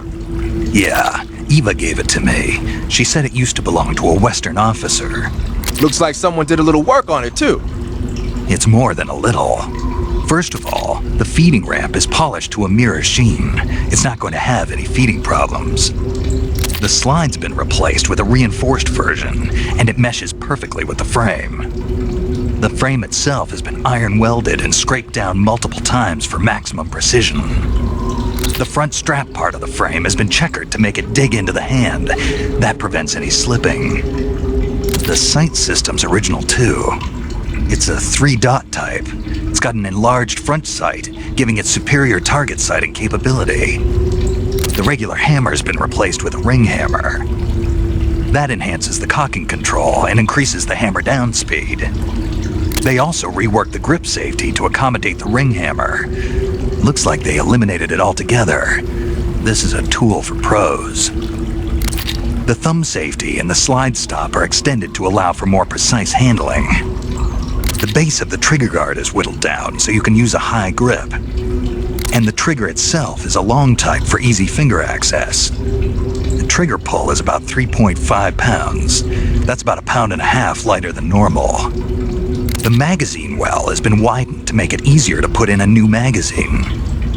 The magazine catch button has been cut down low to make it harder to hit it by mistake. The mainspring housing has been changed to a flat type to increase grip, and it's even been fitted with stepping so it doesn't slip from the recoil when firing.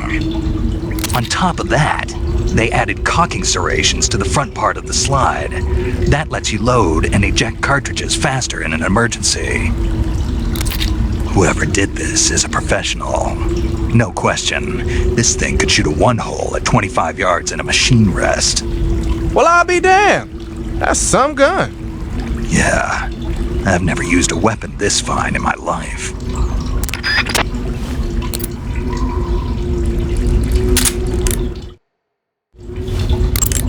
Hey, what's that you're wearing? Night vision goggles. This gadget lets me see in the dark by amplifying light and displaying it as images. Amplifying light? That's what it looks like to me. Well, I'll be damned. They're working on something like that here in the States, but so far it's not viable unless it's coupled with an infrared searchlight. And now the Russians have something you can carry with you. Anyway, those goggles should give you a decent visual range even in dark places. But don't look at anything bright like fire or it'll get burned into your eyes and you won't be able to see for a while. Be careful.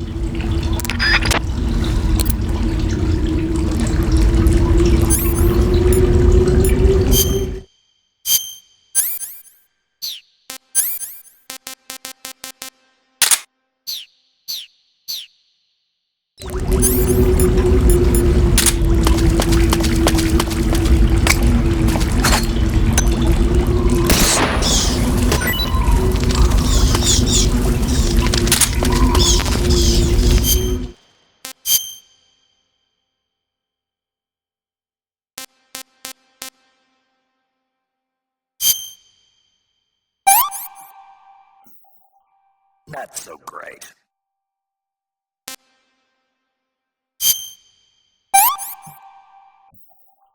Pretty tasty.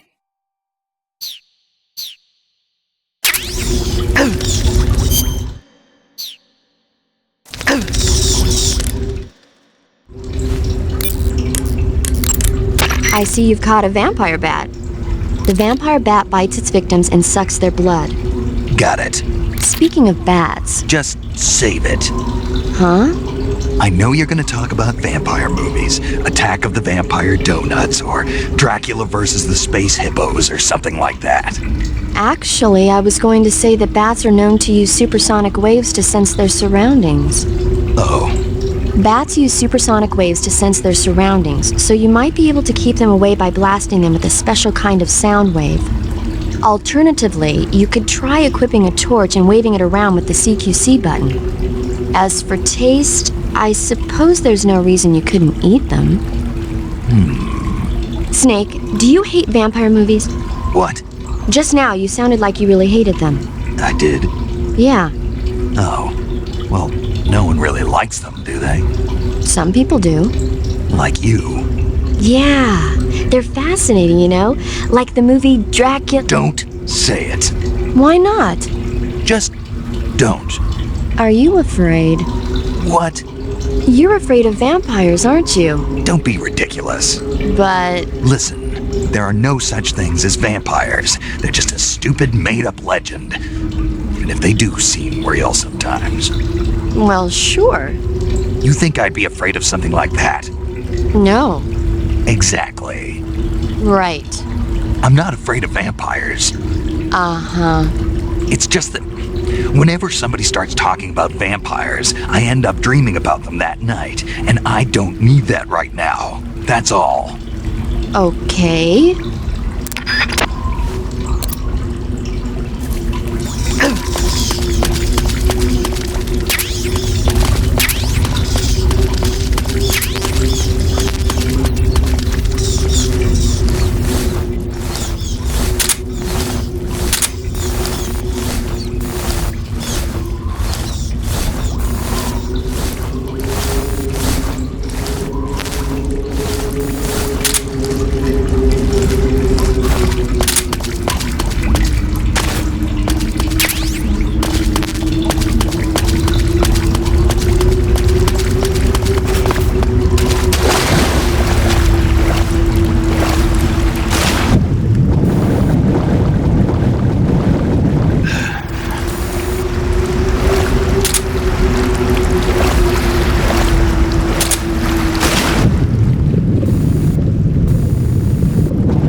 Ah, I see you got yourself an M37. The M37 is a 12-gauge pump-action shotgun. Don't expect any kind of accuracy from a distance, but one blast will send the enemy flying, and it's got some serious firepower too. Good thing to have with you in close-range combat. It takes a while to reload though, so plan accordingly. The thing that really distinguishes the M37 is that it's lightweight. It's about 2 pounds lighter than other shotguns. In fact, it's so light that it's been nicknamed the Featherlight. Yeah, and to top it off, this one's had its barrel and stock sawed off. That's probably a modification to make it easier to wield in the jungle. Those Soviet boys know what they're doing. I guess the other distinguishing feature would be the lack of an ejection port on the side of the receiver. Ambidextrous, huh? Exactly. It's been designed so you can use it left-handed or right-handed with equal ease. But that's not all. The low number of apertures means that it won't get jammed up as much with mud and dirt when you use it out in the field. This weapon is made for the jungle. Good to know. But what are they doing with an American-made shotgun? Good question.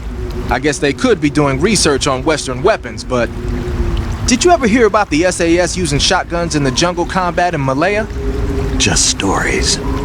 In the jungle, you're always running into the enemy when you least expect it. The SAS found the shotgun to be extremely effective, delivering massive firepower in a short period of time. Because of that, lately a lot of point men are starting to use shotguns as their weapon of choice. Vogan's men might be trying that tactic out for themselves.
are the sons of the boss!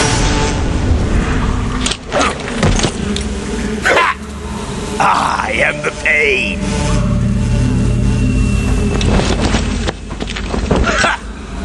I will guide you to a world of anguish beyond your imagination!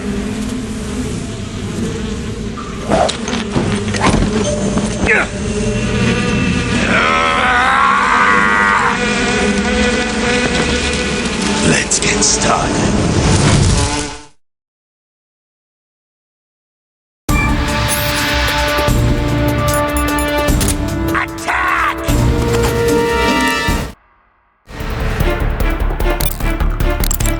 Snake, As long as the Pain is using his hornets to protect his body, you won't be able to damage him with gun attacks.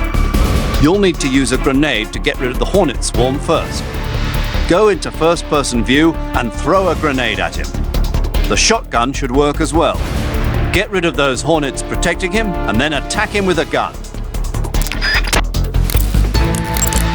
Snake, watch out for those bullet bees. Bullet bees are the name the Pain gives the special hornets he raises inside his own body.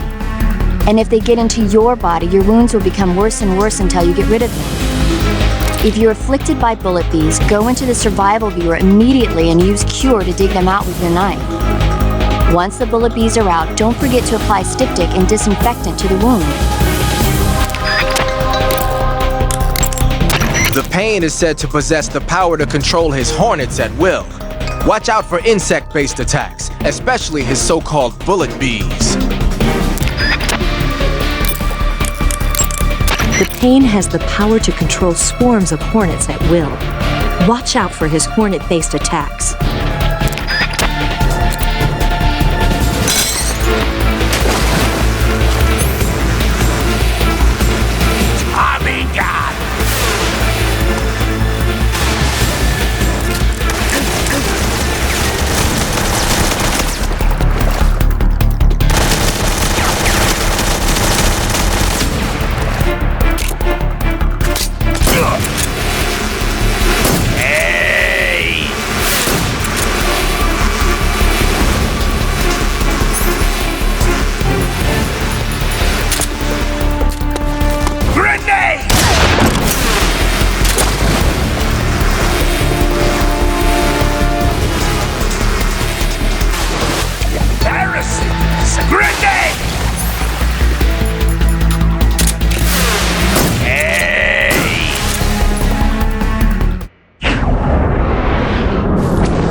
pretty tasty.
You want to save?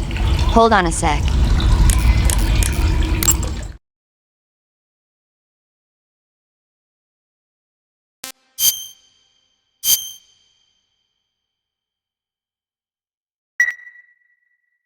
Snake, have you heard of the last war? Nope, doesn't ring a bell. It's a Japanese movie where the world ends in a nuclear war. Tensions between East and West reach the breaking point, and before anyone can stop it, they launch the ICBMs. Humanity is wiped out by a war that no one wanted. The movie depicts that destruction from the eyes of ordinary people. Their simple daily lives are torn apart by the terrible power of a war that has nothing to do with them. Everybody's afraid of the next big war, but there's only so much that one person can do. That's why the people who have the power to stop it have to.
Using the mine detector, huh? When you equip the mine detector, it lets you know with a sound if there are any claymore mines nearby. A mine detector is basically a metal detector, so ordinarily it reacts to scrap iron the same way it reacts to mines. They say that only about 1 out of every 100 objects it responds to is an actual mine. Not exactly what you call reliable. So they're researching other ways to detect mines, like sniffing for molecules given off by explosives and using a kind of underground radar. One of these days, they might actually make something that works. But the one you're using is apparently set up so that it only reacts when it finds a claymore on the ground. No need to worry about it being fooled by anything other than a mine.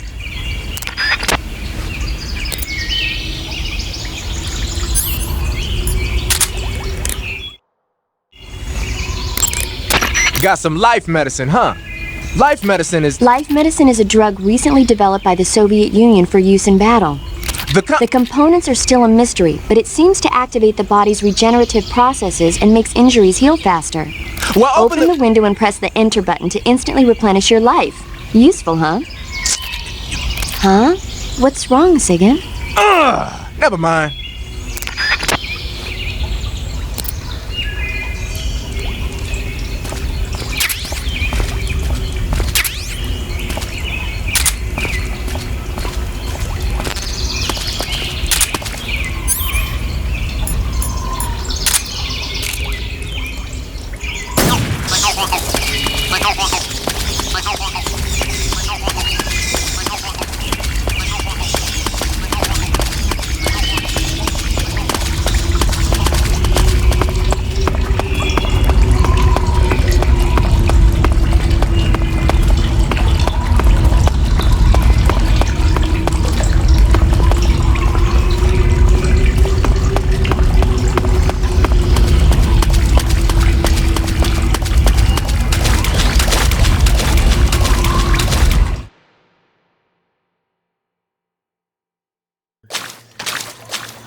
I want some more.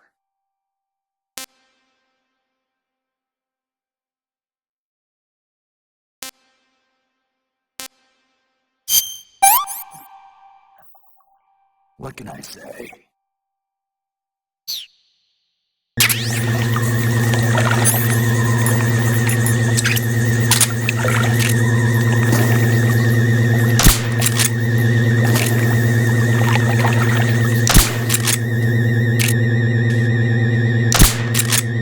We're under fire. Enemy. What's going on? Respond. What's going on out there?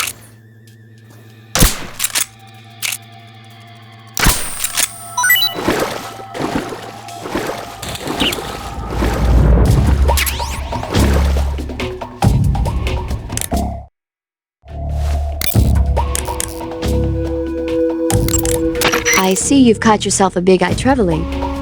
The big-eyed trevally is a type of mackerel. The adult fish lives around coral reefs, but the young can be found in freshwater areas such as estuaries and rivers. Good to know. So, how do they taste? The guidebook doesn't say. Huh. Well, if they're a kind of mackerel, they should be okay to eat, right? You'd think so, but... But what? Well, I've heard stories about people getting ciguatera poisoning after eating the adult fish. Ciguatera poisoning? Uh-huh. Fishes that live near coral reefs are sometimes contaminated with a poison known as ciguatera toxin.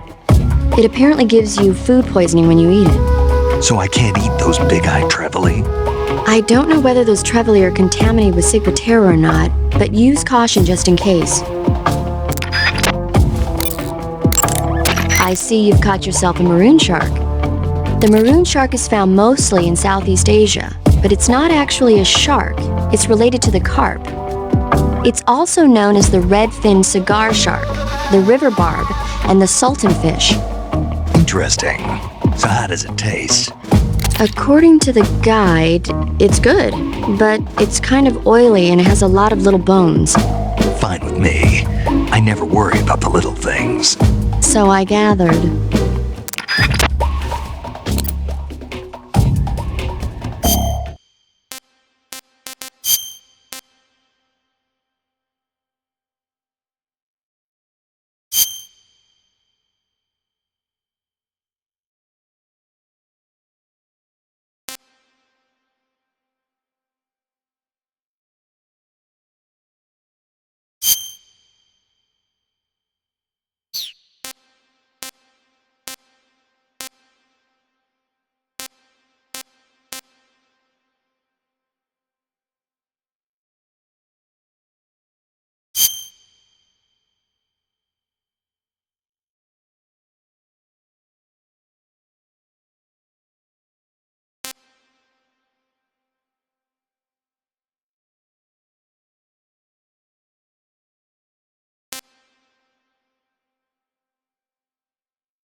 Close by. Where's he hiding?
Ah, you've got an SVD. That's the Soviets' top-of-the-line semi-automatic sniper rifle, adopted just last year. SVD stands for the Russian words that mean Dragunov Semi-Automatic Sniper Rifle.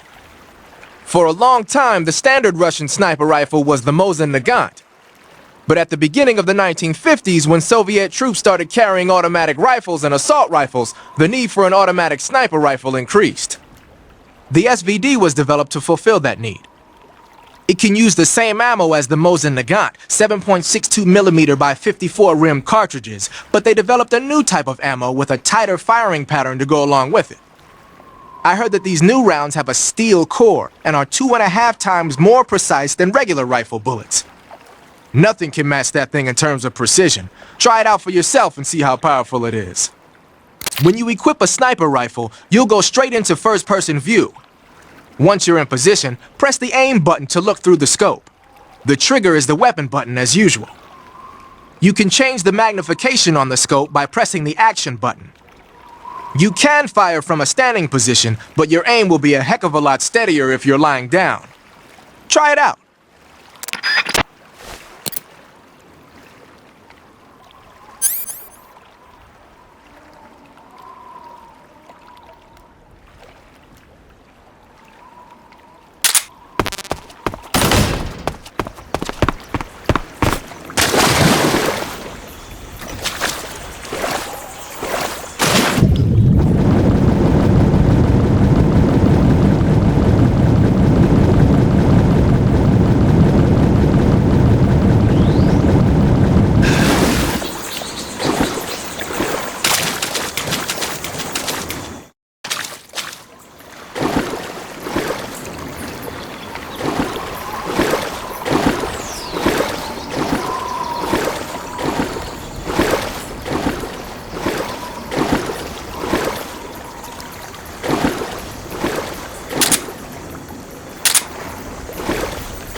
Get your hands off me. I'm not going anywhere.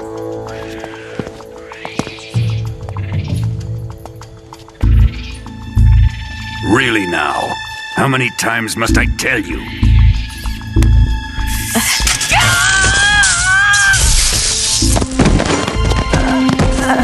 Tanya!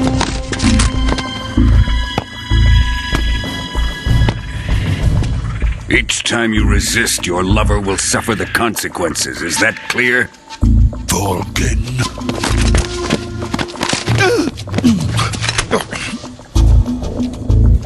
Damn you!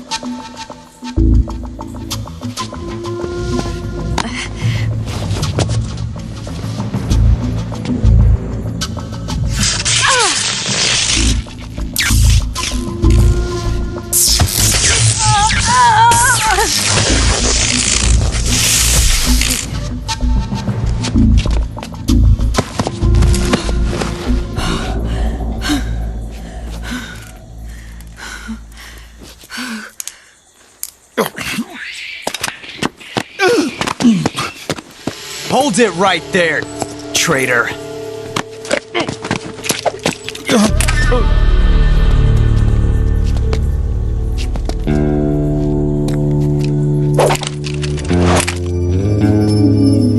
Let's find out just how lucky you are.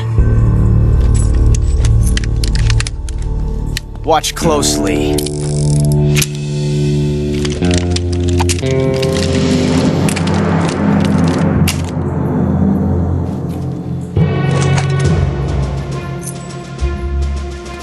One of these 3 guns has a single bullet in it. going to pull the trigger 6 times in a row. Are you ready?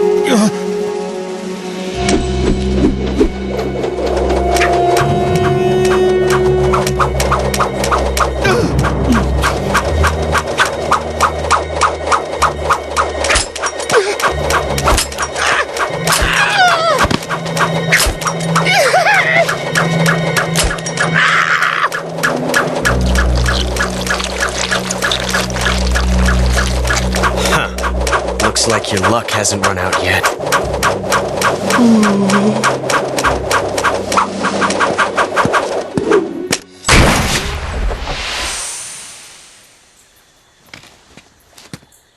There's no such thing as luck on the battlefield.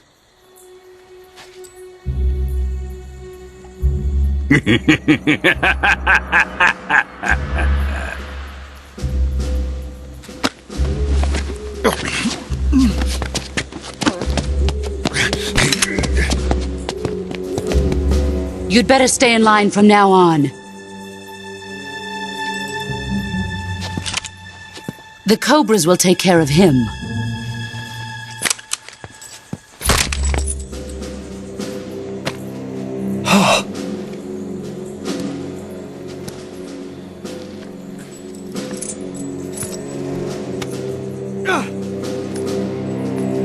Has the CIA dog been disposed of yet? The pain is dead. What?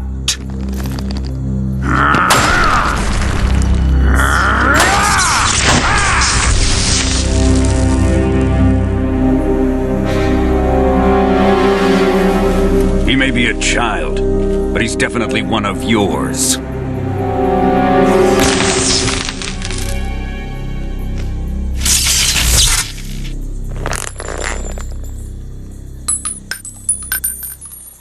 I fear Khrushchev may have a hand in this. We have no time to lose. You must eliminate him before the final test. Don't worry. They'll be able to handle it.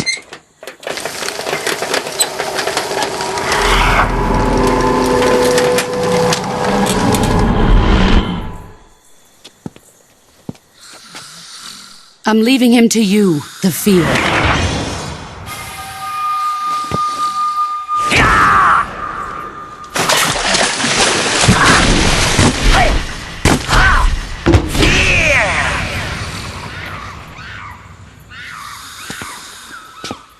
The old man is always sleeping. Is he all right? The end is saving what life he has left in him for battle. Normally, he's dead. But he'll wake up when the time is right.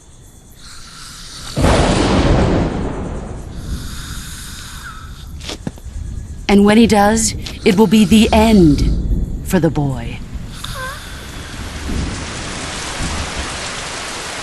Yeah.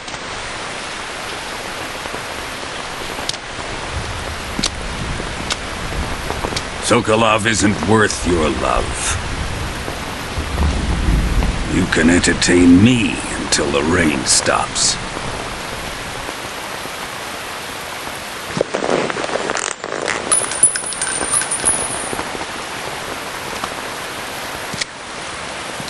Kuwabara, Kuwabara.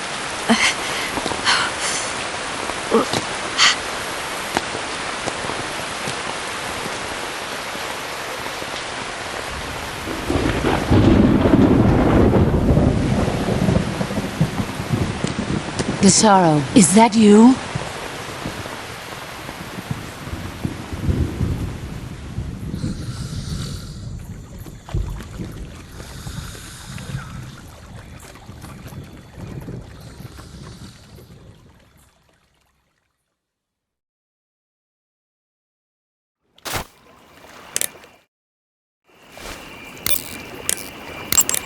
Do you want to save?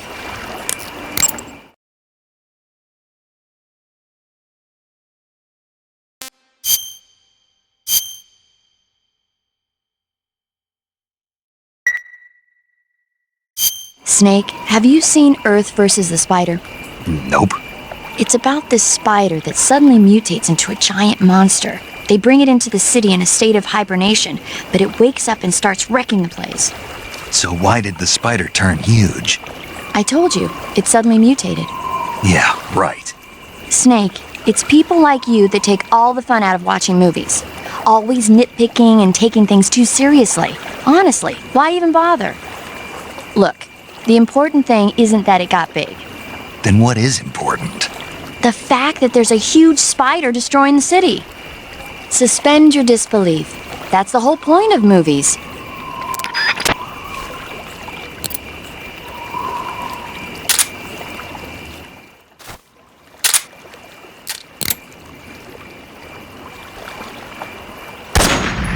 What's wrong? HQ, please respond. This is HQ. Control here. Enemy position unknown. Going into high alert. Acknowledged. Sending reinforcements. Use extra caution.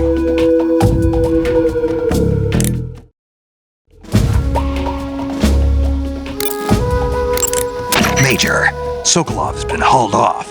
Yes, they probably caught him trying to escape from the lab. Didn't Volgin say that they still needed to perform the final test? Yeah. Then Sokolov must have been taken back to the lab. Get to the lab and get Sokolov the hell out of there. Pass through that warehouse and you'll come out south of the lab. Make your way inside the warehouse. Watch out for enemy sentries. Snake? Did you kill another one of the Cobras? Yeah. I'm pretty sure it was the end. Good work. Now you won't have to deal with him later. I guess so. What's wrong? It's nothing.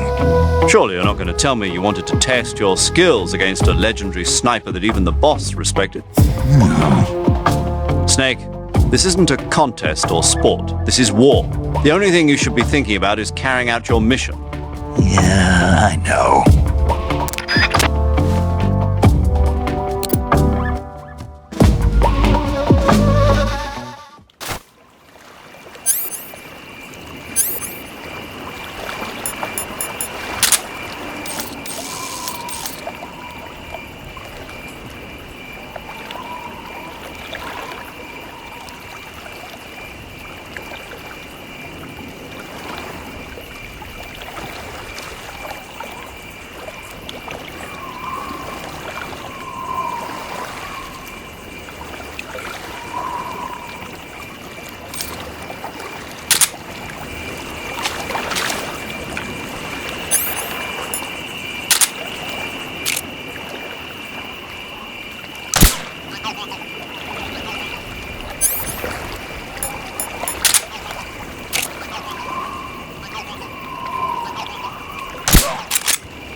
wrong? What the...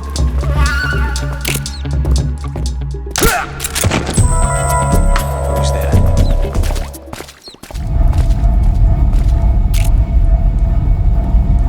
What's wrong?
Eat food to recover stamina. Capture plants and animals to get food. I have information on the local plants and animals, so don't hesitate to ask. By the way, Snake. What? You know the Ocelot unit commander? Ocelot? Yeah, that's not his real name, is it? I wouldn't think so. Is it a code name? You mean like Snake? Yeah. Maybe. Why? Is that strange? No, I was just wondering why he's called Ocelot. Why's that? Well, I looked it up, and it turns out the ocelot is a wild cat whose habitat stretches from the southern U.S. down to northern Argentina. They live in a variety of different environments, from tropical rainforests to savannas. The biggest ones can grow up to 1 meter in length. They're normally solitary creatures, and their diet consists mainly of small animals and fish. During the day, they sleep up in the trees, but at night... Yeah, paramedic. Oh, right. So, the ocelot is an animal that lives on the American continent.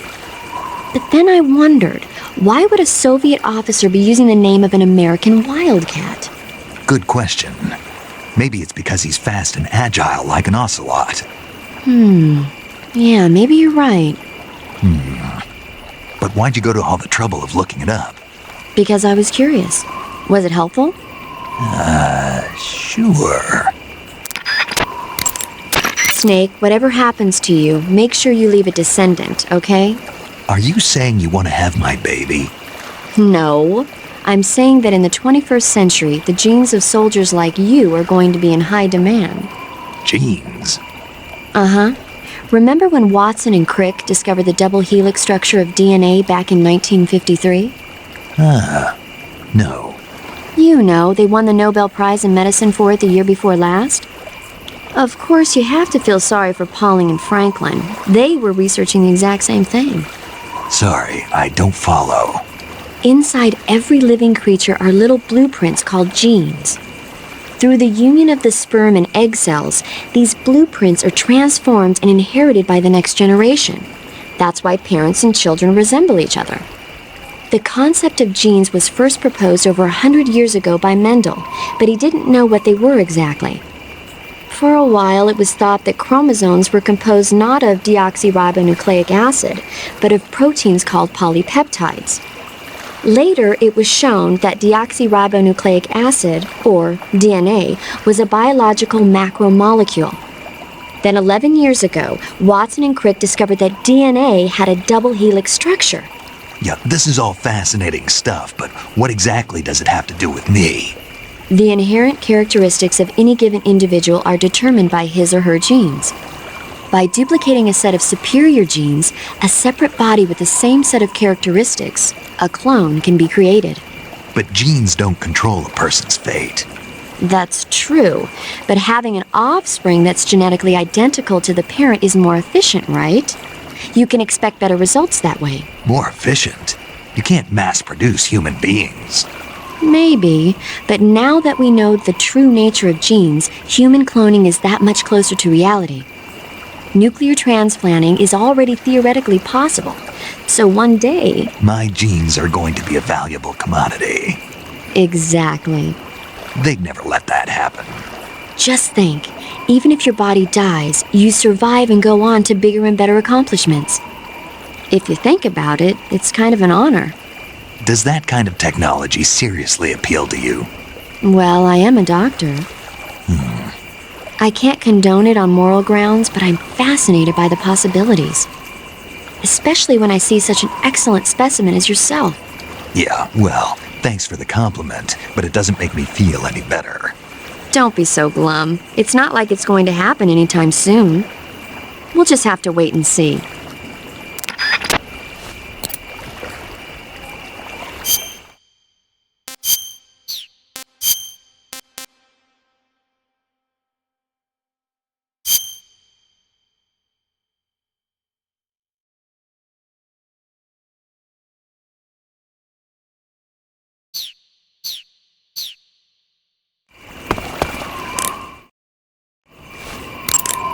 Snake, be careful. That area is supposed to be inhabited by cobalt blue tarantulas. The cobalt blue tarantula is a poisonous spider with a highly potent venom. If you get bitten, go into the survival viewer immediately and use Cure to administer a serum injection. When you get shot, you'll sometimes suffer a gunshot wound. The chance of suffering a serious injury is especially high at close range. When you have a gunshot wound, your maximum life will decrease depending on its severity. Gunshot wounds will heal naturally over time, but if you want it to heal faster, go into Cure in the survival viewer and treat it. To treat a gunshot wound, you need to dig out the bullet with your knife, disinfect the wound, and apply styptic, then wrap it in a bandage. When all that's finished, the gunshot wound will be fully healed.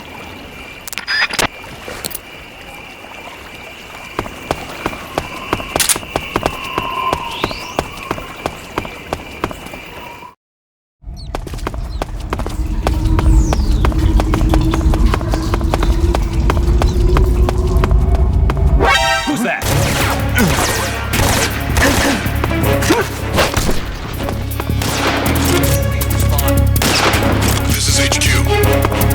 Control here.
Pretty tasty.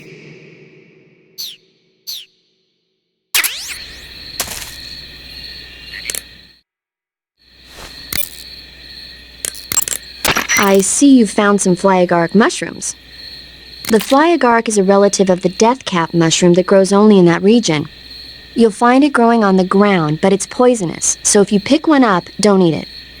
If you do eat one, go into the survival viewer immediately and use cure to take some antidote. The poisons found in the fly agaric include phallotoxins and amatoxins. It says here that when you eat it, the initial symptoms include nausea, stomach pain, and diarrhea. Finally, your liver and kidneys will break down into a sponge-like substance and you die. Sounds like a horrible way to die. Isn't it? Yeah. So how does it taste? Huh? How does it... Were you listening to me? The fly agaric is poisonous. I heard you, but if I did eat it, it might taste good, right? I give up.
Snake, the lab where Sokolov is being held is to the north of that forest.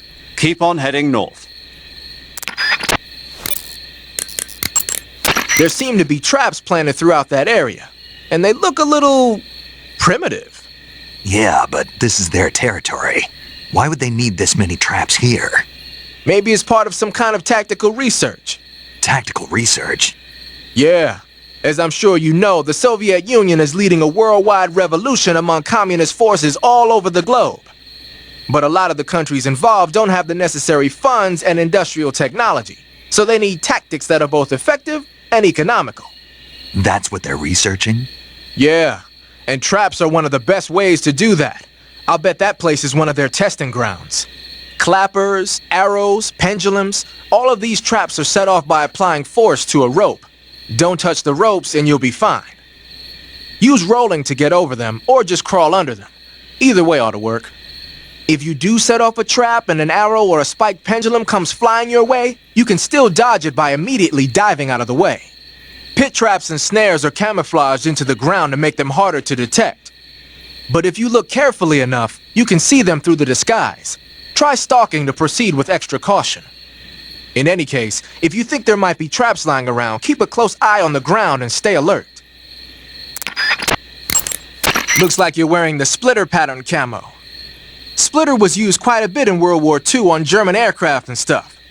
The pattern helped mask the plane's attitude and direction in dogfights. Even now, it's still being used as camouflage in some places. It works best when you wear it against a steel or stone background. Covering your body is a good start, but a bare face will kill even the best camouflage.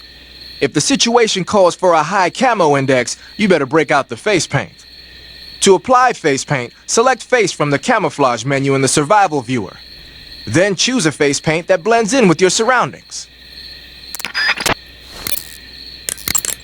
You can capture animals alive by using the tranquilizer gun or a mousetrap.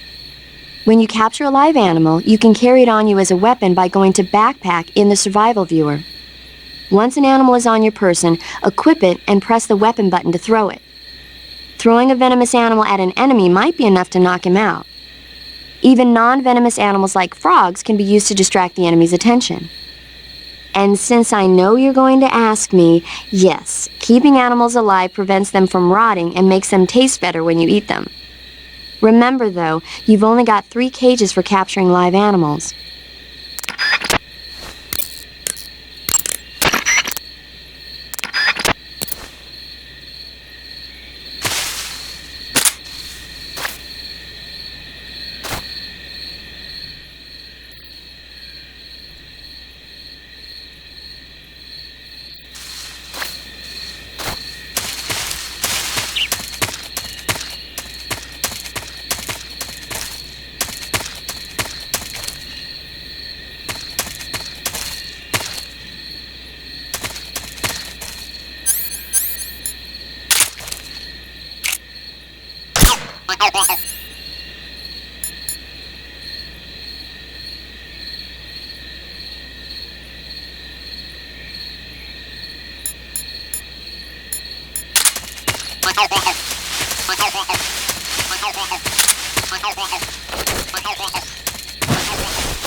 Nothing here.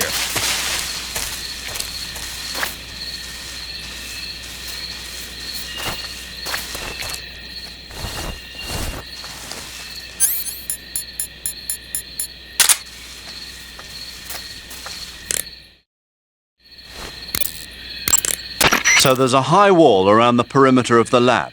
Climbing over it probably isn't an option. But there must be an entrance somewhere. Keep your eyes open. The best source of information about a facility is the people going in and out of it. Try interrogating one of the enemies about the entrance. To interrogate an enemy, grab him from behind using CQC and press the left stick button to put your knife to his throat.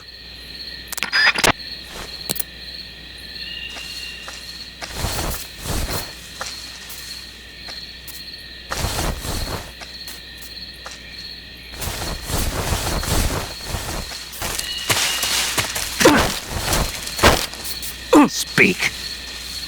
This facility, it used to be a cell. Speak. Let me go! Answer me. This facility, it used to be a cell. Speak. Let me go! Speak. This facility, it used to be a cell.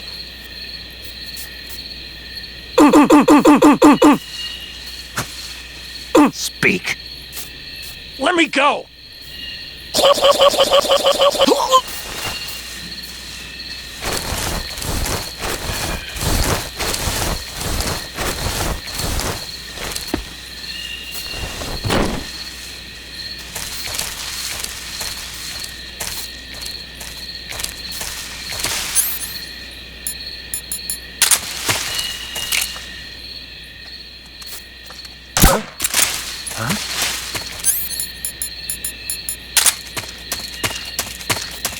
Speak. I'm not talking. Speak. Hidden by grass. There's a hole in the wall. Speak. To open the door, you could call over someone with a key. Speak. Holding up scientists is no use.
Snake, you've got a... I know. It's some new kind of rifle out of the West.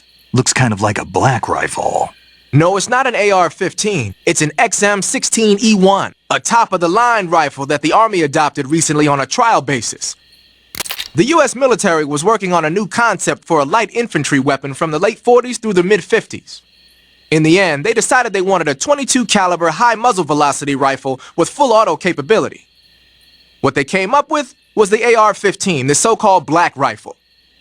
The one you've got there, the XM-16E1, is a modified AR-15 that's been fitted with a bolt forward assist. I heard they're doing performance evaluations down in Southeast Asia. So they captured one in Vietnam and brought it here? That's my guess. But that thing looks a lot different from a regular XM-16E1. There must have been a gunsmith present at the field test who made all these modifications on the spot. The fact that it's painted in camouflage colors shows that more and more people these days are starting to realize the importance of camouflage. They made it so it takes a suppressor, too. Yep, that's a nice feature to have for a recon unit on a sneaking mission deep in enemy territory. You can attach and detach the suppressor by opening the weapon window and pressing the enter button. Oh, and the firing mechanism's been modified to enable 3-shot bursts. Why the hell would they do that? These days, a lot of new recruits aren't used to firing in full auto mode. They have no trigger control and end up emptying the whole clip at once. Maybe they were experimenting with ways to prevent that and came up with the burst mechanism as a possible solution. Stupid idea, if you ask me. Hey, give it a chance. It might come in handy. Open the weapon window and press the action button to switch between semi-auto, full auto, and 3-shot burst modes. Have fun with that.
What was that?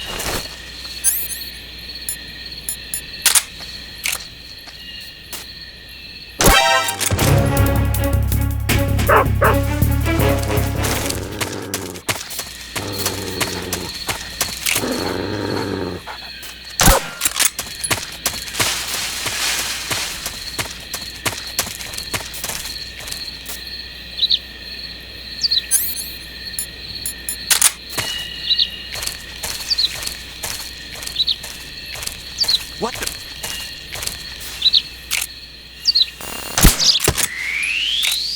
Who's that?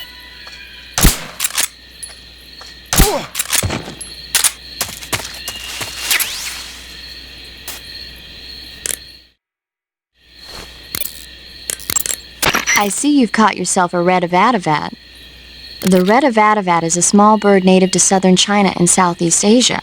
This is its mating season, so the males ought to be a brilliant red color right now. I see. How do they taste? The what? The flavor. You're not going to eat such a cute little bird, are you? Yeah. Oh. Something bothering you? No. Okay then, so, how about it? How should I know?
Do you want to save?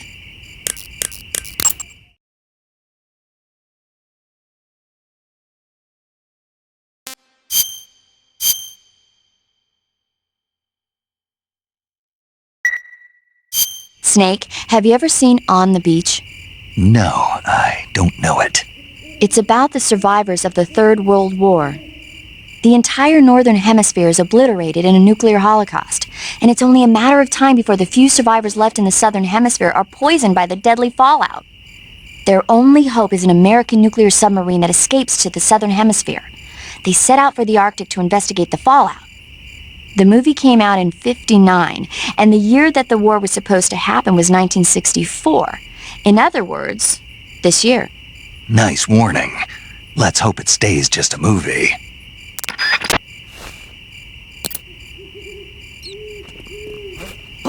Let's go.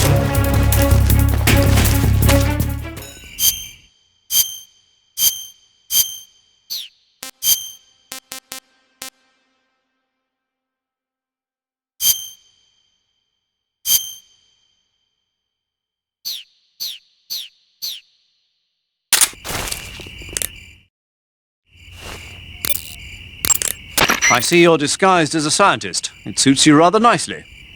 As long as you don't do anything suspicious like roll or crawl, the enemy should have no reason to suspect you. Sokolov is somewhere inside that lab. Find out where he is and make contact with him. If you want to know where Sokolov is, why don't you ask one of the people around there?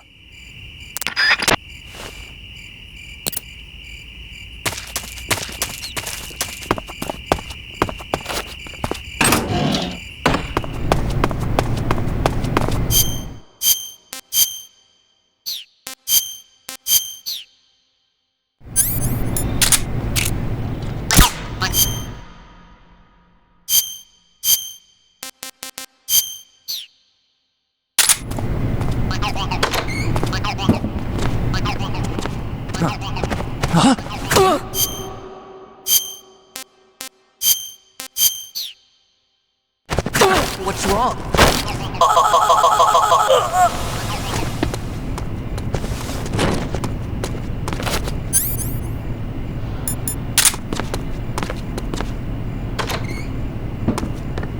What's wrong?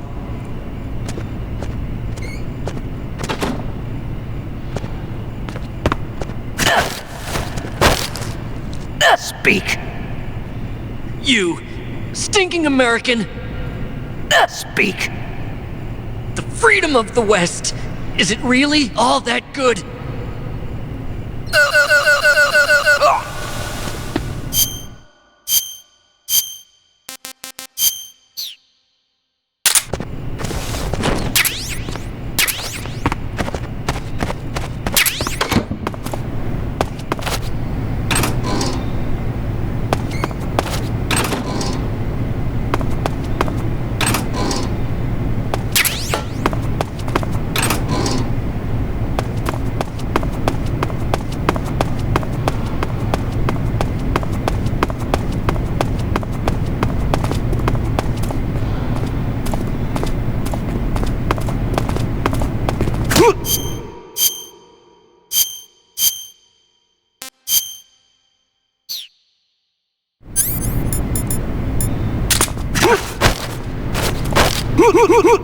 Speak.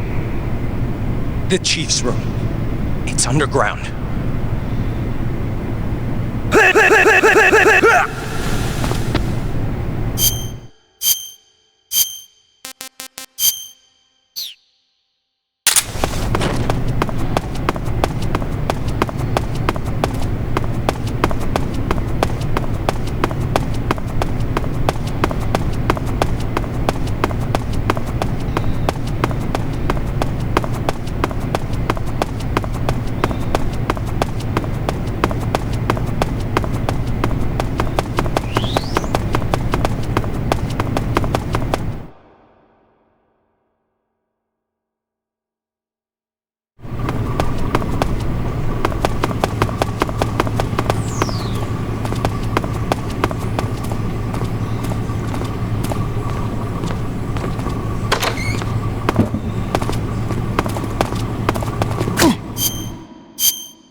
This is horrible.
A handkerchief soaked with a knockout drug, you say?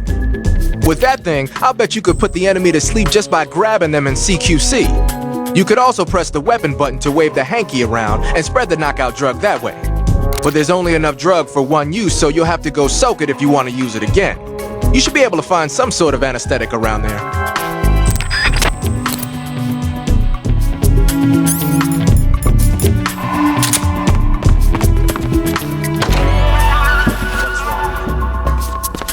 What's wrong?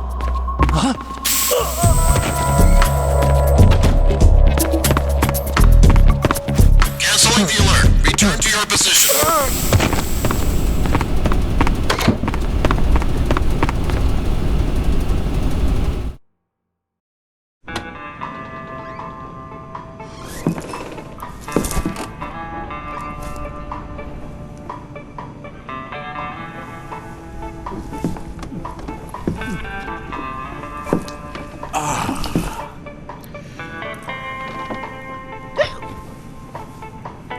If you're looking for Sokolov, he's not here anymore.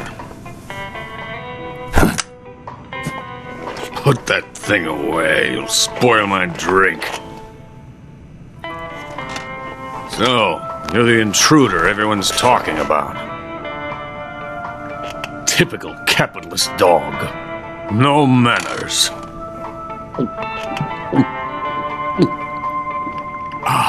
And who are you? You mean you've never heard of me? And you call yourself an agent? Very well, then. I am Alexander Leonovich Granin. A man of some importance, if I do say so myself.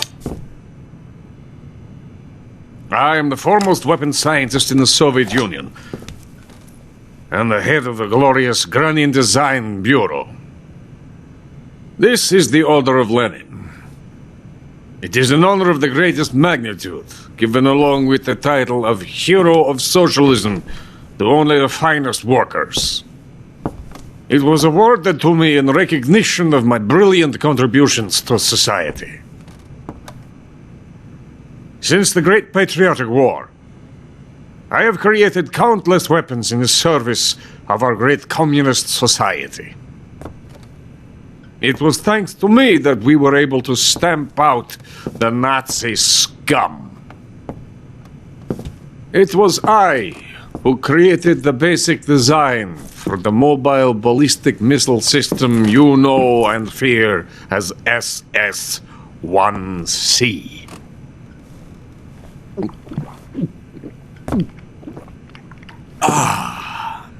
You're crocked, aren't you? I'm merely drowning my sorrow. Because of him, I've got nothing to do but sit here and drink this crap. Him? Sokolov. It's him you're looking for, isn't it? Because of him, I have been stripped of my authority. My research has come to nothing. Look.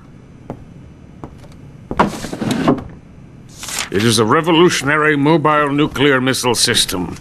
A bipedal tank. A bipedal tank? Yes, a walking tank. A robot. Are you familiar with the theory of the missing link between apes and humans? Well, this technology will be the missing link between infantry and artillery. A kind of Metal Gear, if you will.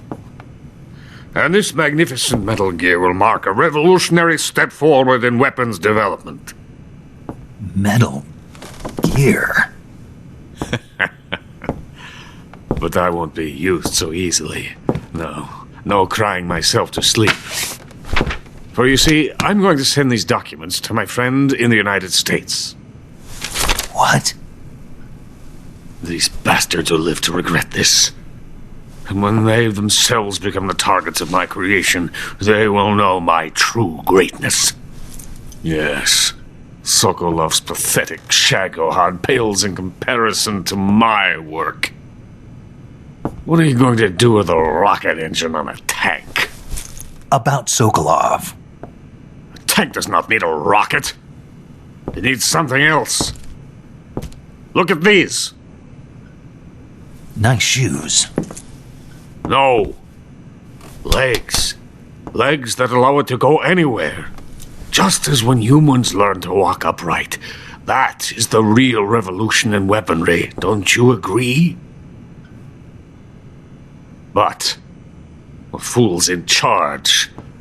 Joe Sokolov. And where is Sokolov? My project has been terminated. The philosopher's legacy has been handed over to him. What the hell are you talking about?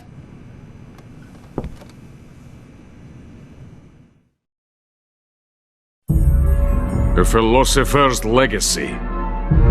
Haven't you heard of the philosophers? The Colonel has inherited their immense legacy. Volgin's father was in charge of the philosophers' money laundering activities. In the confusion of the war, they somehow ended up with their treasure. And Volgin inherited that treasure illegally. We never need to worry about the military budget. The development costs at our facility are all paid out of the Colonel's deep pockets. The weapons born here will be the genes for creating an entirely new form of warfare.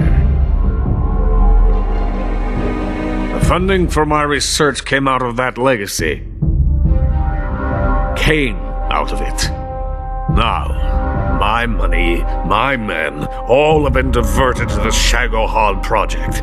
Tomorrow they will be conducting the final test, while Sokolov is making the final preparations in the weapons factory at Volgin's main base, the great fortress of Grozny Grad. Here I am, playing host to an enemy spy and drinking myself into a stupor. That's where they moved Sokolov? Yes. And the Shagohod is there too? Of course. Hey! You're not thinking of going to Grozny Grad. Are you mad? It's an impenetrable fortress. I'm sure it is. You'll be killed. I'll take my chances. Wait. What? Listen to me, you fool. I want to help you. Help me? To thank you for your compliment. What compliment? My shoes. Tatiana gave them to me. I wanted to thank you for complimenting me on them. I'll tell you how to get into the fortress. In return, I ask only that you get that idiot out of there and destroy the Shagohod. There is an underground tunnel that runs around the perimeter of the fortress. You should be able to use it to sneak into the base. Head for the mountains. The entrance to the tunnel is located there. Take this.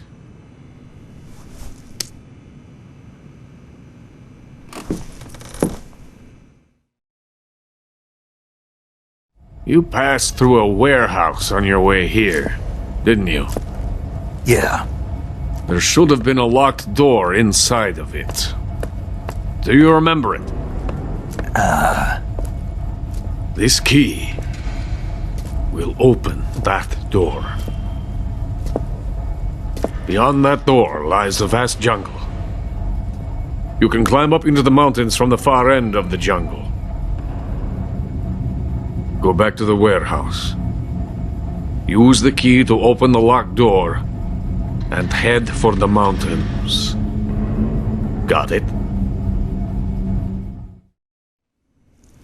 Why are you helping me? Unlike Sokolov, the thought of defecting has never once crossed my mind. I love my country. I love this land. I cannot even imagine living anywhere else.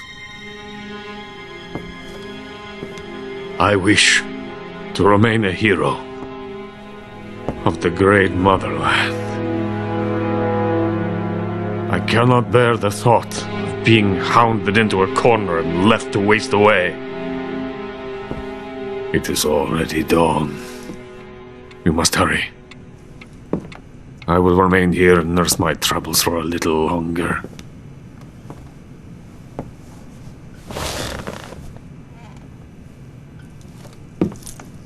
To capitalism!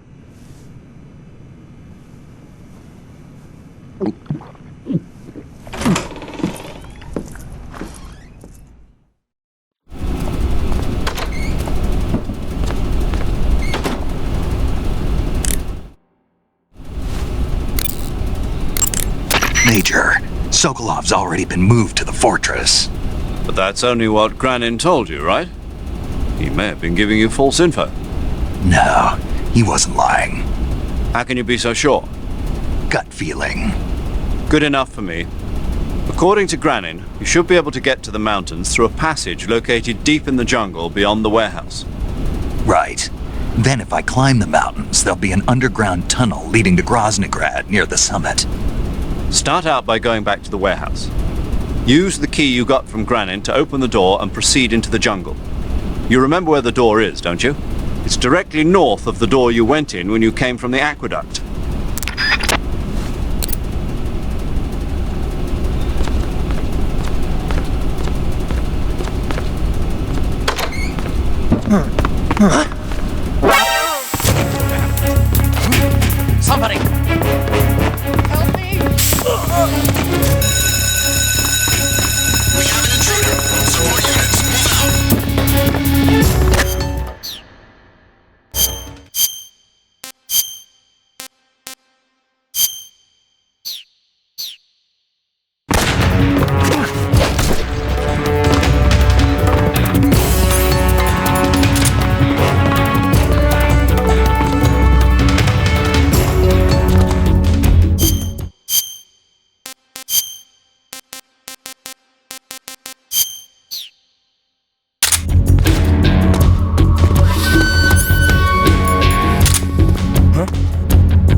still be in this area. Find him.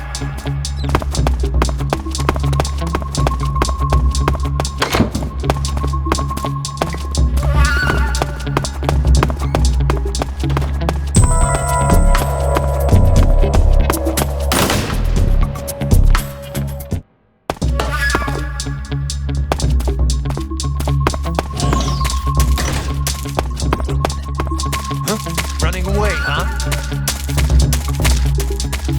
Hey, stop!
Saving the game, Snake?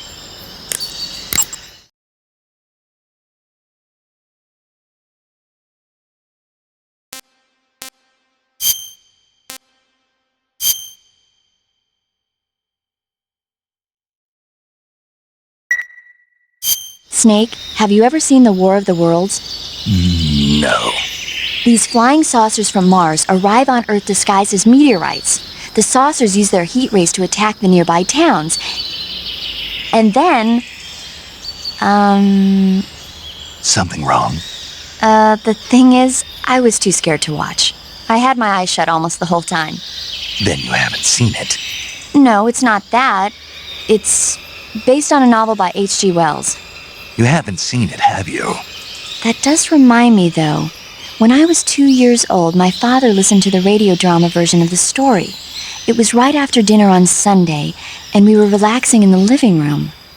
They said monsters had come out of a meteorite that landed in New Jersey. It sounded just like a real live news broadcast. My father said he and my older brother actually believed it and started yelling and panicking. My mother supposedly grabbed me from my crib and took me out to the car, still wrapped up in blankets. But then, just as my dad was about to start the car, he realized that it was all just a radio drama. Because on the car's radio, they were playing Bing Crosby tunes. No matter what station he turned to, no one else seemed to be reporting on this big history-making news story. Sounds like something out of the big broadcast. Nobody said a word. We all went back to our rooms. My father and brother got off with a scolding from my mother, but I was the one who really suffered. After that incident, every time I acted up, my father and brother would scare me by saying, "The Martians are coming!" That's terrible. Isn't it, though? So, you haven't seen the movie? I saw it. So even nuclear weapons wouldn't work against the Martian war machines. Uh-huh. Anyway, Snake, if you conceal yourself like the Martians did, the enemy won't know what hit them. Conceal myself. Maybe not in a meteorite, but if you can hide yourself inside something a little more close at hand. Close at hand. Something like a box. Ah, I get it. So, you never saw the movie. I saw it, all right?